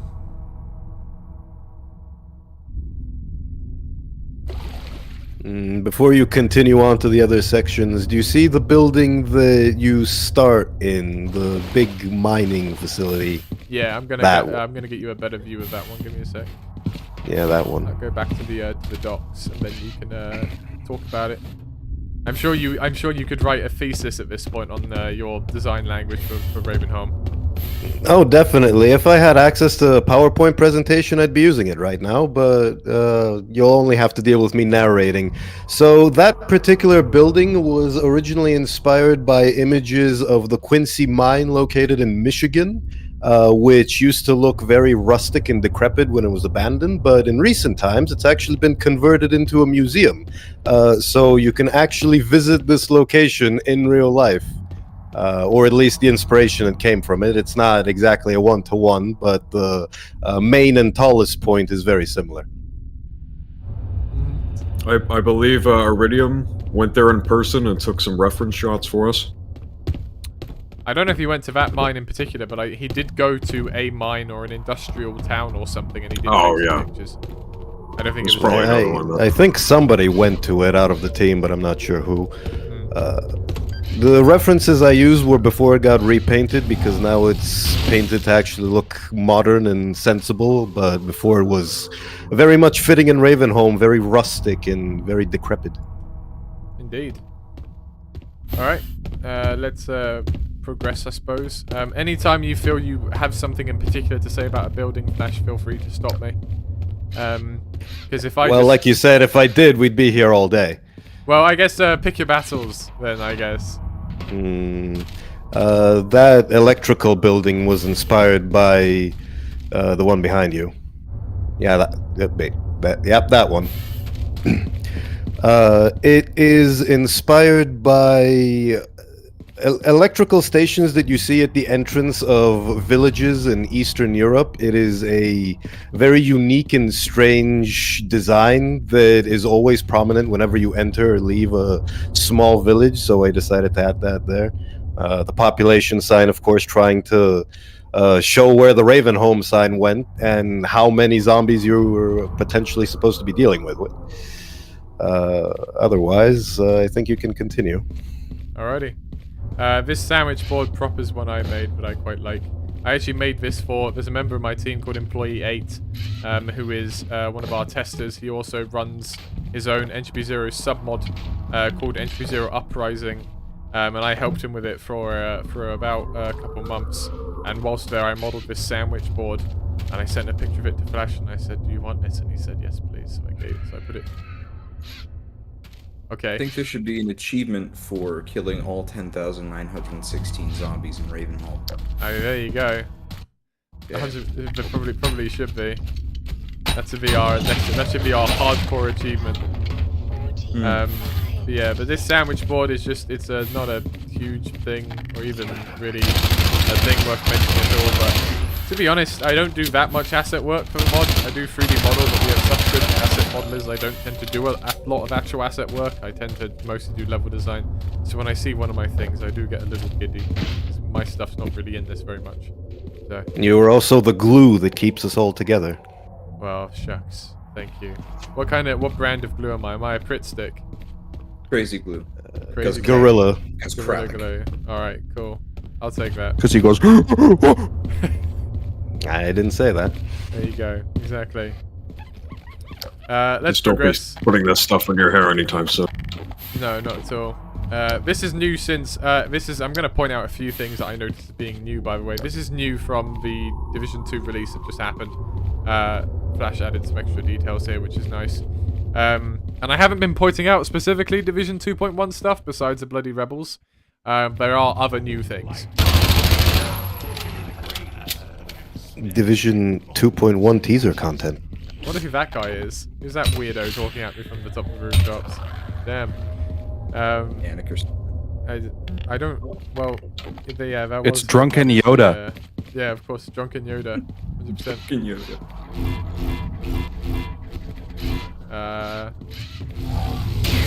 Enough out of you. Thank you very much. Have a nice day. There's also a couple of extra details here which are different, I think, from from the Division 2 release. Okay. Coming down here. Pick up a couple of secrets. Because there's some grenades down here, and you need all the ammo you can get in Ravenholm, I'll tell you that much. I think we did a pretty good job making it so you really do have to rely on the gravity gun for ammo conservation. It's pretty challenging to get through Ravenholm without utilizing the physics at your disposal. It'd be neat if the reason for that is that Gregorius just hoarded it all in his chapel. Oh yeah, well, that's one way of thinking about it. Oh, I mean, I guess he's probably used up some of it as well, right? So. Oh, probably. Probably used up a lot of it, and the initial Imagine rebels. Imagine if you just found piles and piles of spent shotgun casings everywhere. This is our first introduction to the saw blades. With a guy who's already cut in half. We hear someone. Besides the tutorial for burning zombies and using Grigori's traps, I really wanted to have a room that had saw blades in it and had a justification and an explanation for why there's saw blades in it. So the idea for a sawmill came to play, and I spent a lot of time changing the textures and reorganizing the way this place was made. Yeah. And of course, this is one of those chapters that I think would absolutely fit every frame a painting kind of Instagram, Twitter, you know what I'm saying? I'm sorry, I'm old. Instagram is where we used to post our pictures, kids. Come off into here. What brings you here? Have you not heard that Ravenholm has been claimed by the dead? I would welcome you, but soon. I fear it may be you I threw upon the fire.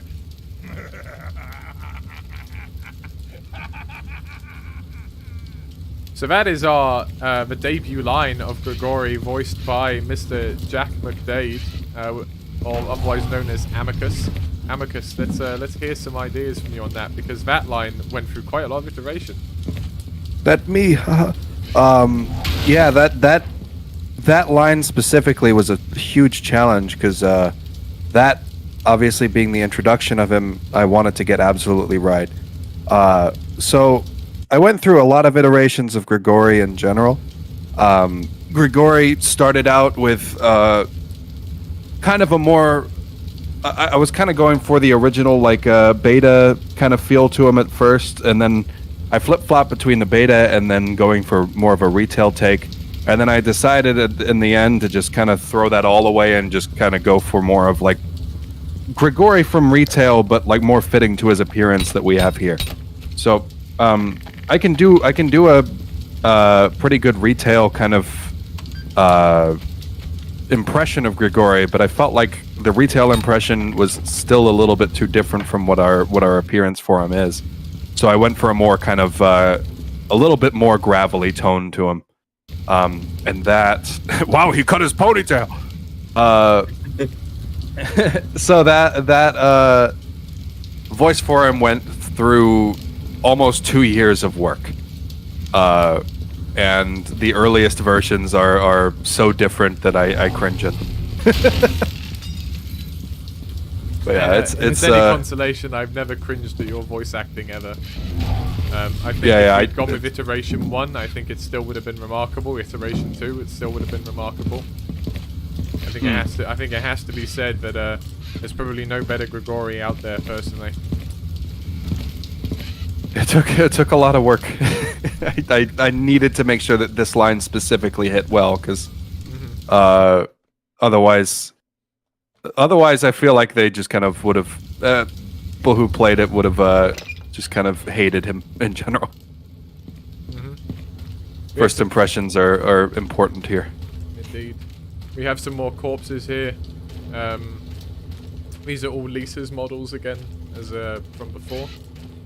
Let's get into here. Have some nice little survivalist bits here. Very nice. You can have a ladder up here, interesting. Come up here and get these supplies.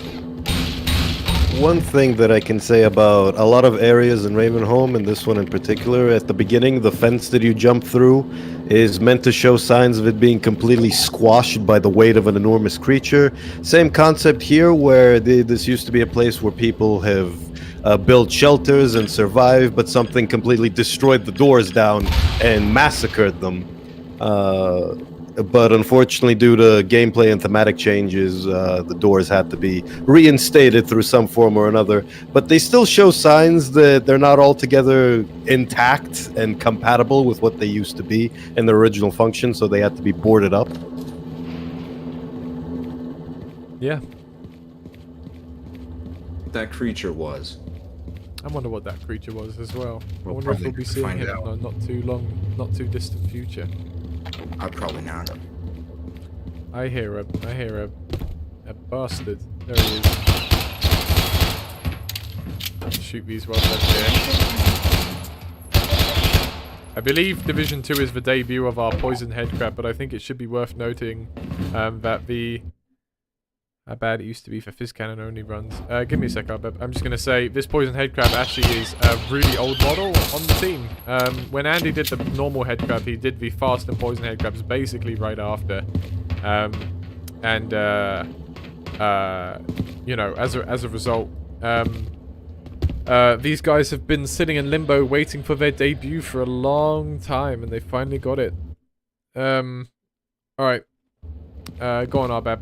Talk about the challenge in Fizzcan only in Ravenholm before. Yeah, so as Kralik said, you have to use a fizz cannon as well as your guns to get the most out of to play Ravenholm efficiently. But it used to be really terrible to play Ravenholm fizz cannon only. What happened was that a lot of props, and no, there weren't a lot of props, and a lot of them a lot of the crucial ones, like vent covers, could not be popped off at the fizz cannon, so you had to bring like a special prop with you. And there weren't many props around, and I played through Ravenholm about 3-4 times fizz cannon mode before I actually played through it with guns properly. And every time I'd always find some feedback about it, but luckily we got it to where it is now, and it's actually very fun to play through the fizz cannon. Yeah.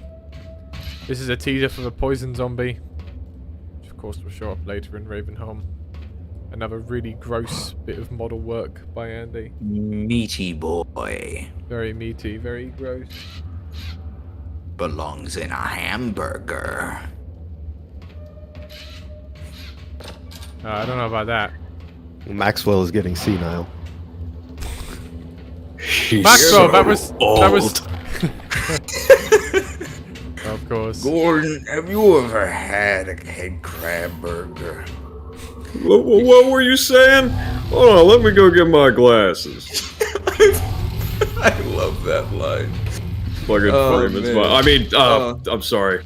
Heckin' frick! Oh no. I said Nice the F props word there again, for man. Just happened there. It's something to do with this cog. This cog is an interesting cog. We're gonna go get the cog again. Where is it? Where'd it go? Just another cog in the combine. I think it went inside the door. This cog is an awesome cog. Why, dude? That's it. You just gave me flashbacks to Christian preparatory school, man. Ah, crap. Where's the cog gone? Oh, you can tell it's breaking down now. Come on, guys. We can do it. Rains from heaven above. That's where it went. A few more hours to go. Join us on Kralik Adventures next on Tuesday. Where's the cog? There it is. There he is. There is. Where's There's the cog gone? Right. You can use that cog to fly. There you go. You ever prop stack before? Gordon, you ever have prop you flew ever before? stacked with the gravity gun before? Yo, we need to put that in, though. We need to put that in. Gordon, have you ever prop surfed in Dark RP? It's a hell of a thing. Gordon, Those citizens admins. aren't supposed to have guns, Gordon. Those admins, they won't know what hit them. Right. Gordon, have you ever taken a pallet and flown? Gordon, that's fail RP. I can just see after this stream it becomes like Eli Maxwell becomes a meme. Yeah, Maxwell Gordon, RP. the first sighting of an elite combine soldier with a blue gravity gun, you run. Gordon, have you ever... First one I saw, I lost my leg. That's how I lost my ability. All right. That's how I lost my... That's how I lost my left pointer finger. Let's put it back. Let's put it back. Stop trying to put the dragon to sleep, Crowley. Look. Okay, I am the dragon. This is my domain. You're the little medieval nightmen that come here. But you're not like Prince You're not Prince Charming. You're not like Prince Charming from Shrek. You're like the little, you're like Fry from that episode of Futurama where they go into a fantasy land. All right. Stay in your lane. Flash, talk to me about a bit more of Ravenholm. Talk to me about that cart sequence, if you fancy. That's a sequence that existed before you got this map that then you had to work with, right? We have a couple things to talk about here, actually. But you go first. The cart sequence took a lot of iteration. There was a lot of play with the actual cart model. There was a lot of deciding how exactly it would work because there is a mine cart with tracks randomly here. So there had to be a mine building at the end of it, a mine building at the beginning of it. And since we're in Quarry Town, that supposedly begins by going through a mountain, might as well have more mountain entrances, which is how that giant bunker door entrance came about at the beginning. Mm-hmm. That's this one back here, you mean, right? Yes. I see. Yes, it basically showcases the idea behind the facilities here is that they have mine carts going into the mines and then going out of them for refining purposes. So everything here has a purpose. It tells a story. It showcases what these facilities were supposed to be used for before they became overrun with aliens and the dead and so on. Indeed.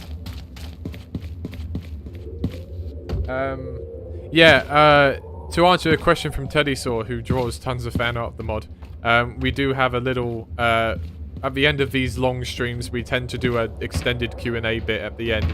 And we'll do that, and then in order to not, and then I think the last time for the demo, in order to not make it boring to just watch the menu screen, I think I put on like a slideshow of all the fan art that we had so far.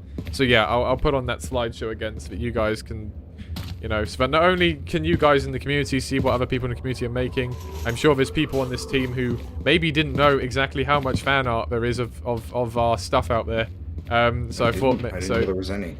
So, well, there you go. Some of you guys might find that fun to look at, to see that there's fan art being drawn of our stuff. So, yeah. RTBR fan art. We haven't talked about the pistol double burst, because that's something that I believe was in the demo, but we have made it more reliable and more powerful since the demo. There's a lot of little things we've done like that, that revise gameplay. So I would advise take a look at the July gameplay sandbox stream. Just a reminder as well, if you're wondering why does my grenade timer thing look wrong in the audience when yours probably looked totally fine, that's because for some reason mine is still the placeholder one that we had early in development, and I've got literally the same build besides the maps that you guys in the public have, and other people don't have this problem. I think it's a caching issue. I don't actually know how to fix this. I assume I'd have to like get rid of like a cache or something, but that problem is not in the mod. That's not a problem with the mod. That's a problem with Steam and caching and whatever the hell. So just to put that out there so people are aware. Okay, it's coming to this room. A fun fact about this entire indoor apartment area is I actually molded it off of places I used to live in. Zombies and all, right? Yeah, zombies and all. This is directly inspired from my childhood where I had to fend for myself against hordes of the undead. It was a very traumatic childhood. You can see why I'm a level designer. Well, I think you really brought that trauma to bear on when art passing Ravenholm. So we thank you for your service. You doing all right now, though? No. Not surrounded by zombies. Okay, damn, my bad, bro. No, he's in Scotland. No, I'm not gonna make that joke. Nah, never mind. You already did. I did. You don't know what I was gonna say. You don't know what I was gonna say. Don't worry about it. I think you should go back to that sordid receptacle. A sordid receptacle. That's that's actually even worse than the grass hole. I'll be honest. Anyway, let's keep moving. I've just been informed that the stream probably reset again. Thank you those of you who refreshes the stream every so often. I don't know why this happens, but you know what? This is what happens when you stream for 5 hours and I don't have a dedicated streaming setup. So you know. Anyway, let's keep going. Let's keep getting into old Ravenholm. I added a new brush here. Can you see which one it is? It's a singular brush. One brush? Is it like a trim or something? A little bit. It's in the 2.1 update. Well, you heard it here first, folks. There's a new brush in Quarry Town 01. Yep, you've been staring at it a little bit. I'll give you a hint. It's at the entrance. The one you came through. Why is it this? Yes. It's the door. Alright, very yes. good. Okay. Oh, that was good. Well done. Just smack myself in the face with a giant wooden board. Don't worry about it. Doesn't matter. Okay.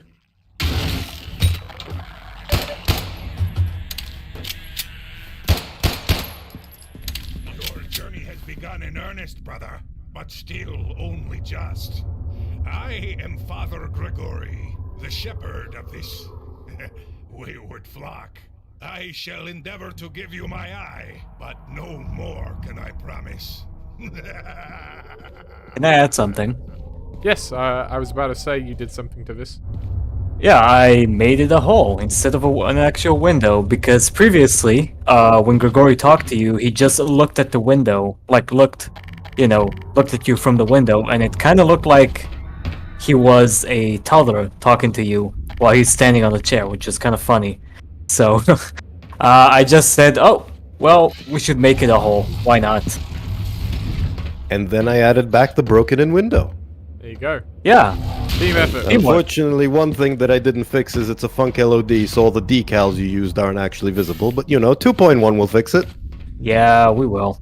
So the funny thing with that, the reason why there's a Grigori scene here, there originally wasn't a Grigori scene here, and we got to this point and we were like, oh crap, there's not actually a single scene where Grigori says his name.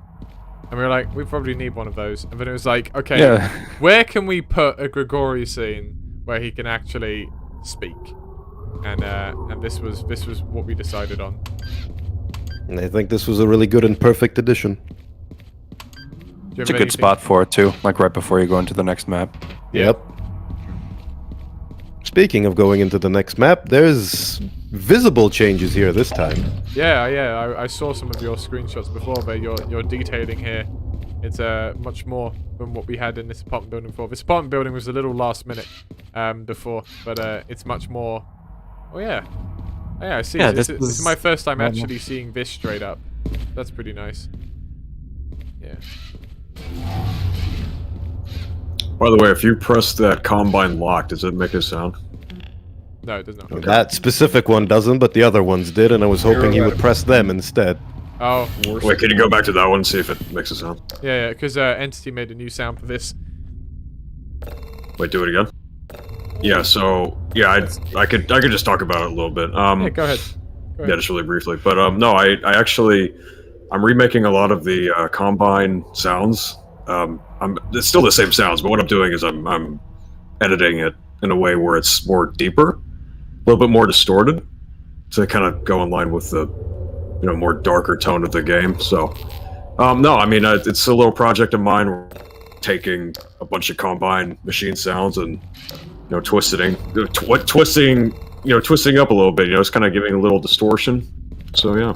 It comes back to what I was talking about earlier about why do we change the decals, why do we change just like suit pickup sounds and everything. The goal is to have something that plays and feels different from Half-Life 2 in every capacity. Like, that's why the footsteps are different, that's why the physics sounds are different, that's why the decals are different. You are playing a different game. That is our goal with RTBR, and details like that, Combine Lock, may seem small, but they are a essential thread in that goal. Right, towards making something that is not just Half-Life 2, but our own. So yeah. Does that mean we'll eventually remodel the Combine Lock? Yeah, we're going to remodel those at some point as well. It hasn't been done yet, but it will be done. It's such a small detail, but we're moving into total conversion territory here. So yeah, that's our goal. So. It's good, pretty cool thing to do. That door at the beginning of this map. Oh yeah. That used to actually be a regular zombie sound, but I suggested we turn it to a fast zombie sound because one, just how rapidly it's being hit, and two, it's a nice little foreshadowing to them. Yeah. You made the fast zombie sounds and the poison zombie sounds, right? Yes. Then we can get to those when some of them show up. For that door, I originally wanted to incorporate the sound, as you can hear, from the zombies hitting the door. And that was what it was originally just supposed to be, but then Amicus suggested that we put in more zombie sounds, and that became a really good teaser for the Faz zombie. There you go. May I add something? Go for it. Fun fact, but this is also the place where I used to test my decals. Also, probably nobody even noticed, but the zombie blood decals are actually different. I mean the yellow ones, the head crabs ones, and the zombie. They're all different actually. They look like similar to the retail, but just a different shape and different pattern as well. There you go. And of course these concrete impact decals as well. That's what I mean. It's one of those things where like Maybe you won't directly notice it unless it's pointed out, but it's subconscious, right? You'll play it and it will feel different, and it's again just that whole thing of, yeah, it feels different. It isn't quite Half-Life 2 anymore. It's something else, right? That is the goal. Yeah. And that's There's another with all this. There's another decal along the way. I'll speak when we get to it. Yeah, with the extra trap, because we did bring back one additional trap from the cut content on top of everything else. Okay, now be careful here.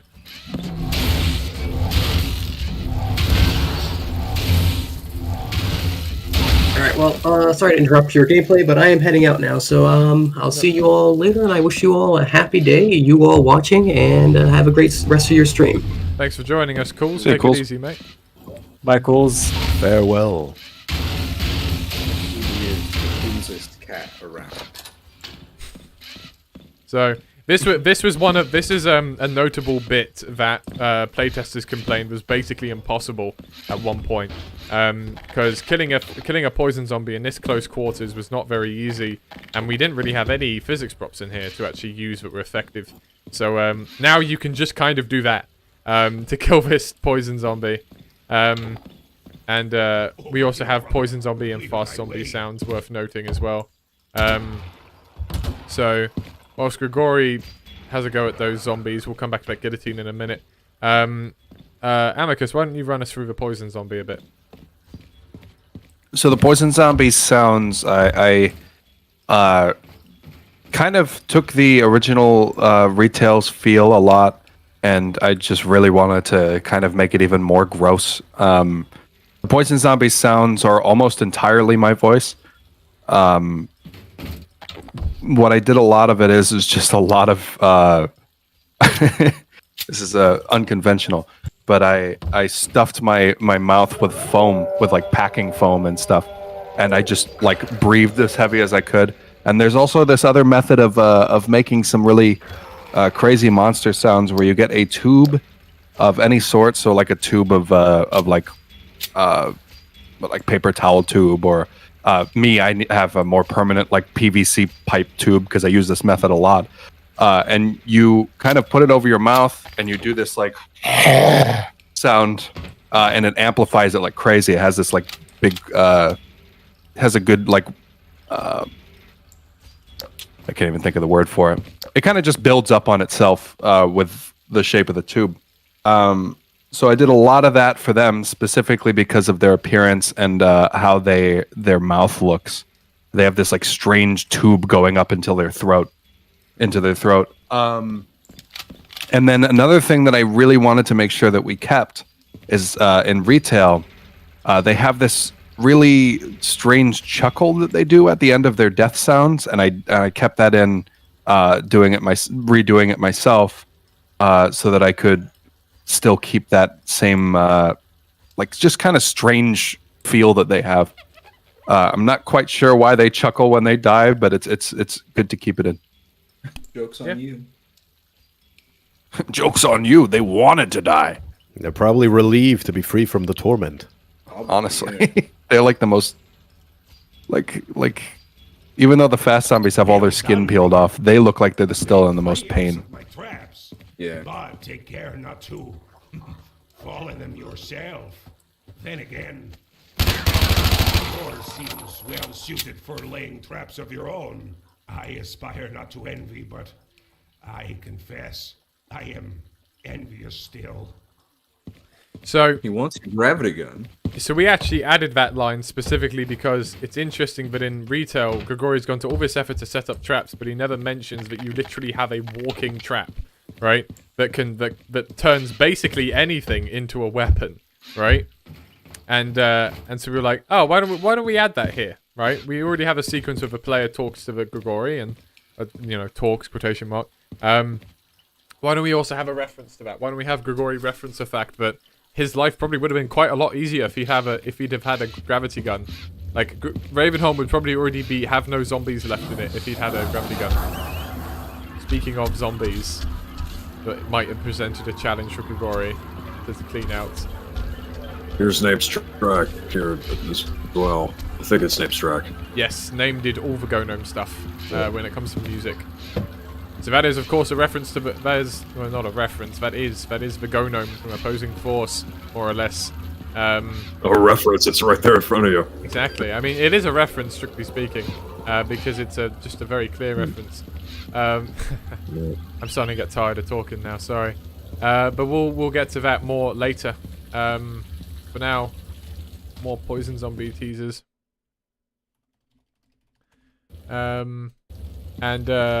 Shall we field some questions? If there are any questions to field. I can come down here and solve this puzzle. You guys have saved it, yeah? If we only have one saved up. Okay. Go for it. Oh, we might have two soon, right. What is the relation of the suppression field in RTBR? Like, how does it, like, does it exist as a concept, basically? My thinking is that, much like modern and historical fascist regimes, the Combine actually see more use in humans being able to make other humans for labor purposes, than to stop that off, right? Now, there's an argument to be made that maybe human labor is so worthless to the Combine that there's no need to even, produce more and all that, more humans. So that's why they turn on the suppression field, so the humans eventually turn extinct and they can just harvest the planet. But, we clearly see that they have use for more workers. In RTBR's world, there are more things that need worked on. Even a planet that's subjugated still needs to be maintained somewhere, right? How are you going to keep replenishing, forwards? Because the reason why is because though this doesn't tend to happen a lot in real life, and it's unfortunate when it does, most fascist regimes plan around being in power indefinitely, right? You can't be in power indefinitely if the people you have power over die, and there are no more to replace them. You also need people to keep replacing them for your regime. So my thinking is that's why the Combine don't turn it off. Don't turn off the ability for reproduction in RTBR. I know they do in Half-Life 2. That's kind of a way for us to rationalize why there are the child workers in the industrial sector. Yeah, that would probably be my rationale for that. You can draw upon real historical references for that kind of thing.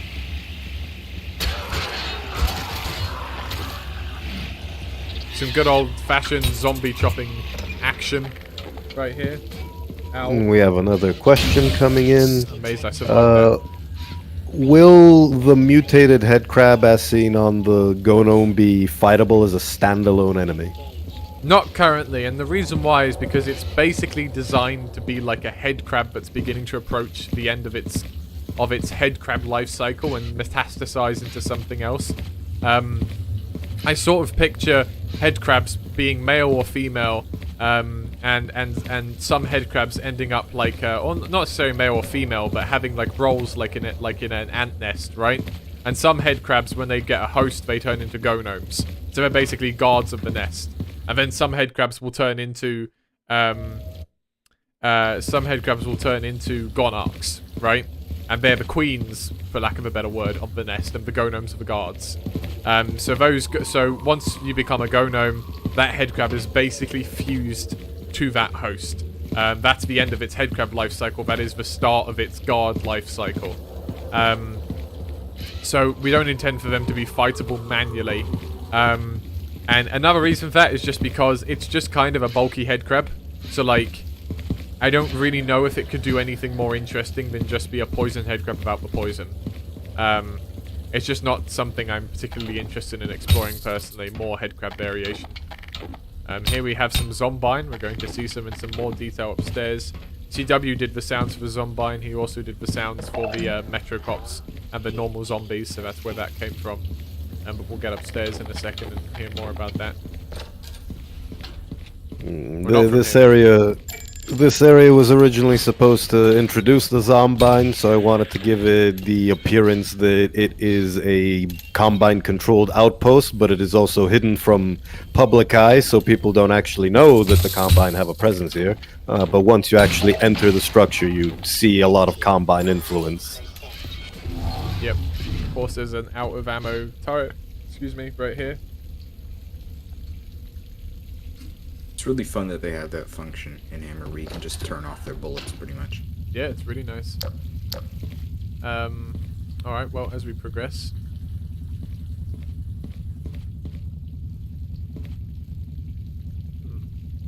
Who was this interesting fella?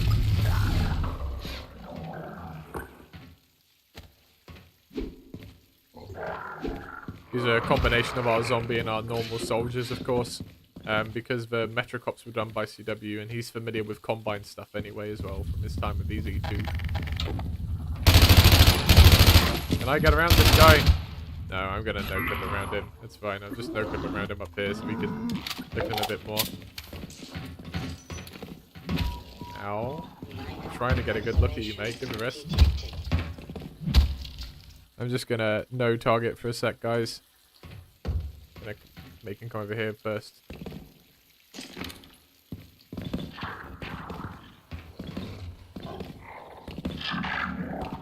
Of course, the Zombine presents an interesting thing because, as in Half-Life 2, it's a zombified soldier, so we based it off of our ordinary soldier that we've got. That's what Andy did first of all. Put a head crab on its head, make it make zombified soldier noises. There you go, there's the Zombine. The introduction to the Zombine was originally way harder because the original iteration of this level had two Zombine who aren't on the floor completely running at you and pulling out their grenades almost instantly, so you would die 9 times out of 10 here.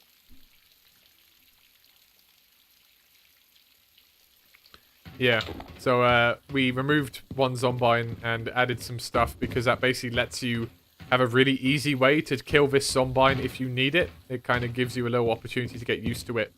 It's an interesting time to talk a little bit about RTBR design philosophy, which is, well, if you're playing a different Half-Life 2, if it's a different game from Half-Life 2,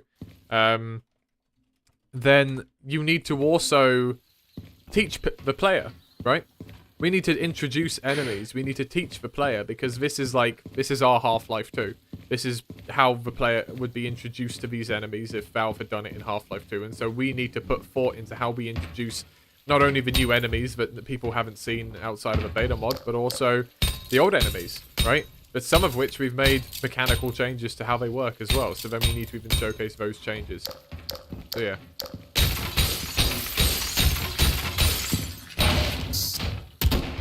It is you, brother. I apologize, but no harm done. My bullets are the least of your concerns.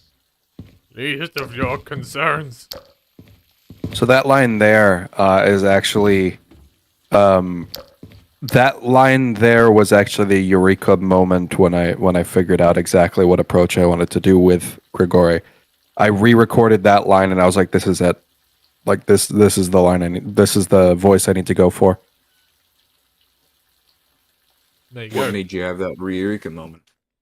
I don't know, it just seemed like it fit pretty well. I was listening to the retail version of this line, and I listened to this, and I was like, it's got a good, like, same feel to it, but different voice, and it just everything about it just seemed like to click with me. Oh yeah, you're gonna show the Metro Cops too. You know, so before you close off on that area, there's another example of the environmental storytelling because you see bits of Grigori traps behind him, so it implies that he uses that top section to build and produce more traps, and of course the plastic chair for comfort. Of course. Plastic chair for the comfort. infamous plastic chair used by many a messiahs. Indeed. So I referenced earlier that we want to humanize the cops a little bit in RTBR, give some kind of stuff to go off of. In terms of like the enemies are more than just guys in gas masks. In Division 1, this was a little scene that hinted at what happens to elite cops. In Division 2, this is a little thing about what happened to that particular elite cop. You're back in a minute. I'm back. Trying to get a hold of 28-14-48. This unit is sent out to Ravenholm, but they aren't responding. Why aren't they responding? Have you read the reports on Ravenholm? And before, I'm sorry, I don't think they made it. God damn it! We should have sent backup. 2840, this is 1294, requesting SIP. Over. 2840, come in. This is 1294. Repeat, 2840, come in. This is 1294. Over. God damn it.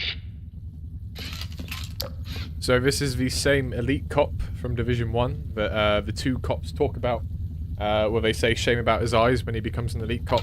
That gives the indication that elite cops are the first stage of transhumanism. And then, yeah, this is meant to indicate that, you know, these guys might be cops. They might kind of be bad guys, but, you know, at the same time, they lost a friend at Ravenholm, and that gives the indication that maybe not all of these guys are super thrilled about this, but they're just making do. Some people made some choices, some people made other choices. Much as in real fascist regimes, the biggest problem with that kind of government is it turns people against people, right? It uses people as weapons against each other. It makes you doubt each other. It makes you doubt your humanity in service of something or someone else. And moments of humanity like this are important to actually remind that there are still people who have been locked into that, right? Who have been taken advantage of. And I can say this, and I won't say how, but this is not the last still that we'll hear of 94 and 48. I'm very excited to hear more from them. Exactly. Also, in case you couldn't tell, me and Flash voice those two. I voice the very British sounding one, and Flash voices the other one. It's quite fun. Yeah. We have moments where we talk about this, and we kind of explore how we want their relationship to work, and we know how their relationship is going to work, and ultimately where their relationship is going to end up even. I don't know why these guys all walk over here every time, by the way. They're all scripted to go after the player. Anyway, we've had some good conversations about that. I am definitely looking forward to seeing how much more we do with that. I really like those two as characters. Can't wait to showcase more of them. Absolutely.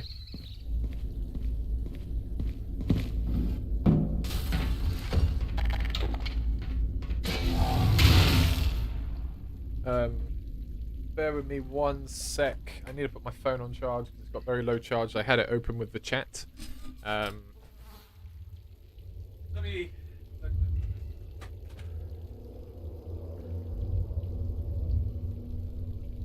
Okay, I've still kind of got it next to me. I don't have it as easily readable, but I've still got it next to me, guys. I'm still reading comments. We'll do more Q&A in a second. Actually, let's do more Q&A now, because we're about to come up on a really tense part, and I think we should just do some more now before we do that. Let's see if there's any questions worth answering. We only have two, and one of them is a repeat from previous streams, but... Actually, no, we only have one, because we answered the Gnome one already. Yeah, so we only have one. Go for it. In the beta, people wear gas masks and the sky is poisoned because of Arex. How does that concept intertwine with RTBR? So, in RTBR's universe, we figure the Arex was only set up very recently. This is part of what's going to actually motivate Captain Vance and the conscripts to finally help you out in Division 4 in taking out the Arex. Because Captain Vance basically realizes, oh crap, if we leave this thing unchecked, it's going to make the entirety of Earth uninhabitable. Right? By human life. That's what makes him go, okay, it's now or never. Right? So the immediate area around the Arex is not really very habitable. That's where you'll see gas mask citizens and that kind of thing. But the rest of the world has yet to be affected by the Arex in full. We did this for two reasons. One, because I think that's a more interesting explanation than everyone's in gas masks, the world has no air. And two, it would just suck in a game like Source that has the capacity for such detailed facial animation if everyone had to wear a gas mask for the entire game. I've returned. Hello. We are just about to do the Go Gnome, which would be a good opportunity for you. Perfect. Perfect timing. Yep, we hit a couple of fast head crabs in Quarry Town 02 to tease the fast zombie in Quarry Town 03. That was a little telegraphing thing. Of course, the fast head crab actually makes its very first introduction in Underground in Division 1, but it hasn't been seen in Ravenholm much so far, so yeah.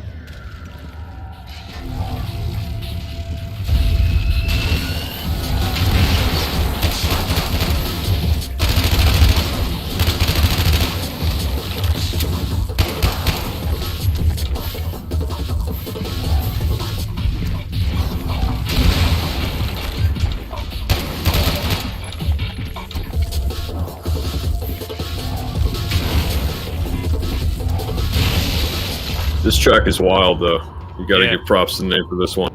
I gotta say, the music is so good. Oh, I yeah. love that track too. Yeah, Absolutely. Oh Also yeah, love how it absolutely. ends right when you kill the Gonome. It's perfect. It's good. I'm like I said, I'm really hoping in the future we get live instruments on our tracks. No, bro, let me tell you. A guitar is coming. I'm getting a guitar this month. Very Awesome, I'm good. about to go wild. I also got one too. We can jam The out. soundtrack to the Citadel be entirely acoustic.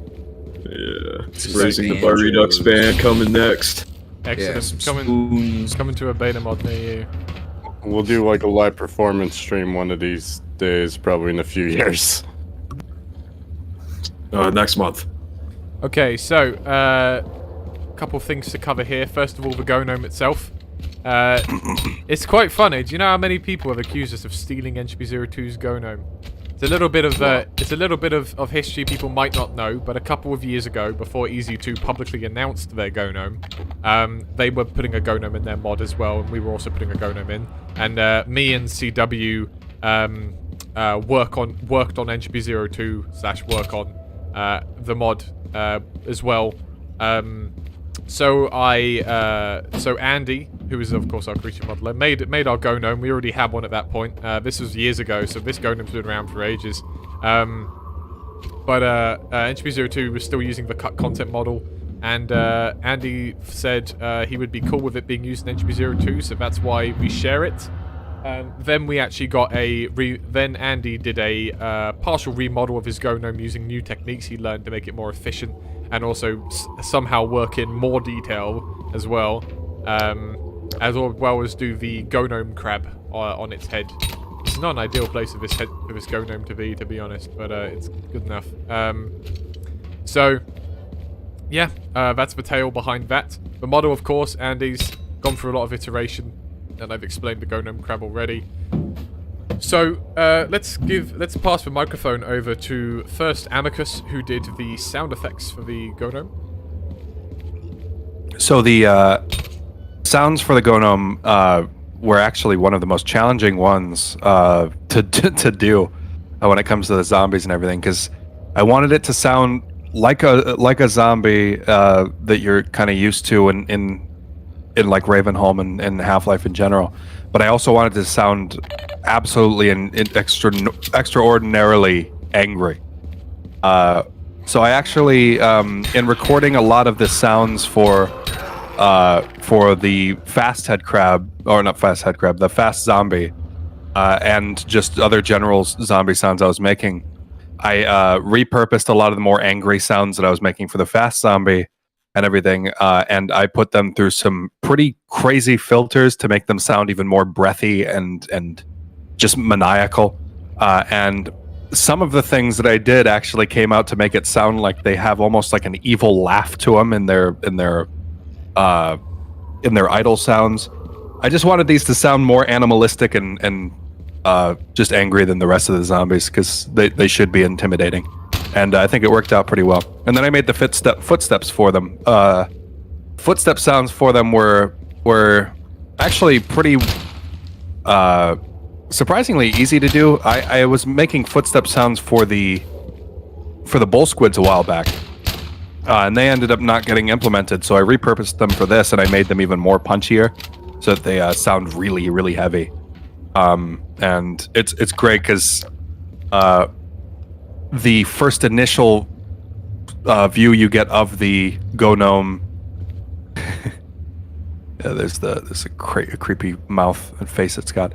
The first view you get of the Gonome when it gets shown on the other side of the fencing, if you miss its original, or if you miss its first kind of vocalization it does, the footsteps definitely catch your attention. Indeed. That's all I've got to say about that. And pass the microphone over to somebody else, that being Random Cat. Oh yeah, so I made complementing the creature just wonderfully gory and disgusting work, I made the projectile that it throws, a little gross, chunky, organic-looking thing. So I added the a sort of weird trail of entrails that lands on the ground just to make it more gross, because that's cool. I learned that trick from looking at Left 4 Dead 2's gore effects, and that's one you you should expect to see in a lot more places like that going forward, because it's very cool. And it works by it's pretty simple. It works by creating a few particles that just land on the ground, but visually they're connected up by the rope renderer with a gross texture to form this entrail-looking thing. Pretty sick, I think. So yeah. I think so indeed. This second Go Gnome, spoiler, there's a second Go Gnome, but this is a developer stream. I'm going to, when I open that, I'm going to put on God and let it hit me a bit so we can see some of those particle effects in a safe environment, and then I'm going to throw on no target so we can do a 360, and then I'm going to murderize it.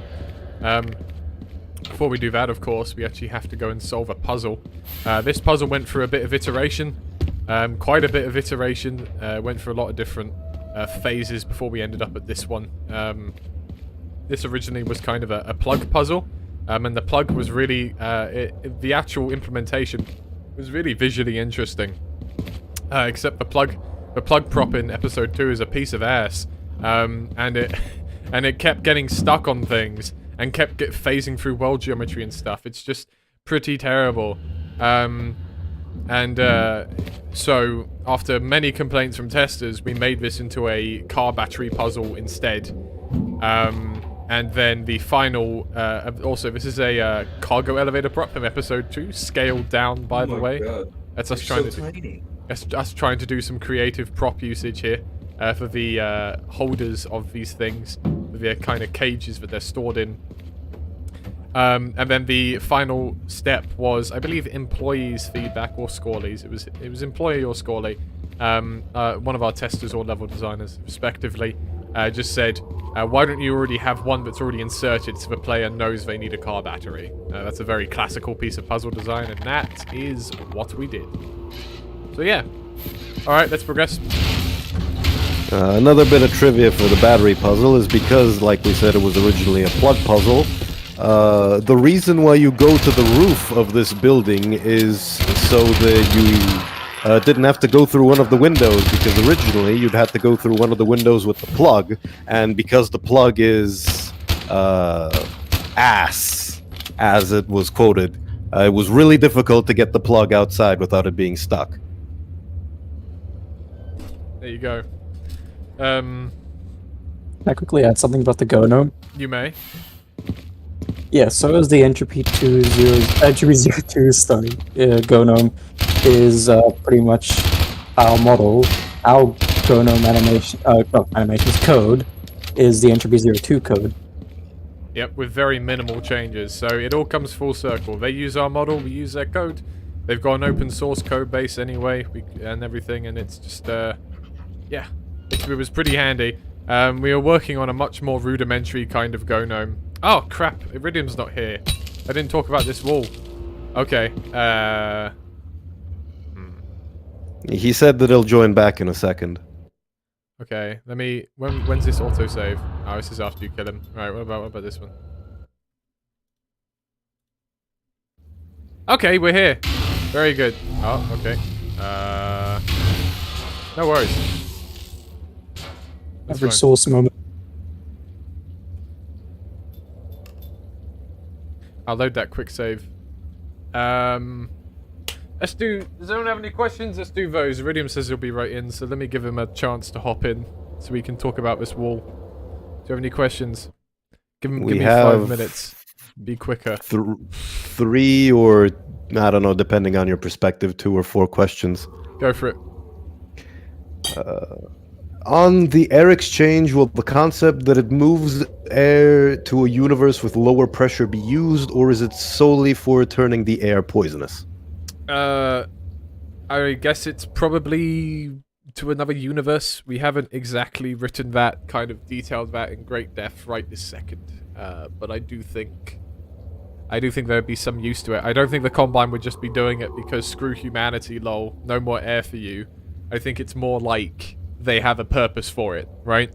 maybe they have a... I mean, you know, air is like oxygen, right? And a bunch of other stuff. They probably have use for the component chemicals, right?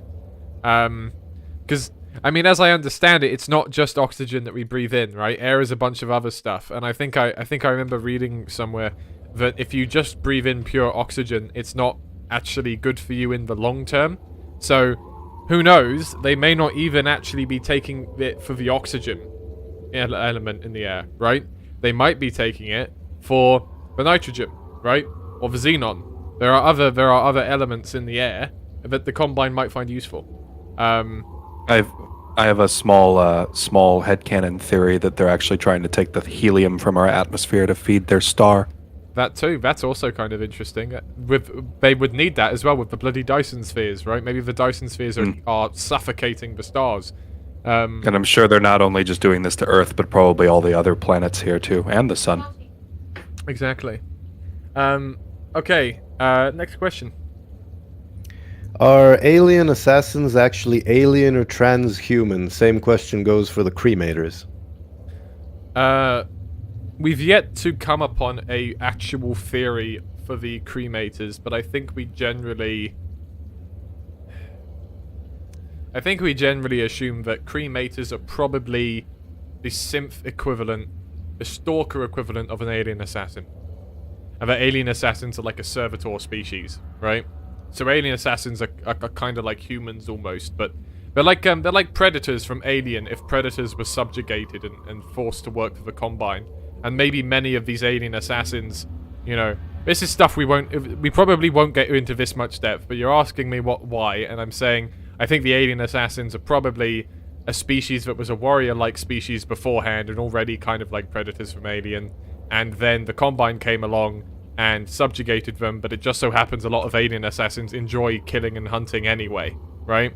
But then some get turned into cremators. That's kind of roughly what I have in mind, what I would think, but that's not necessarily what RTBR is going for, because we haven't really had a group discussion about it. And I was talking about this earlier, that a lot of our lore is kind of, we do this on a group basis, we have conversations, we stumble upon an idea, or sometimes, you know, not stumble, but really come upon an idea. Iridium's here now, so I'll finish this one and then we'll go. That we collectively like, right? Like, we'll have a conversation about, so what actually is the point behind alien assassins? And then someone will say one thing, and someone will say another thing. We recently were in a voice chat, and we were talking about alien assassins and world building, and we came up with a really cool idea for something we will probably work in. Maybe not for Division 2.1, but for the future, right? About how alien assassins, what role they play in the world, right?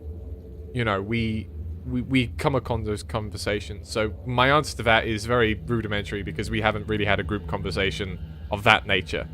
But I would say they are a different species. That was a little bit long-winded. They're a different species. In terms of zombified assassins, the fused gnome thing is to kind of make him into Schrodinger's zombie assassin, right? Where, if the headcrab's on their head and you can't see the head, they're a gnome. They could have been a human at one point, right? They got mutated. If the headcrab's off their head and you can see the alien assassin head underneath, then that one might be specifically a zombified alien assassin, right? My thinking is that it's probably the headcrab that's more responsible for the mutations than the host, but that's kind of our way of not having to have two separate gnome models. And also not having to justify why there are 5 zombie assassins in Ravenholm. Did the Combine send 5 assassins to Ravenholm to kill Grigori? Is the monk that powerful? Maybe. But no, not actually. So, Iridium, there's a wall coming up. A very special wall. A wall that is more interesting than the average wall, and I thought you might want to talk about this wall. Yes, indeed. I apologize for the audio quality ahead of time because my phone is... That's fine, go for it. The wall's about to happen. Well, this is a wall. It's a fancy wall. It's a brick wall. And it collapses because of a special dome. Now, what this is I got some inspiration from episode 2 with the dynamic destruction scenes, and I wanted to create some of my own for Raising the Bar Redux. And one scene that I thought could really benefit from it is the introduction of the gnome as an entity. So what I did basically in Blender was I modeled each individual brick, which was painful, and then had a physics simulation done of the gnome sweeping through the wall. Now, from there, obviously, then had to export it to source, figured all that out. It was a probably 2-month process of figuring out how to actually get this to work and look good. But I'm pretty happy with the final product, and I really do like how it looks. It definitely adds a good level of immersion to the game and just shows how powerful the gnome is as an entity.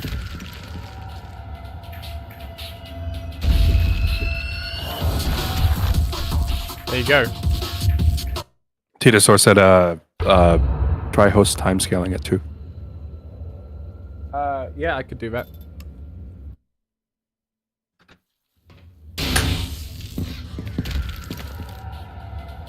One thing I will say is that the animation's not fully synced up anymore because some times and stuff were changed on it, which is unfortunate, but it is what it is, I guess.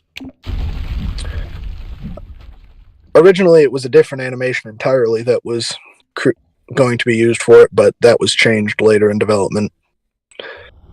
The fact that I'm a programmer and not a modeler is also one of the reasons why it took as long as it did. There you go. There's your slow-mo action shot. Anyway, let's continue with the video game. After being in this arena for a little while, I'm gonna go get that battery now.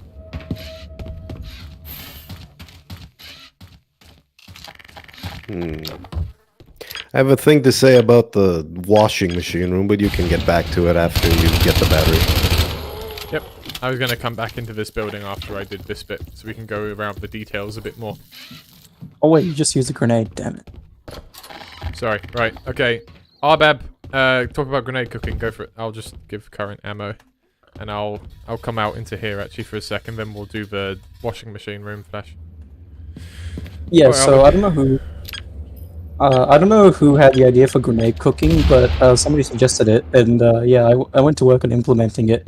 At first, it had a 1-second beat when you cooked it, but after I showed that off, people said the grenade timer should be consistent with the actual grenade timer when you throw it. And the visuals, they were actually... I saw a YouTube comment on one of the sandbox videos that we did, and they said, oh, why not have visuals? And I and the other team members thought that was a really good idea, so we went to work on implementing it. And my biggest frustration with those visuals is that they're not properly scaled to your HUD. What I want to happen is the curvature of the timer following the curvature of the crosshair. But because of HUD scaling and all that, in lower resolution, sometimes it intersects with the crosshair, like you would see with Amicus's stream, and with Kralix one, there's a caching issue with my one. I don't know what's actually got. Is this a resolution thing, or is this? I still think it's a caching issue personally. Oh no, the resolution thing is it's about the curvature. That's slightly different to the resolution problem. I see. Like the curvature doesn't exactly follow that of the crosshairs, you can see. Yeah. This is something that might be better fixed by being a font or something at some point as a HUD element. I'm not sure. Yeah, that's probably the fix for it. Yeah. And yeah, with that change, we turned the grenade into a fairly niche weapon, into one of the most powerful forces of nature to ever grace RTBR. Absolutely. You can pull off some really gnarly stuff with the grenade now, like just like ambush enemies and blow them to hell. And I think the other pretty cool thing about more carpets. Oh yeah. Bless the carpet store. Blessed be the carpets. I think the other really cool thing about the grenade is it kind of gives back the player the option of on-demand AoE when they need it, which the player doesn't have in RTBR with the SMG because we removed the SMG grenade. But the player now does have it again, thanks to grenade cooking. I think grenade cooking is one of my favorite changes to the overall sandbox we've made, actually. It just makes a weapon... I'm not a big fan of throwables in video games. I like to shoot enemies. I like to decide when they're going to die by shooting at them with something. So I'm not a big fan of throwables. I basically never use them. Halo's a notable difference because this is a thing with like the plasma grenade and the spike grenade and the incendiary grenade are all grenades in Halo that do let you basically decide what they do and when, right? Only the frag grenade is still kind of a bit random, and Halo's frag grenade is so good that, you know, it doesn't really matter. Because it's just a stupidly good grenade. But I always felt Half-Life 2's grenade was a little lame. It's one of those weapons I basically never used. And in RTBR I found myself using it to the point of running out of ammo for it all the time, because it's just so fun to cook it and then just poof, an entire room of zombies. Let's go into this little bit of environmental storytelling we've got here. Enough out of you. We should add the Covenant sticky grenade. Absolutely. We should make a Halo mod for RTBR. What? Do you have anything to say about this area, Flash? This is my favorite section of Ravenholm, more or less, because it is the most beautifully grotesque area I have ever managed to design in this set of maps. It is so horrifying, and it is the end of a hoarder's life. It is also another thing that I really like about this area is that it is basically, from a gameplay perspective, completely bypassable and completely worthless. You don't have to go here. The only reward you have for getting here is the pistol if you haven't picked it up from the other locations in the previous map. But otherwise, this is an area that most people will probably not see or go as far as to explore to this point. So it is completely optional, and it is probably my best work. The smell of this room would be fucking nauseating. The random cat dude flies everywhere. Absolutely. Also, I've stopped caring about the F word. We've done enough at this point. Yeah, it's all right. That joke's run its course. We can go for it. But no, nothing. You know, nothing harder than that. Obviously, let's keep the C's out of here. But that's more of just a general politeness thing. But no, I was honestly only really memeing about it in the first place. I thought it'd be funny if we managed to make it through a whole stream without swearing, but you know, it's one of those. Possible. It's one of those. It's one of those 1 days since workplay accident kind of things. You know what I mean? And it's it's like that. So whatever. It's fine. It's so bad with me that I said I was planning at some point to do a stream and play a horror game, and as soon as I swear, I have to shut the stream off. It's gonna be like 10 seconds. Exactly. Kralik, if you wouldn't mind, I'd like to take a moment just to talk about the original blackout of this map. Go for it. Well, I was originally given a VMF created by one of our former level designers, and however I decided that I wanted to iterate a bit differently on it, so I decided to take inspiration from that original map, but build more to a unique design than what we originally had. And Flash has done a great job of iterating on that design and turning it into a beautiful level, one of my favorites in the Koreatown sequence. But originally it was just designed as I kind of mapped out what a city block might look like and kind of use that as a basis for what this city area, this section of the city of Koreatown, really would look like if it was truly a place in real life.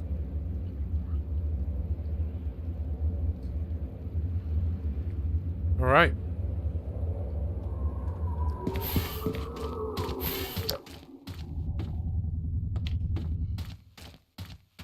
Be back in a minute.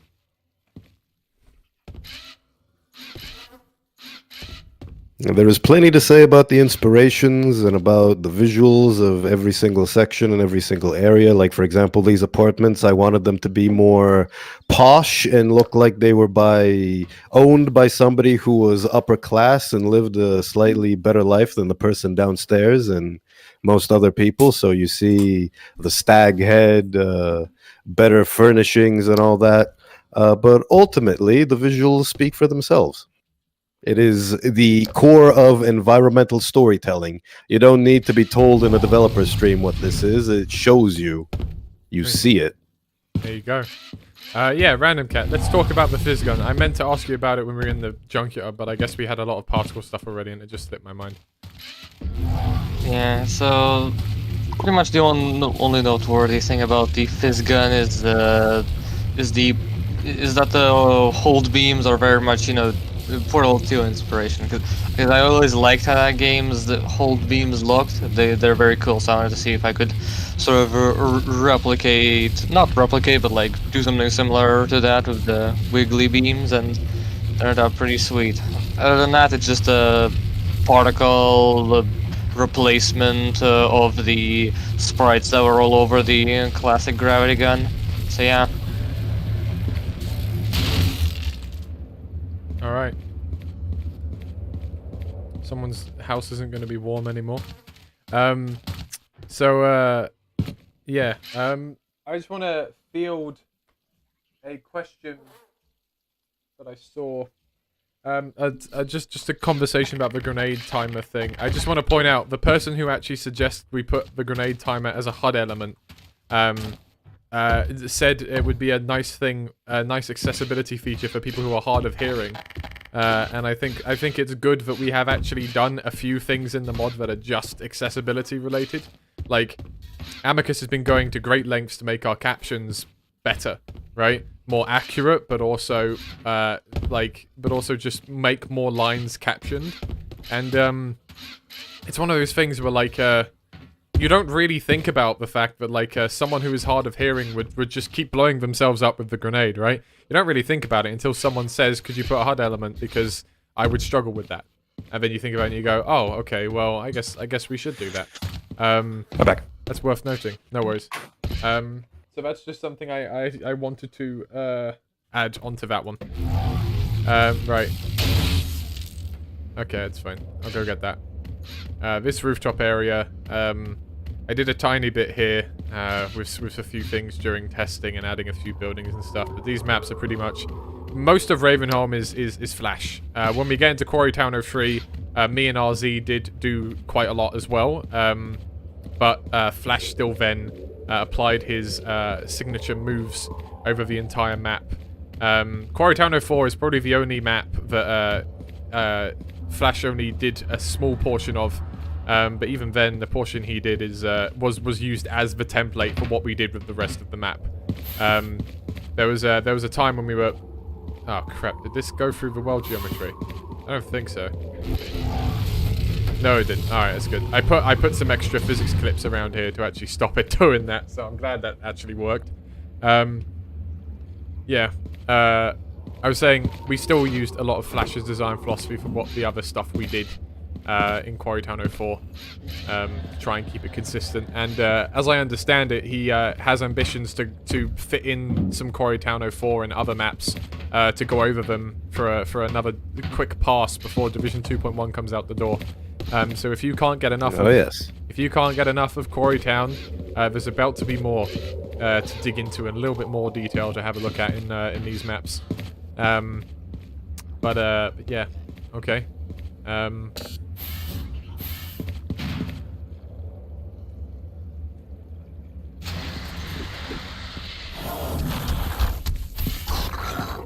See some of those particle effects.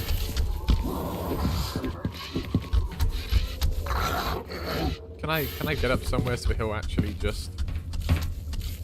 I think it would be better if you use... You're trying to get him to do the special animations, right? The one where he throws yeah, that. There we go. I'm just trying to showcase the entrail stuff that Random Cat was talking about. Because he has his insta-kill animation if you're below 10 health.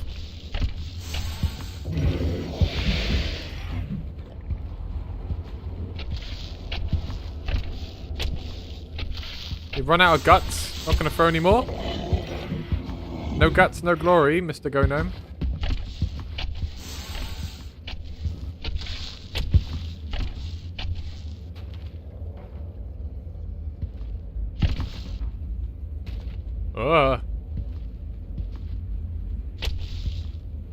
Trying to get him to... You alright? What's he doing? I think he's trying to get off the truck. Oh! There he is! He managed it in the end.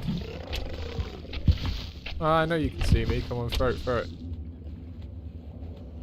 This jumping is something that's only possible because of Easy2's Go Gnome, by the way. Their Gonome is remarkably agile in the air. There you go, there's some effects in slow-mo. Now he's just gonna stand on there and be angry at me, probably. Hey, get off of there. Whoa! Oh yeah, I added some nodes up here so that you can't cheese them anymore. I forgot about that. That's something I did for Div 2.1. I put some nodes up there so he can just jump about and get you. Okay. Anyway, let's progress. I'm gonna node target as well. So we can kind of look around him a little bit. Oh, are you gonna give it a rest? Not really, it seems like.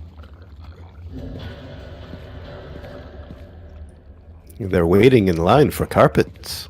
Here we go. Hello, sir. How can I help you?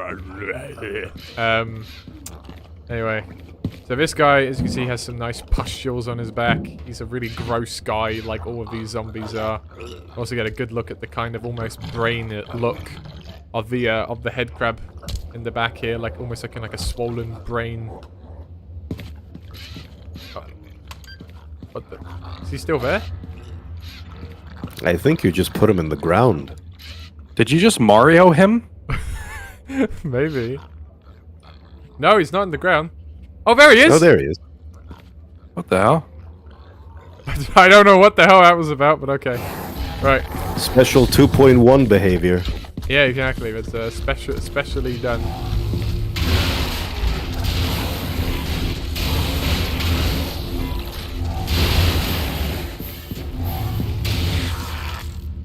Sorry, I've got mode on, I think. We worked within the Doom school of boss design here, and the first Gonome you face has 600 health, and every Gonome after that has 350. And the idea was the first Gonome should it's kind of a multi-layered thing, right? First of all, we want the first Gonome you face to be tough, right? To really make you have to work for it. But secondly, if you make the boss fight longer, it gives the player more time to work out how he works, right? It makes the fight more difficult, but it also forces the player to engage with him for longer. And that in turn makes it more useful from a game design perspective. This was a secret area that originally was just an out of bounds area, but that was found by a tester many months ago, like the first segmented Quarry Town test, I'm pretty sure, when a lot of these maps were still blockouts, and we made it into a secret instead, because secrets are fun.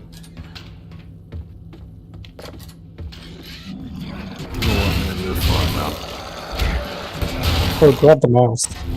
I'll grab the mouse, This mouse is very dangerous. Not entirely sure why, but it is. By the way, do I sound like a robot? No, you do not sound like a robot. Okay, I just wanted to preface that. By the way, when I played through this section, I, like for the first time, I threw a CRT monitor at a zombie, and that was really satisfying. Like my first playthrough of this. Yes, you do.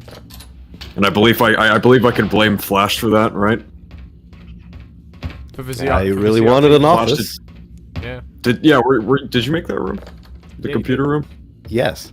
No, man, that was awesome. He made most of this map. There's not a lot of noteworthy stuff that was done by people other than Flash in this map. I say that having worked on this map myself, what I did was not noteworthy compared to what Flash has done with this map and others. Can I add something? Sure. Can I mention the very secret weapon of this area? Like the one before you. Can we mention it when we get there? I mean, no, you already passed the area, but I mean, only a permission. I guess. The mouse. Sorry, I thought you meant the other one. Which we're getting to. Yeah, the mouse. Yes, the mouse. This mouse is very powerful for some reason.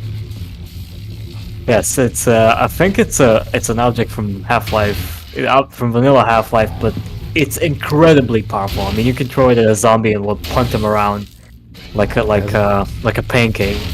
I think Kinda even like the pickaxe.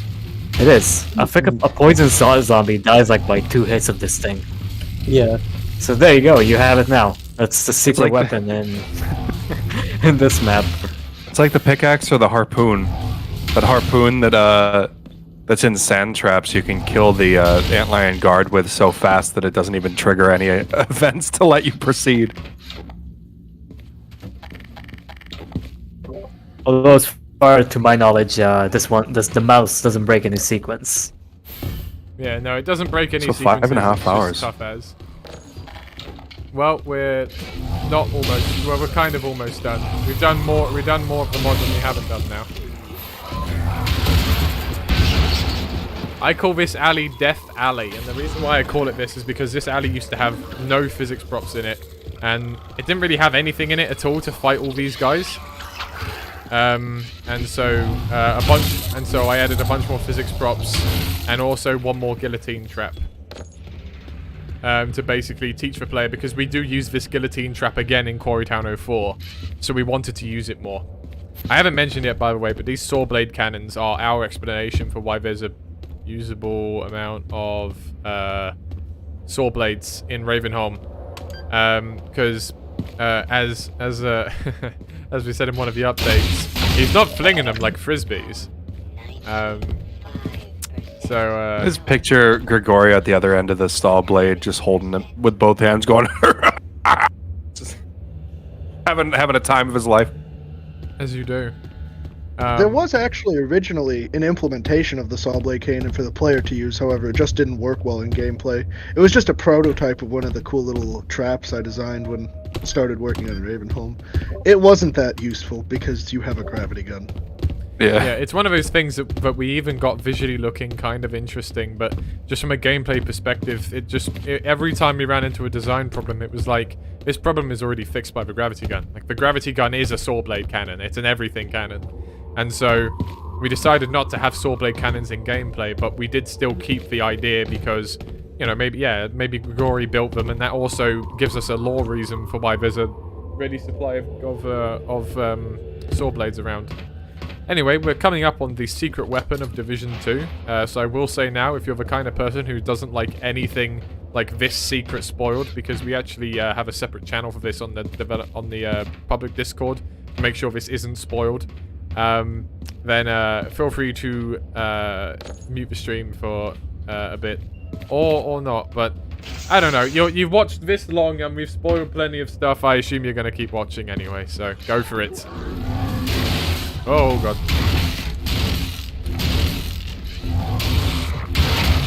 Okay. This guy's a little... Should have brought the mouse. I should have brought the mouse. That was my mistake. I didn't bring the holy mouse of Antioch with me. God damn it, man. Oop.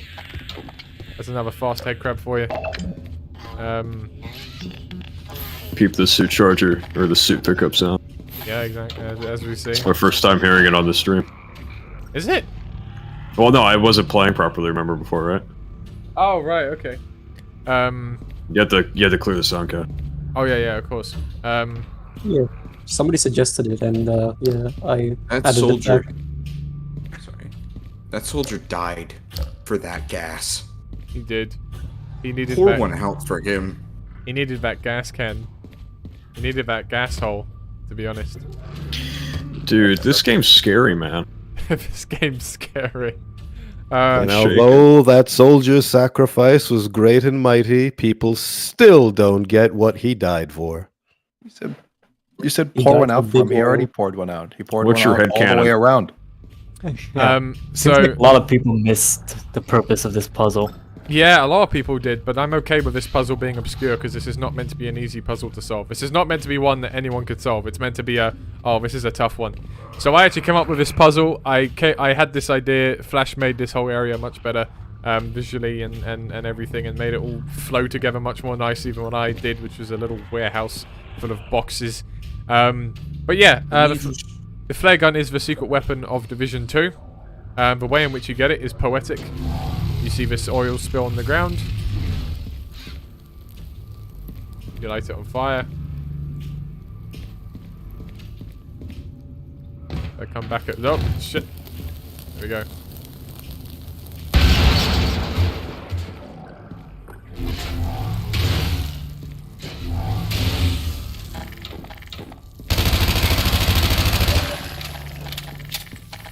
Alright, and then we get ourselves the flare gun.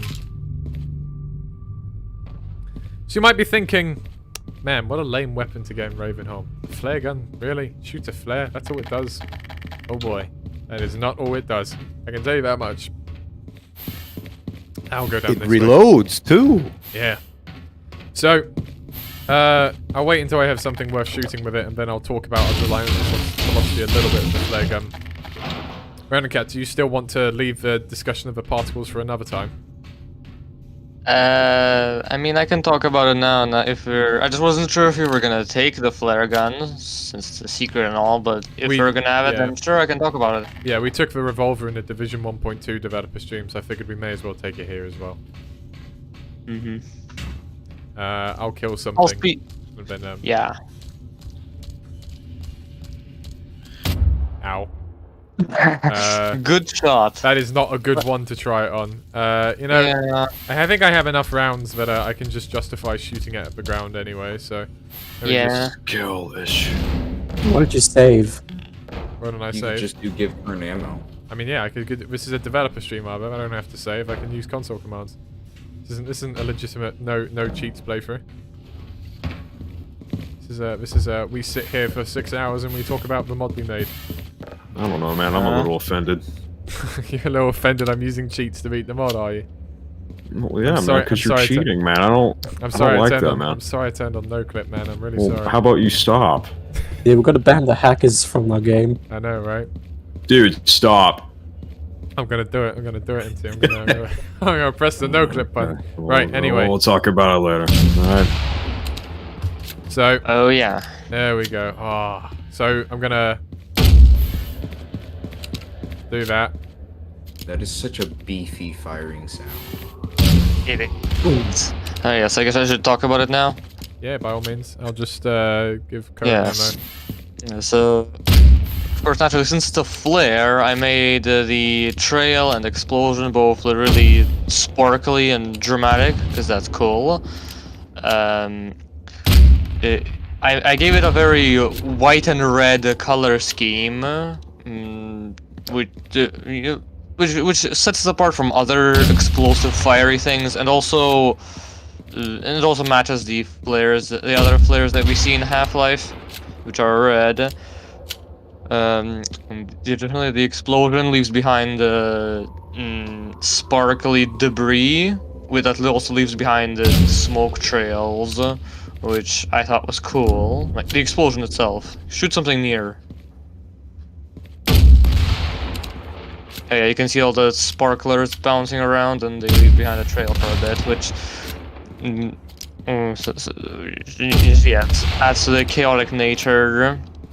And also, and the fire itself. Shoot the ground, please. There you go. Thank you for asking nicely.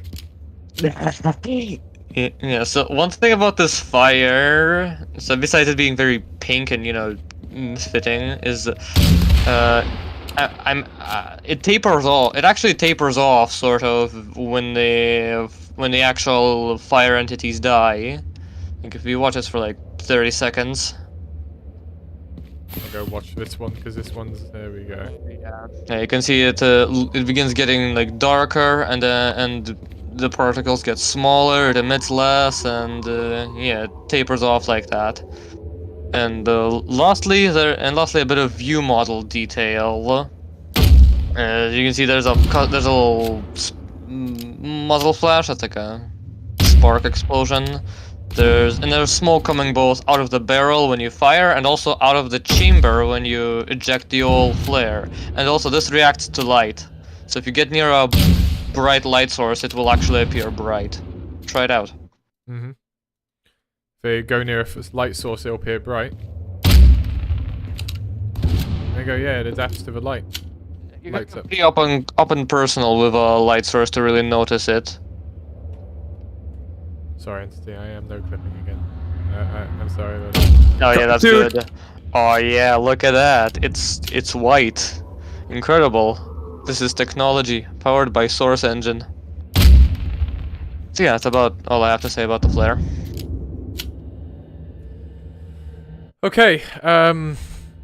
Next, Wouldn't mind, Kralik, real quick. Me and Arba both have a couple things to say about the actual implementation of the flare gun. I'm gonna get there. I'm just gonna say our design philosophy with the flare gun was to make something more interesting than the beta. The beta did just fire a flare, and it was just a red cylinder that set people on fire. And it's like, well, whatever, man. It's not particularly interesting. And I did want to do one in RTBR because I wanted to be part of the Arctic arsenal. We planned for the Arctic to have a very different feel in terms of its weapons and such. But you know, that left the question, okay, but what room is there in a sandbox full of cool guns for like a little pissy flare gun? The room is that we make that room by making the flare gun more of an incendiary grenade launcher than anything else. And this inspiration was taken from Alan Wake, which I was playing at the time. And their flare gun in that is basically a screen nuke. For anyone who hasn't played it, Alan Wake is kind of a horror game where light, kind of action horror game, where light is from flashlights, flare guns, that kind of thing, is used to kill shadow monsters, basically. And the flare gun, you know, shooting a giant flare, as I say, turns into a screen nuke that kills everything on your screen when you shoot it. It's really quite powerful. It's very powerful, and that gave me the thinking, why don't we do that? So I know this is not exactly how flare guns actually work, but, I mean, you'd see that, right? It still kind of works. You would see the actual flare going up in the air, which I think is pretty good. It still looks like a flare. The explosion and the fire is taking a few liberties, but I think that's fine. What? There was something written on the red handle, the grip of the flare gun. It's a K. So this model was modeled by Val. This is based off of the cut flare gun model and texture, which we have the texture for, but I don't believe we have the model for. In the beta, this was blue. Hey, free mod idea for the add-on section. Someone retexture this flare gun to be blue instead of red. Just saying. Anyway, the kind of red and white color scheme was, as I say, it was from the cut content. The oldest model of the flare gun, and so that's the one I had Val design it for. The K on its handle doesn't really stand for anything. I don't think. I think it's just a symbol that was there. I don't think it stands for ketamine. No. Kerosene. Oh, kerosene. I thought you said ketamine. Oh, I said both. Yeah. Oh, okay, right. You're just screwing with me. I see how it is. All right, on my own stream. I see. All right. Yeah. Anyway, programmers. Both of them deserve to also talk about this marvel of a weapon. So let's have it. Do we want to have Arbab and Beniridium talk? Is this the kind of thing where you want to take turns? I think it'd be best, So obviously, initially, Kralik came to me with the this idea of a weapon, so I had to start prototyping some stuff. So first thing was to get just a area of effect spawning fire. Obviously, there's an image floating around the dev server of a circle of headcrabs being spawned by the flare gun, which is something. But so from there, basically, it's the grenade that initially was made for the SMG-1 being fired out. Well, obviously with different models and stuff, being fired out and exploding, but then it also produces on impact a area of effect of fire as well as causing the particle effects that Random beautifully made that complements it very well. Arbab, on to you. Yeah, so when we initially made the flare gun, it was kind of terrible. So I was tasked with rebalancing the flare gun, and we think the flare gun is as good as it is now. But here's a secret developer tip: it actually sucks, and that's because it does lower damage than grenades. It does about 50, I think, compared to 100. But because of the way I set up the flare damage and everything, it does more it feels like it's good against zombies because it does more effects against zombies, like torsoifying them and setting fire to a lot of things and everything. But the actual projectile itself is terrible.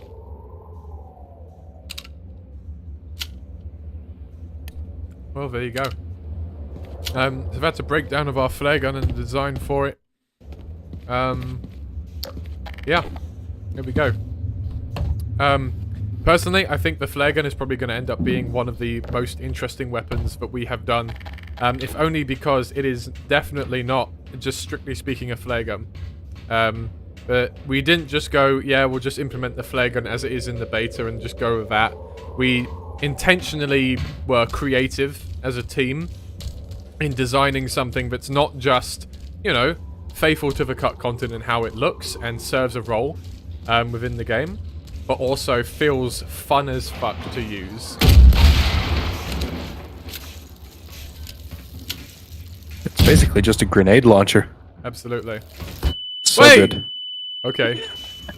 Forgot about the explosive behind you, brother. That used to be an explosive. This guy used to throw an explosive barrel at you, and it used to be such bullshit. So I removed that, but I did forget about the other one. That's true. My design philosophy for gameplay encounters seems to be described as it's such bullshit very often. Well, not quite. Dude, don't curse, bro. Yeah, sorry. I mean, such. I don't think so. I think it's good. It throws a barrel. It's just with an explosive barrel. We found testers kept accidentally shooting it and blowing themselves up. So I think that's the only reasoning for that one in particular. Speaking of intense difficulty curves, going back to the flare gun secret for a bit, the original puzzle had it be even harder because when the plug puzzle was a plug puzzle and not a battery puzzle, you actually had to go back and take the plug and use it in that area where you just press a button. Yep. It was even harder and more obscure. Indeed. You skipped past the fast zombie reveal. I did, I'm sorry. He skipped you. I am leaving RTBR. I think you already triggered him and he left. Sorry guys, let me do that again. Squish, squish, squish. Squish, Quick squish, notes on this area. It felt very empty and huge, and I needed some sort of way to fill it up. So after the original idea was this was going to be even more slums and more areas that looked like people have actually built a living here. That was then, of course, infested by zombies. But because I've done so many people used to live here, now it's a ghost town areas, I decided to do something else. And this was the final result. Meat. Very meaty, and this is very This is very kind of Half-Life Galaxy. These kind of huge areas where you just walk and it's covered and there's things in there and it's very nice. It's quite Dead Space too. Yeah. This hallway specifically is why I made different footstep sounds for this. Yep. Our footstep sounds for the Zen stuff used to sound like stepping on styrofoam, but I wanted it to sound squishier. So did you actually like go to the store and you got some meat to use? No, I actually stepped on some Zen flora in real life. Well, yeah. I mean, I really liked how Black Mesa, how the sound designer, used his stuff. Story, so I was curious, maybe you went the same route. You know? No, I had extra. I had some extra like chicken legs in my freezer that had gotten kind of freezer burnt that I wasn't going to use anymore. So I let them kind of thaw out, and I kept them in big like gallon freezer bags. So the thick plastic bags that you have, and I took them into my recording room and I just punched the hell out of them. Right. And then I have like these big boots that I had that I used to wear, but now I just use them for sound design. And I kind of put one on my hand and I just was kind of squishing at it with that. Those boots are very useful for footstep sounds. Surprise, surprise. Yeah, for sure. Those poor chicken pieces. So just something interesting I'll point out whilst I'm doing this. We made a lot of our ragdolls and stuff actually retain their material properties. Usually when you shoot even a normal ragdoll that's a prop ragdoll or even a prop dynamic or whatever, they don't actually bleed. Like they don't actually do any particle effects. So we put that back in. And on top of that, we made the flesh material, weld material, made the flesh weld material actually do a little spurt of blood. That's an impact decal that an impact kind of effect that Random Cat made. Although of course his impact decals are once more RZ Dats. But it's just a nice gross little detail, and it matters because we use quite a lot of Zen flesh, right, in a lot of places, and so it's one of those things where we wanted to make sure it was cool, and that's what we come up with. So, yep. I really like the going on wall as well. It's really cool. Yeah. Ow. You did it again! I did it again. I'm sorry. I'm such a klutz. Oh yeah, those meat footstep sounds too. I had to try to kind of make them, because it's just a general flesh footstep sound thing. So it's also used for like NPCs and stuff when you stand on them. So I needed to make it sound like it's squishy, but not but not squishy enough where it's like just straight up slime. Yeah, no, I feel that. I feel that. Especially when running on corpses. Yeah, I never real understood corpse. why. I never understood why that sound was like that when you would whenever you would somehow step on an NPC. On like Kleiner's head, like somebody said in the yeah, no, yeah. The Kleiner's head is made of Zen infestation. Yep. There was a period of time we were doing quite a lot of fleshy stuff around here because I was doing a fleshy mod for a bit that Entity and Amicus helped me with as well, and that's then yeah. So this Zen stuff bore quite a lot of fleshiness. Here we go. Fast zombie introduction. Off he goes. We'll see even more of a fast zombie in the next map where Amicus will talk about the sound design. I'll briefly talk about the model. These are my favorite ones that I did. There you go. And so we wave farewell to Quarry Town 02 and hello to Quarry Town 03. My god, we started streaming. Can we just give a round of applause to that, please? 7 hours ago. Yeah, there's a round of applause. That was a good map. I can't because I'm pushed to talk, but you know. Out of all the 4 then 5 maps, I think O2 was my biggest and greatest labor of love because I basically spent the 9 months I did on O1 refining my art, and then with O2 I managed to actually put that into use. So it was the biggest and greatest thing in all of the maps, I think. I think it came out really, really well. Absolutely. So, here we are in Quarry Town 03. So this is the Quarry Town map by far that is the most memorable. And the most most memorable, sorry, hang on, to the E3 is what I meant to say. So I got distracted in the YouTube chat. I meant to say not most memorable, most like recognizable. That's the word I was trying to use. I'm sorry, I've been iconic. Look, I've been talking for 7 hours. Give me a break. Oh, Oseki's off. Before we go on about Quarry Town 03 then, Oseki, thank you so much for coming along today. I know that we've had you for 7 hours. I know I've had everyone in here for 7 hours, and we're probably going to be for maybe another hour possibly. But thank you for coming along, for lending your voice to RTBR and continuing to do so. And I think it was probably a pleasure for everybody to hear from you today. Thank you guys, I really appreciate it, and I hope that everybody else enjoys the rest of the stream and that you guys get all the praise you guys did for the amazing amount of work you guys put into it. So I appreciate you all for having me again. No problemo. We appreciate you too. Absolutely, we do. Thank you so for coming much again. by. Good to have you. Have a good rest No of your problem. day. Thank Bye. you. You guys take care. Bye. Adios.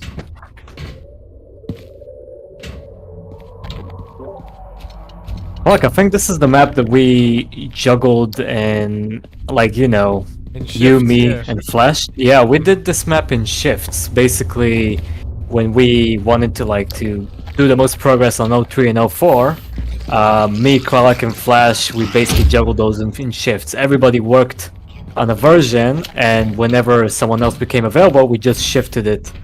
It's a pretty interesting there was a concept. Period, there was a period of time where, like, oh god, I remember that period of time where I would be up until 3:30 a.m. and I would hand it over to you before I went to bed because you had a night shift, and then I would just get up in the morning and be like, hey RZ, how's it go? And I'd be getting up and then going back onto it. It's just that was the kind of shifts we were pulling on these maps in the end to actually tighten them up, and then yeah. Flash was Flash. I think you were on a holiday or something briefly, or traveling maybe, probably traveling. Yeah, it's one of those. One of those two, and you know, so me and Ozzy were doing that initially, and then Flash came in, and then it was, you know, round the clock work pretty much on this and Quarry Town 04. It's amazing. I do remember, like, I in real life I work as a security guard, so also I have a lot of time to work at work on RTBR. So I had a lot of night shifts, and it just like blended so well, you know. Exactly. It was just because I could do Flash could work during the day when I was at work because I was doing because I do editorial community management stuff with ModDB, and then you know, after work I would take it, and then when I went to bed, toss it at RZDAT to work on overnight. That was how it was. Triple shift. Thank God for student jobs. Absolutely, man. We were internally known as the Quarrytown Crisis Crew. There you go. The Combine took over Earth in the time this stream has been going. Exactly, the 7-hour stream. And this is why the Combine took over. When the 7-hour stream happened, everything changed.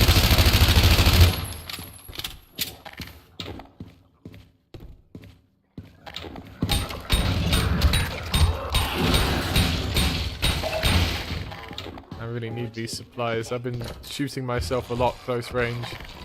There's one Easter egg I'm not going to do here, by the way, but there's an Easter egg in this map I've seen literally nobody find, so I'm not going to say a word. I love it. It's not gameplay relevant. We don't really need to talk about it from a developer standpoint, really, so I'm just going to leave it. But there's an Easter egg in this map no one has found. So it was actually so well hidden that as developers, it took us months to find it out. Exactly. I was just working on the map in Hammer and went, wait, what is this? Right, and then I had to work from it backwards. So that should tell you how awkward it's probably going to be. Probably. I'd be surprised if somebody ever finds it. Yep. Dude, this game's scary. That's the one You're risk. killing every fast zombie instantly. I'm sorry. I just remembered that you need to talk about it. I'm sorry. I'll leave one of them alone. Oh, this will be the one, and you killed every single one with the flare gun. So this is a set piece that was very clearly from the beta. This whole thing. Or at least zombies have decided to not go underneath this. But there's no Combine soldiers running around. I'm afraid not in this map. There's no Combine soldiers running around. And it's not a dumpster, it's a cargo container. Oh. But yeah, this interesting fact. Oh, yeah. Okay, you can go on. I was just gonna say the reason why this map and terminal are almost purposefully designed to elicit just like beta vibes, but with our own spins, with lots of fantastic art passing and our own designs and stuff. But you know, underneath there is still the skeleton of the beta map. The reason behind that is because these are some of the most iconic maps in the content. This is one of those maps that when I watched it, right, this was one of those maps I watched when I was just getting into the cut content stuff, and it's like, it's one of those ones that really was just like, oh my god, this is a revelation. And then Ravenholm didn't actually really, this map didn't play like this. And there's a lot of Ravenholm that didn't play like this. And so like, you know, when we were doing RTBR, we tried to make Ravenholm play more like this, but then when it came to this map in particular, we were like, you know, I think we got to do it. I think we got to put in this stuff. I think it's got to be another one of those maps that you can really clearly tell where it came from, but we do our own spin on it, right? So, and I think we did a good job of not only enough of that. Not only kind of keeping the iconic nature left in there, but still putting a nice spin on it. That can be said of anything Flash puts his hands on. It was the biggest challenge I had to do with Ravenholm was figure out how to thematically combine a train, a giant heavy object, and a crane. Yo, can I be real with you guys for a second? Go on, be real with I actually prop stacked this section. I completely forgot the button. Oh yeah, so a fun fact about that. A lot of people just didn't really like the fact that you need to prop stack that thing. So I just made a button that like raises the elevator a little bit. That'll give you a little bit, the most head start. But still, people still, with their muscle memory, think they need to stack objects without pressing the button. My bad. So, no complaints though.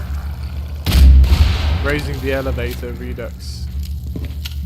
I was gonna say it, but I didn't think somebody else would have. Oh, funny. Yeah, look, it didn't. I'm not gonna say it was a zinger, alright, but I did try. I didn't See, really. that's why It wasn't really looks very good. funny, I'll be honest. Come through to He here. says as he chuckles. Hey, look, I found my own humor funny. Best Well, way it's to live because the life. elevator goes up and vice versa. Right? Up goes elevator. I'm sorry, I didn't mean to steal your thunder. Amicus, my Guard bad, bro. yourself well, and seek the church. I shall wait for you there. That, of course, is the introduction to the shotgun by Grigori. There's another example of the essential HUD hint sound playing. So, shotgun in RTBR. Do you have anything to say about that particular Grigori scene there, Amicus? He throw a shotgun, haha. That's it's pretty basic one. I did have to change the I changed the face poser scene for it though, so he actually points at the church. He tells you where to go. Well, and seek the church. I shall wait for you there. Okay. So he tells you where to go now. Exactly. That's something that we added pretty late in. There's a lot of this stuff we did pretty late where it was like, you know, Grigori doesn't introduce himself. He doesn't actually tell you where you should go. I mean, most players will assume it's probably the church, right? Like, there's a big church over there, I should probably go that way. But, you know, without the, you know, the player being told, it's like, well, where are they actually meant to go, you know? Yeah. So, Like also, we don't want to assume that people have played Half-Life 2. Most people probably have, but for the 5 people that haven't played Half-Life 2 and are playing Brazen Bar Redux, we want to make sure that they know where to go. Will say I do have to get running again. It was great to be here for this last little bit. I probably won't be back by the time the stream's over, but it was nice chatting with you all. no problem. It was good seeing you, Iridium. Did I kill Goodbye, the last Iridium. zombie again? I did. No, did I? There's meant to be another one here, isn't there? There's one later up. I don't know. There's a whole section with like 1,000 of them, so. No worries. So this shotgun, we already mentioned this in the July sandbox update, but obviously this gun, our shotgun has a semi-automatic fire.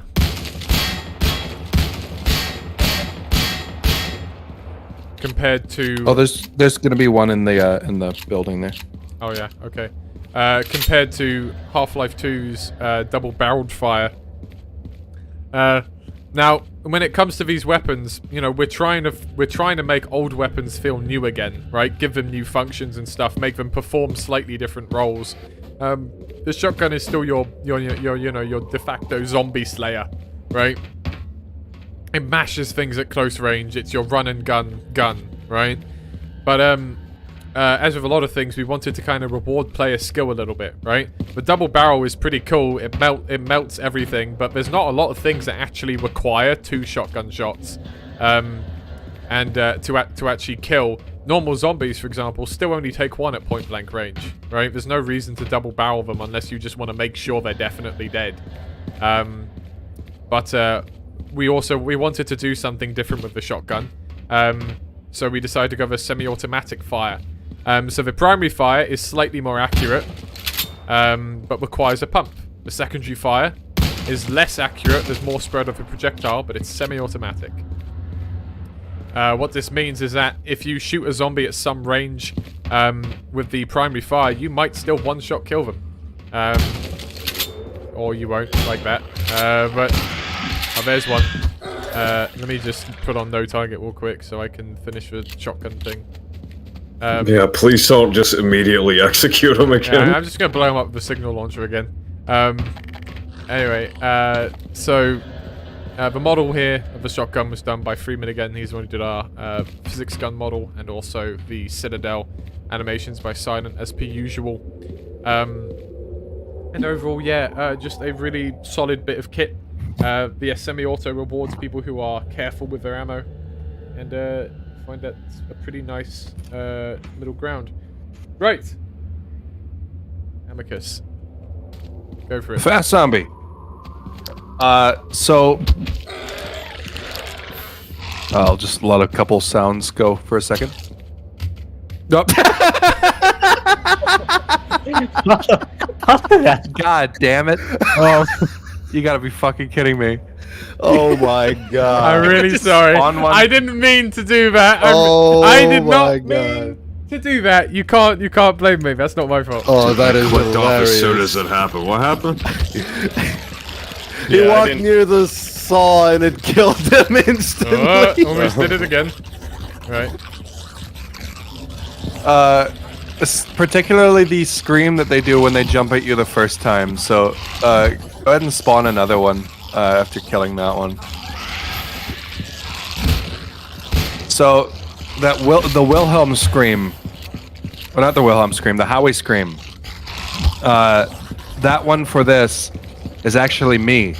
I spent, because I didn't want to just use the Howie scream because, like, it's such a recognizable scream, and then it's just like wouldn't be our own thing. The Howie scream that they do for this, I spent weeks figuring out how to do it. So I did it myself. And I wanted every single sound to this not poison zombie, the fast zombie to sound so just absolutely jittery. So everything with this is either my voice or me crunching celery. Those frenzy sounds in between the hitting have like a bunch of like crunchy like celery sounds in them, and it's just a lot of screams that I don't even remember how I could do them. This is one that I'm particularly proud of because it's a lot of sounds. A lot of the sounds that I made for it, I don't think that I would be able to recreate again ever. There is a completely different scream that it does from a distance as well, if it notices you from far away. God, these fast zombies really like killing themselves.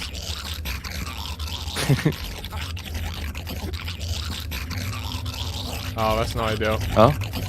Pop sound or SMD restart. Go somewhere where you can spawn one far away from.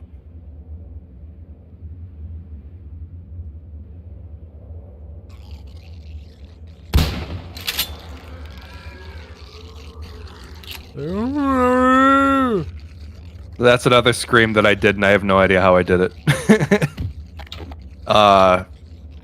They have different detection noises for depending on how far you are from it.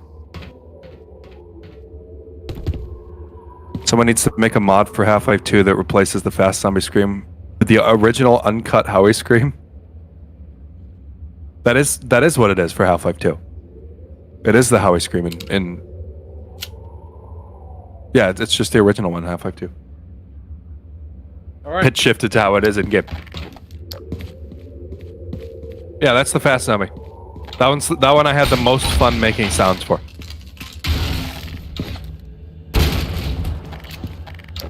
Alright, let's keep moving on. Kralik, I have to go. Oh, actually, about 5 now. No worries, sorted. Well, thank you for coming along, mate. I gotta go soon too. Oh, I gotta. shit. Alright, we've got to wrap this up then, I think. That's probably a good idea. Let's just progress now. There's not a lot more to talk about besides Carpets. Flash's level designs. Carpets, go on. Talk about the carpets as we go through here. Carpets. I wanted to have a store a house that had a lot of carpets. These guys really like carpets, and it looks unique. Carpets. They got all these carpets from that carpet store that was down Yes, by the exactly. There is carpet lore in the carpet store. This is the carpet king. He takes from the carpet store, and he has a beautiful house. The beautiful house was originally a weird amalgamation of multiple buildings that were nonsensically connected. So I wanted to make it stand alone and sensical. So the carpet house was born. We also received feedback about too many carpets, so we added more carpets. It is true. There will be more carpets to. What's the word I'm looking for? I forget the word. The carpet house? To compensate for the lack of carpets, there will be more carpets. That's the word. Absolutely. Now, did you guys notice anything in particular about that last place that he was talking about? What, it was full of carpets? I believe so. Well, yeah, but I kind of want to get into the spiritual, metaphysical nature of it. Carpets. I had carpets in it. Yeah. Carpets used to be a sign of royalty, a sign of high status. One who had a giant carpet on their wall would be considered noteworthy and high class. So naturally, having 50 million carpets everywhere means that you are God. You know what they say, carpet DM. Oh my god. Thank you! What?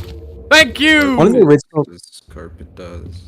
I was gonna say one of the original cuts of the trailer of the Div 2 trailer had a spinning zooming shot in the carpet store or carpet house. Sorry, Into a carpet. Into a carpet. Into a carpet. It's all connected. The carpet is the key. And that's carpet with a K. No wait, I'm that's so C glad with I a figured that one out. That's key with a C. Sorry. That's what the K stands for on the flare gun is carpet. Carpet. Really proud of this little area. Eric, you need to make some graffiti that says "The carpet is the key," and maybe just put it somewhere. Oh, hey, I made that sequence. Yep, that's a little detail Scary ass that stuff. Ozzy put in here. Very nice little detail. Originally RZ is intended that terrified. workshop to be a reference to Dead Rising, but it's way too subtle. Some reason the scare sequences they put are, I mean, I did get a lot of compliments about them, even though I myself hate horror. I don't play horror games, I dislike horror movies. Those are the best types of people to make horror stuff. The people who are terrified of what they make. Yeah. I'm I don't like those horror movies. I'm kind of a baby when it comes to that. I mean, dude, it's scary. I totally understand you. Oh no! To be avoided, go on. I don't want Are to. there Grigori things in yet for this? No, Oh, the there's- Grigori things aren't in yet. For Div 2.1, we're gonna have some more lines for Grigori.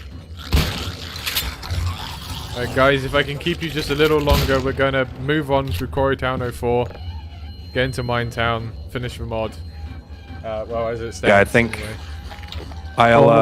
I'll stick around for It says gone on a bit. when we Yeah. when we get into Mine Town, and then I'll explain my bit there, and then I gotta go. Alright. Quick note for 2.1, this section will receive a revamp. To my sanctum. Haven't gotten to it yet. Yep. There will be some more visual stuff. This is an area that me and Ozzy had to handle ourselves, basically without any flash. I think we still did pretty good, but it's not quite in line with everything that Flash has done. And so, Also, church interior will receive a touch-up, of course. Yeah, when I had to make an interior out of your church model. Out of an interiorless church, I think you did a pretty good job with what you had. It took a while, but it was a hard job. It took me It a was month worth to it. make the church itself. We shall advance. There you go. And it took me a few hours to make an interior. You have seen my handiwork on a larger scale, but when my rifle runs empty, Do we have any quick notes for means of defense. this section? very Stained quick glass, notes. maybe? These, well, 1 second. These Ravenholm mines, I made these. They're a reference to Return to Ravenholm, because Return to Ravenholm, it was really cool. That's why we actually have more detail in this Grigori bit here. This is specifically to add more to his character, like in Return to Not blessed with the Ravenholm. bread and the fish of the sun. I must make my own rations from what I can. This stained glass window here, we wanted to have a stained glass window as part of the church, much like the Freeman stained glass window. But we didn't want to use the Freeman one because it's a little on the nose. So we looked up how they did it, and then we started making our own. And we actually generated the initial pattern using an AI generator. I think we used DALL-E 2 for that one. We generated the initial pattern. Then we did a bunch of photoshopping and stuff, and we ended up at this. And I think it looks pretty nice. It's got the right refractive features. It's got everything you need in stained glass. It's stained, it's glass, and it's a nice little feature. There are none left to hear my last great sermon, brother. And no time. Actually, a little competition, don't you remember, Kralik? Who generated the best results? I you used were Stable using- Diffusion, yeah. and I knew we were using DALL-E too. There you go. Uh, A little example of sometimes this AI generated stuff can actually be useful. Both of us, for the record, are capable of making a stained glass texture ourselves. right? It's not that we were not capable and we took a cheap shortcut, right, or something, right? It's that we were both capable, but we went, hey, I wonder if the AI would just save us from having to do that, and we could put more time elsewhere. I think that's one of those things that slept on a little bit. This AI art stuff can actually be used to save actual artists real time that can then be spent on other things. So, just Something about those Grigori lines, by the way. That was a thing that was a real challenge, because in the original, Grigori is mostly just one-liners for a lot of stuff. But those are all like actual just dialogue. Same with the trailer that we did. That was a real challenge because you never really hear Grigori just speak for a while, you know, and just kind of be human. So it's kind of difficult to. It was kind of a difficult thing to kind of nail down a good manner of speech for long form stuff for him. Yep. We have something here for Random Cat to talk about. Yeah, the bug zapper. I'll just kill these zombies real quick. Okay. There we go. As you were. Yeah, so you might want to take a look at the interior first and the hung crabs. There's flies on them. Oh yeah. Yeah, this is quite a lovely little thing I made it ages ago now. But yeah, it's particles that are being that have collision enabled and are very violently pulled towards the center of the particle system, which gives this wonderful effect of them crawling around on things, which it turned out wonderful. And the bug zapper is an extension of that. So come over there and have a look at that. Yeah, so it's got that same effect, and in addition, it has the random zaps that, you know, the flies are dying, and they are actually dying because you can see their corpses land. Like if you jump up on the fridge and crouch and have a look inside, that's a better angle. Oh yeah, so you can see the flies are dead. They are a bit red because they're, you know, they're burnt, they're charred, and they're also smoking because, you know, they're burnt. They got zapped. Incredible, isn't it? I've never It's actually crazy. I never noticed that. I've never noticed that Christ, as I well. haven't seen that either. What the fuck? I Yes, did not I- know that was a feature. Hey! Jesus, Are we number 10 or number 11? Your first time seeing We that. stopped counting already. I refuse. So this is something I never knew actually. This is I cool didn't know as this either. hell. I knew they get zapped. I didn't know their bodies fall down. That is gnarly. Ah! I'm so powerful. So powerful. Carry on. Grigori, I thought you said my turn is sliding in Quarry and Beyond. Do your thing. Alright, before we progress, so this initial area is the area Flash did, then me and RZ and SCP handled it from there. So let's go around here for a sec because this will be the last Flash stuff to talk about for now. I have to go. Oh, sorted. Well, thank you for coming, man. Thank you so much for talking us through Maxwell, the sketch drawing and more, and of course, well, you'll be hearing more from Sordid, for Maxwell will return in the next division of RTBR. The next episode of Dragon Ball Z. And you'll probably hear Sordid's voice before that because we're going to do some more generic citizen lines and Sordid will voice some of them. So... Fuck. There you go. Yes, Eli did it, Dobson NC. I F-bomb. did it. I did it! What? What? I'm eating bread. What'd you say? No, I said the thing you wanted me to say. You just missed it, Entity. You asked for it, and you just missed it. I told you it devolves into chaos by the end of the stream. None of us can... Dude, wait, you said... What'd you say? You said the That F thing word? you asked them to say. Dude, don't say that, man. Come on. Alright, Well, see. Sordid, thanks Hey, so much, Sordid. man. Take it easy. Have a good evening. Bye. See you, See you, man. Bye. See you, man. Have a good one. Alright. See you, man. Alright, so... This section. People kept saying, "Where's the child bodies under the bed?" And I didn't know how to implement that, so I decided, here, have a small grave with a teddy bear.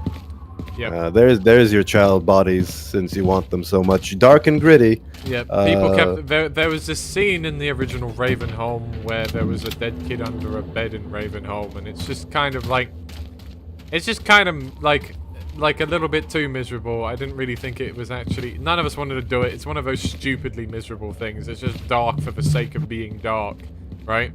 Whereas this is like, well, this could just actually be a little sad thing, right? I think it's much more poignant that it's understated instead of, oh, there's a kid under that bed. You know. So. Yep. Yeah. Also, the original inception of the bug zapper came with the idea that I wanted more unique color variation, so I went with purple because the bug zapper was uniquely colored that way, and then the particles for it came about. It was a great collaboration on that front. Not much more to say on these areas. They were first originally made about 2 years ago. The first art passing I ever did for any of the Ravenholm started with 04. The first thing that was ever made by me for Ravenholm was the church. Years ago at this point. And it is a beautiful, beautiful church. I think that much has to be said. Am I still in God mode? Oh, I am. Whoops, my bad. Can we type 1 in the chat for that? Cheating! 1 in the chat, right. Okay. Alright. So, let's progress then. Grigori will lead us onwards. Alright, I want to see some 1s. There we go. Cheers. We need ones for random cat dude as well. Indeed. We need 1 for everyone. Everyone deserves a 1. Grigori is not screwing around, I'll say that much. Oh, he might die. No, he's alright. Okay. Grigori can die to this Gnome. The Gnomes are pretty nuts. Although Grigori does a decent job of fending for himself these days. We have a custom ammo box model here, which I can point at in a minute. Can't he shoot faster in ours than he can OG? It's not that he can shoot faster, but it's that in OG he can only shoot 2 shots per him to reload, and in this one he can shoot 8. So, and he okay. reloads instantly. That's what it is. Right. Game Boy, you want to talk about this? I guess not. That's fine. Custom ammo box for the Annabelle ammo, because we needed some ammo for the Annabelle, and we didn't just want to put more Annabelles around the place. It was like, why not have a nice little custom ammo box? Power this contraption. Yeah, we modeled the bullet or the ammo type after a real Annabelle ammo type. Hold on, let me bring up the actual Winchester details. It is the 4570 government 300 grain standard JHP. Before we dig straight into that, these crypts, combination of work between me and RZ. He designed these boxes with, I forgot what they're called now, coffins. There we go. He designed the coffins. I've designed the crypts. We have like this kind of like displacement webbing, and we have webs around here to make these crypts look nice and old and dilapidated. As for some of the details around here, as I say, because we kind of whipped up Corridor 4 was one of the last maps to actually be fully art passed, so there's a few details here that we adapted from beta maps to save a little bit of time, but which I'm glad we worked in anyway. This massive kind of like digging vehicle is one of them. We also have this water tower, and some of the buildings around here are sourced from various beta Ravenholm BMFs. That's pretty cool. Now. Hey, Krellick. Yeah. I'm sorry. I'm on my way to get a pizza right now. I was actually watching, having the stream play in the background. I saw you called on me. Do you want me to talk about the ammo boxes really quick? Yeah, go for it. Yeah, so the ammo box, I took some like inspiration from like vintage like Winchester bullet boxes. So that's kind of like why it's designed the way it is. Just a very vintage look, and I noticed that like a lot of like ammo boxes in Half-Life 2 don't really have that like distinct style. So that's what I went for. Very nice. Protect me. And of course, anyways, carry on. It's our time to use Grigori's faithful sidearm, the Annabelle. That has an alt fire. It has an alt fire. Use the alt fire. Alt fire. I literally made a sound for everybody to know that you can. All the traps. So this is meant to be the part of Ravenholm where you get all the traps This thing over here is a noisemaker. It attracts normal zombies. There we go. Alt fire, alt fire, alt fire, alt fire, alt fire! Boom! That is why you should use the alt fire on this gun, because man, that's a hell of a way to kill zombies en masse.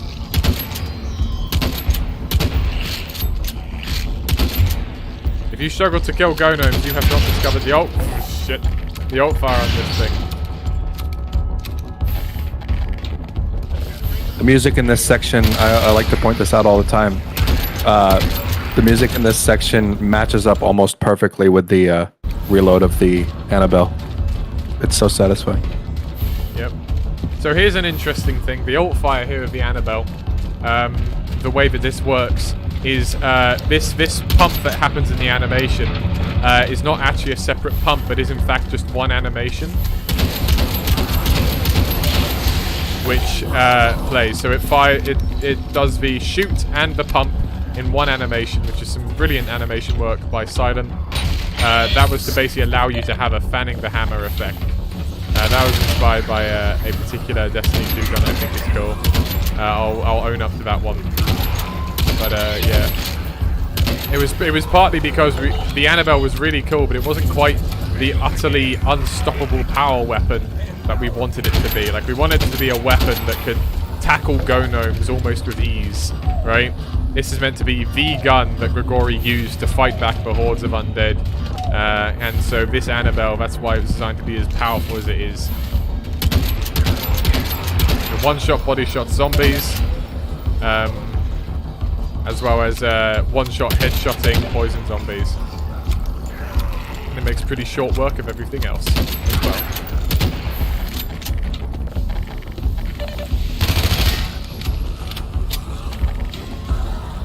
Yeah, as Random Cat says, the primary fire is 100% accurate.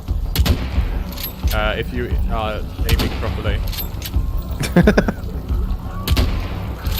Okay, maybe it's... I thought it was 100% accurate. Maybe it's not.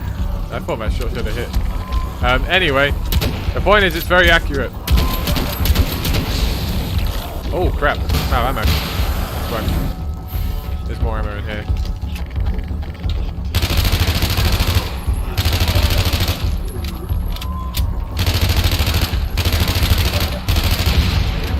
Yeah, Kelzad, this whole section is built around the traps being used. This is another thing that we're going to be having Grigori actually tell you about. Yeah. There are going to be a lot of new lines. It's a little bit of a weird one because the challenge is that, like, we taught the player... Also, I'm just going to check if these zombies are still stacked up in the corner or not. They're not. Nice, I did fix that. The problem with this is that, like, we teach the players all of these traps, right? Apart from the noisemaker, but all the other traps and equipment is taught to them at various other points. So that presented a challenge for us, but we're just going to put some more lines in. Persevere, brother, as must you. This section was essentially the culmination of everything you learned across your journey through Ravenholm. Begone. This town is not your grave, and no longer are you welcomed in it. By the light of lights.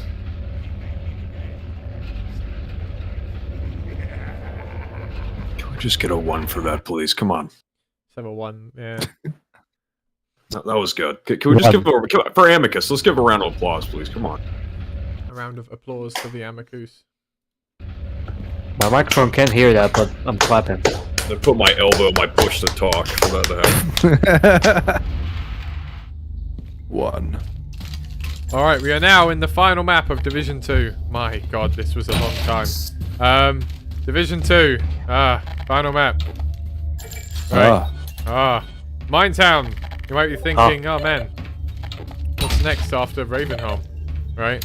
Well, there's, of course, why are there so many headcrabs in Ravenholm? What's that all about? Let me turn up the game volume.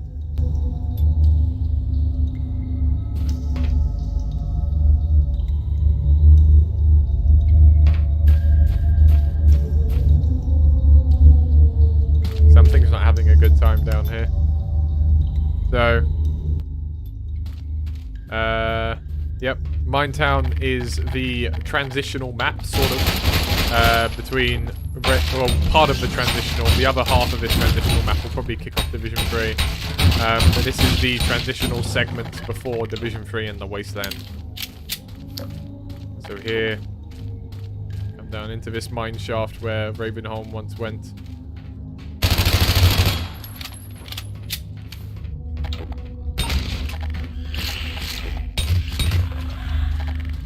And as we keep going and we see more zombies and a lovely set of projected textures, and then still haven't got a great shot, but there's something down there.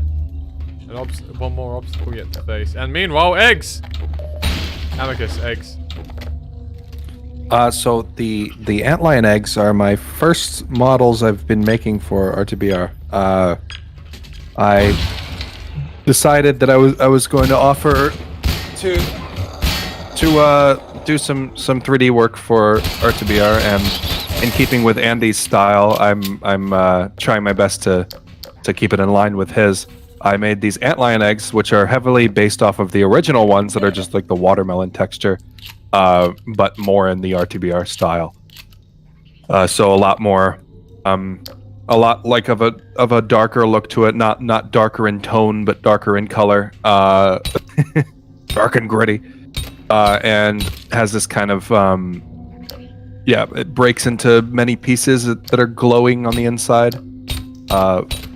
Make some theories of that, what you will. But yeah, they were a nice, interesting start to kind of introduce myself into the 3D work into this too. There you go. So, yeah, for those of you who don't know, I've been doing 3D art for a couple of years now. Yep. Primarily, you do it for Operation Black Mesa, and done it right in the egg graph, yeah. But egg is cool. I'm gonna shamelessly plug my art station in the chat too. Very good. There's some cool renders of the egg in there too. Ah, baby head crabs and a gonarch. So we've made it so that these now die in one fizz cannon hit. That makes it a little bit more efficient for you to actually kill more.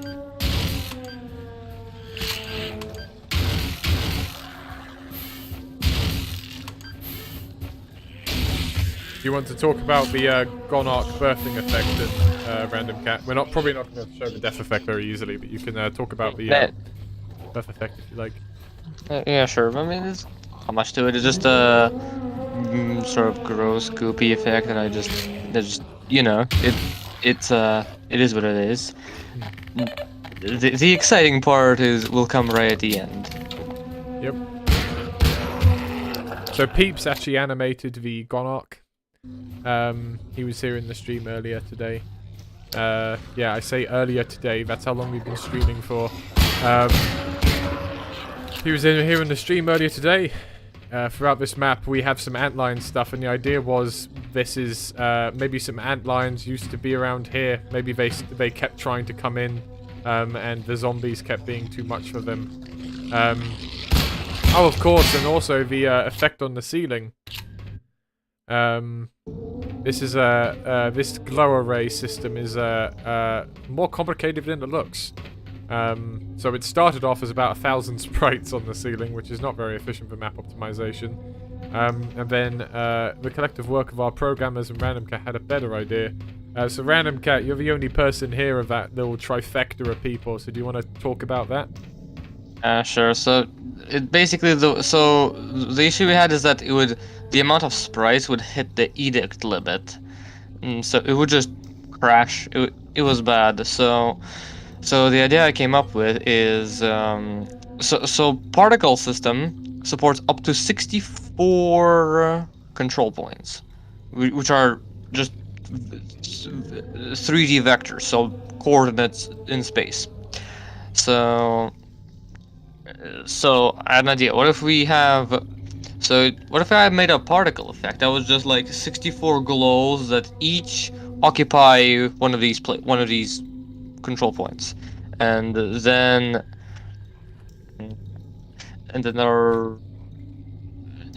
we'd essentially that would essentially divide the amount of entities required by 64, so dramatically less.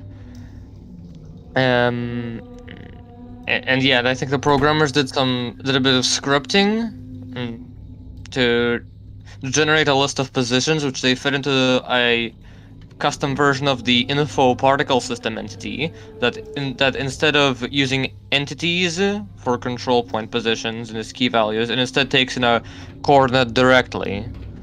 And yeah, the end result is that it unfortunately doesn't perform too well still, and because of the way I had to set it up, it's not performant, but it works is the important part.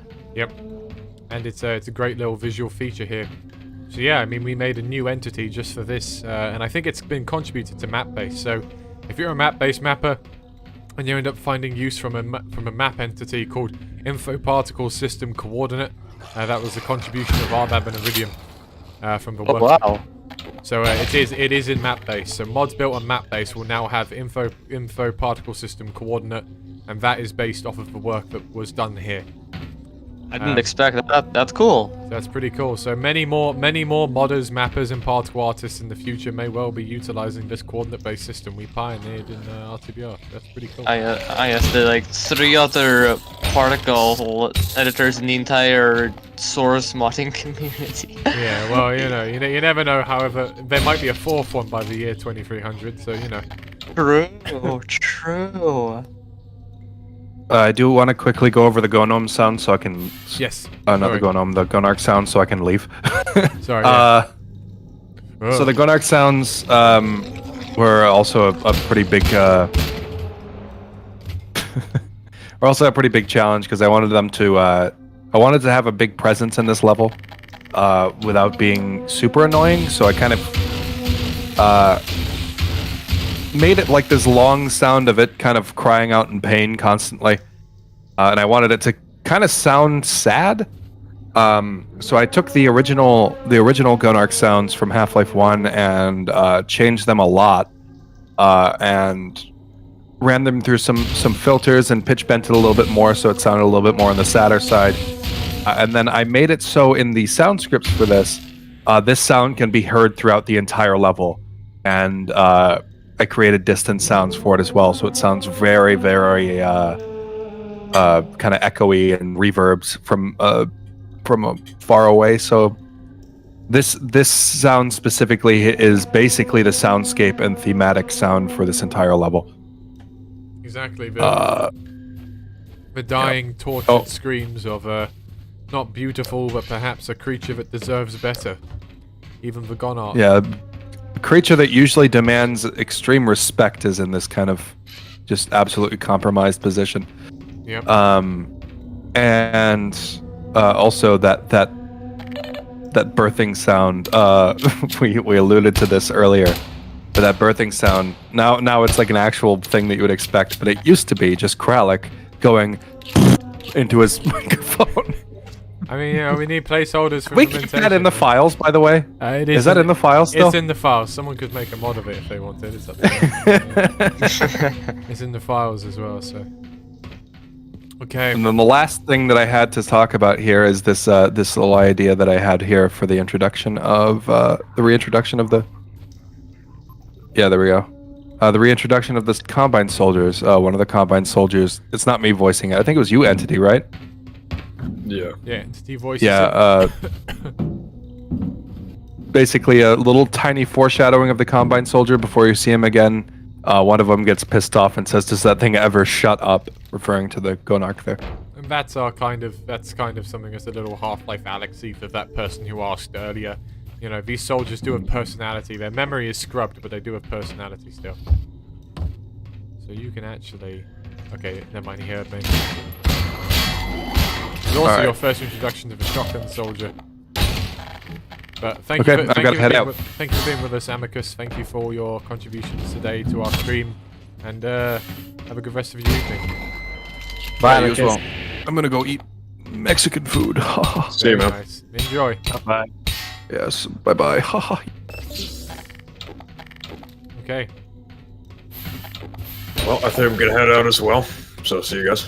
All right, Nice see to you be at here. sea. Thank you for being here, man, and hopefully see you in the Division 1 developer stream where we'll hear more about Barney. Absolutely. All right, take it easy. See you guys. Farewell. Oh, we gained Game Boy again. Oh, that's what I get for looking at Discord instead of paying attention to the game. Right. We're almost done here anyway, folks. It's almost a wrap on Division 2 developer stream. It's a 6-hour trip. 20 more minutes until we officially hit 7 hours. Oh, man. I'm debating whether or not we should do a Q&A just to make sure we hit the 7 hours. That'd be kind of funny. I don't know. Oh, please, no. We have a new, well, I was going to do a little Q&A bit anyway, so I guess we'll see, but I'm not going to deliberately draw it out. So the Digger was designed, animated by Calamando. It's a very cool vehicle that obviously will be used to put that Gonarch out of its misery. Yeah. The getting animations are a little wonky. We still need to work on those, but yeah. Particle effects here were done by Random Cat. These particle effects for smoke coming out the back, and then also the mashing effect that it has. Oh yeah, when you damage anything, it grinds it up and spits it out. Although it's always the rocks right now. I should work on that and that like one for gore.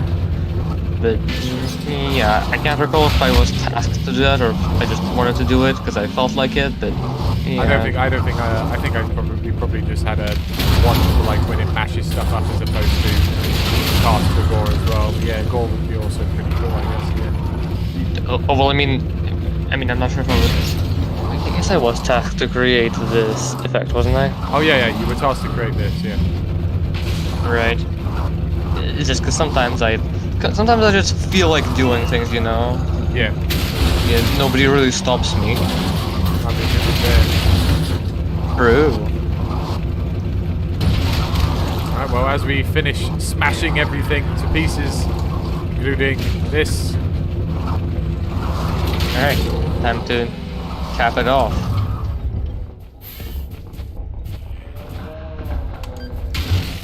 We're gonna kill all these babies and then we're gonna baby head crabs. Don't take that out of context. That was not a good line out of context.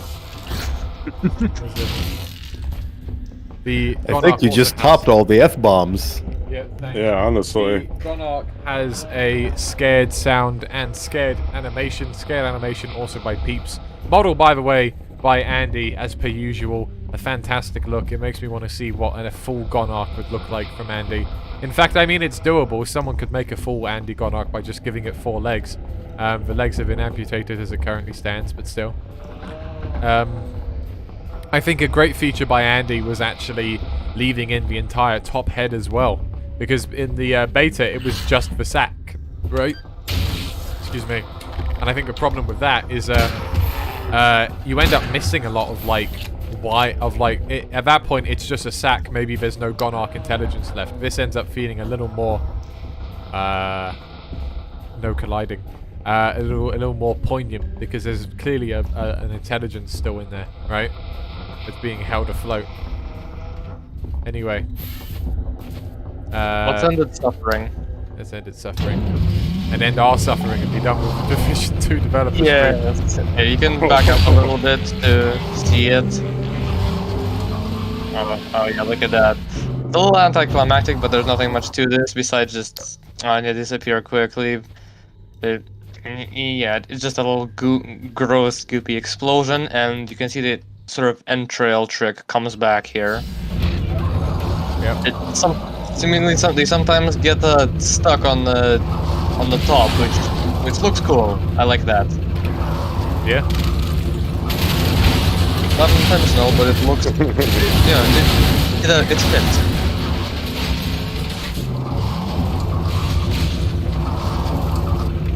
Alrighty. I'll just show that again so that we can catch it again. And quick save right before it.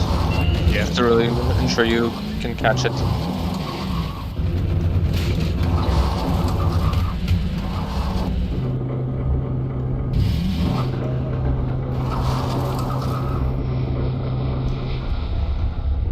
It's just slowly back up. What a way to end the stream. Yes, indeed.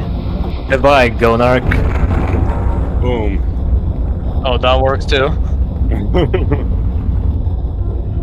Incredible. Gordon is now contaminated by at least 50 different Zen viruses. Yes. Gotta. Alright. These pipes also fall down. That's something we did, but it's just very simple. Anyway. I think this. Oh, this might only play if you're in the digger. That might be something worth fixing.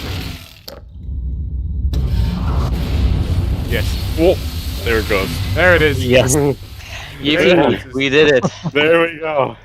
All We right. did it. There we We go. did it. That is the end of Division 2. Oh, Boys and girls, that is a wrap.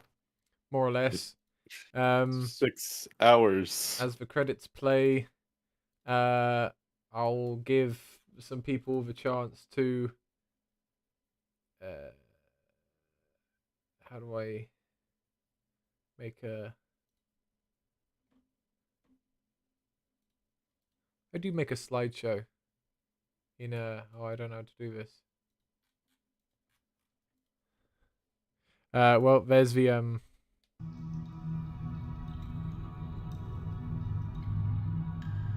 There you go. Well, thank you everyone for watching for now. I think we'll field a couple of questions for the Q&A. Just let me figure out how to do a slideshow window photos.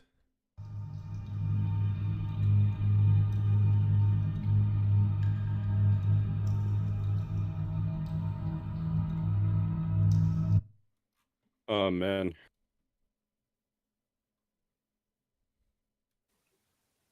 I think I'll head out. Thank you so much for showing the game off. It was wonderful watching it finally. You guys put so much work into it. Yeah, have a Thank you good so one, much. Tabby. Thank you so much for coming along, Tabby. I know we waited a while and we could only speak about Rosa this time. But no, it was hopefully the whole process was incredible. Yeah. Hopefully we could write you into the rope you into the Division 1 developer stream as well, which hopefully will be shorter because we just won't need to talk about a lot of it. We only need to talk about the additions. I say hopefully, we'll see. But for that you'll have a much more prominent thing, and I think it'd be great if we got a chance to really put Elena in the spotlight. Oh, no worries. I enjoyed sitting back and watching as well. So Yeah. I hope you guys have a great night. Thank you again. You too. Thank you very much, Tabby. Have a good evening. Good night. Thank Thank you. Have a good night. Have a good one. Bye-bye. Bye. All right, I shall go too now. I will stay for a little bit. I'm still but here. I am exhausted, but I will still kick through till the end.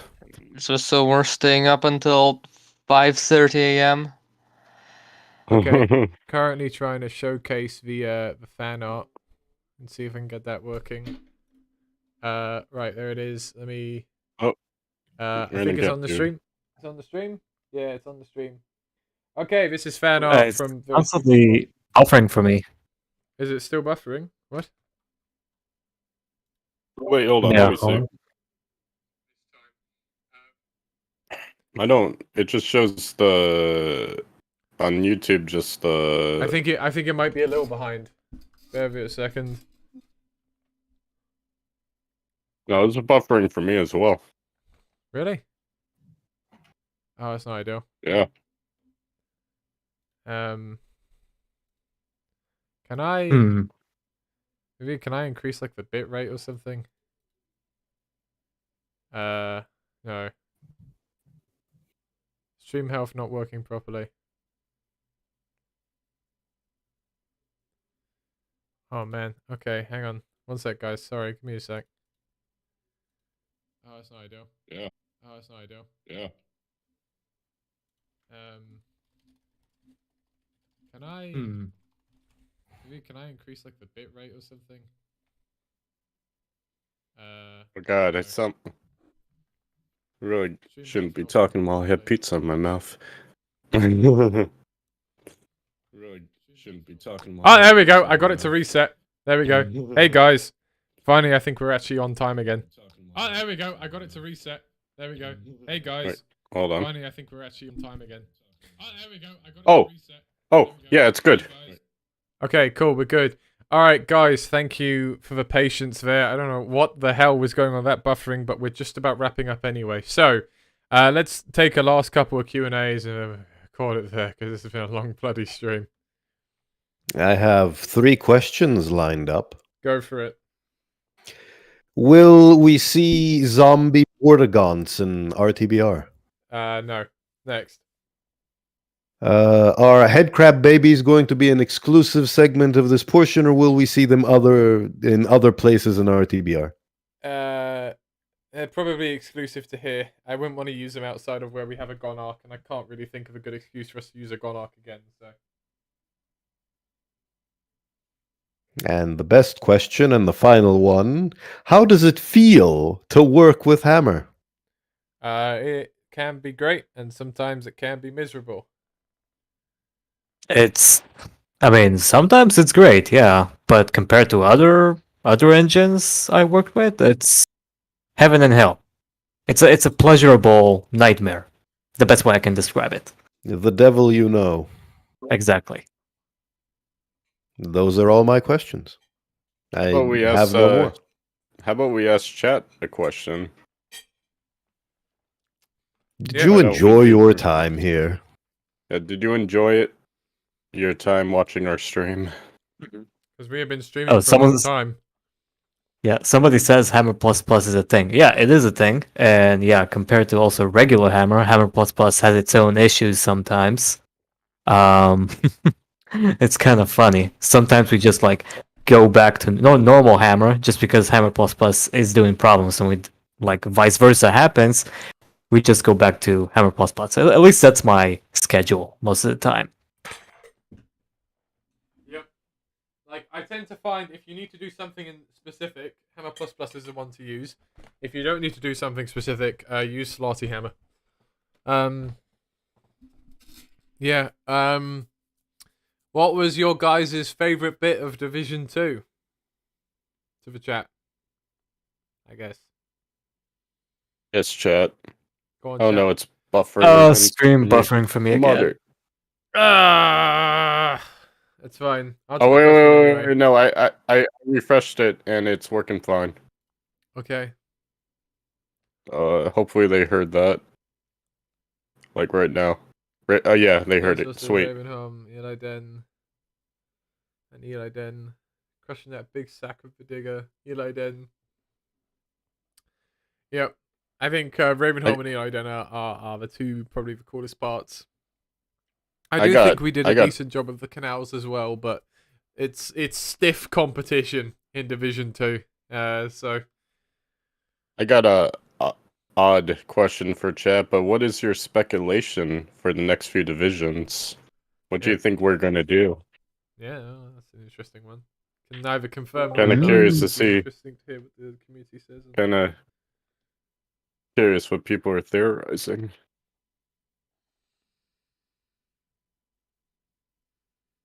Damn, this fan art's pretty cool. It's kind of cool to see someone do like an alteration of one of my posters. Oh, that's sweet. I love that Raising the Bar Redux like retro looking cover. I remember seeing that on the Discord. And now it's buffering. Yep, it buffers again. So again, well, they got the buffers. question because Teddasaur said something. Yep.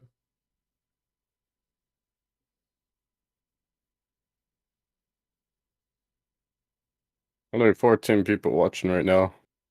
Make it so the stream is fixed for Division 50, maybe.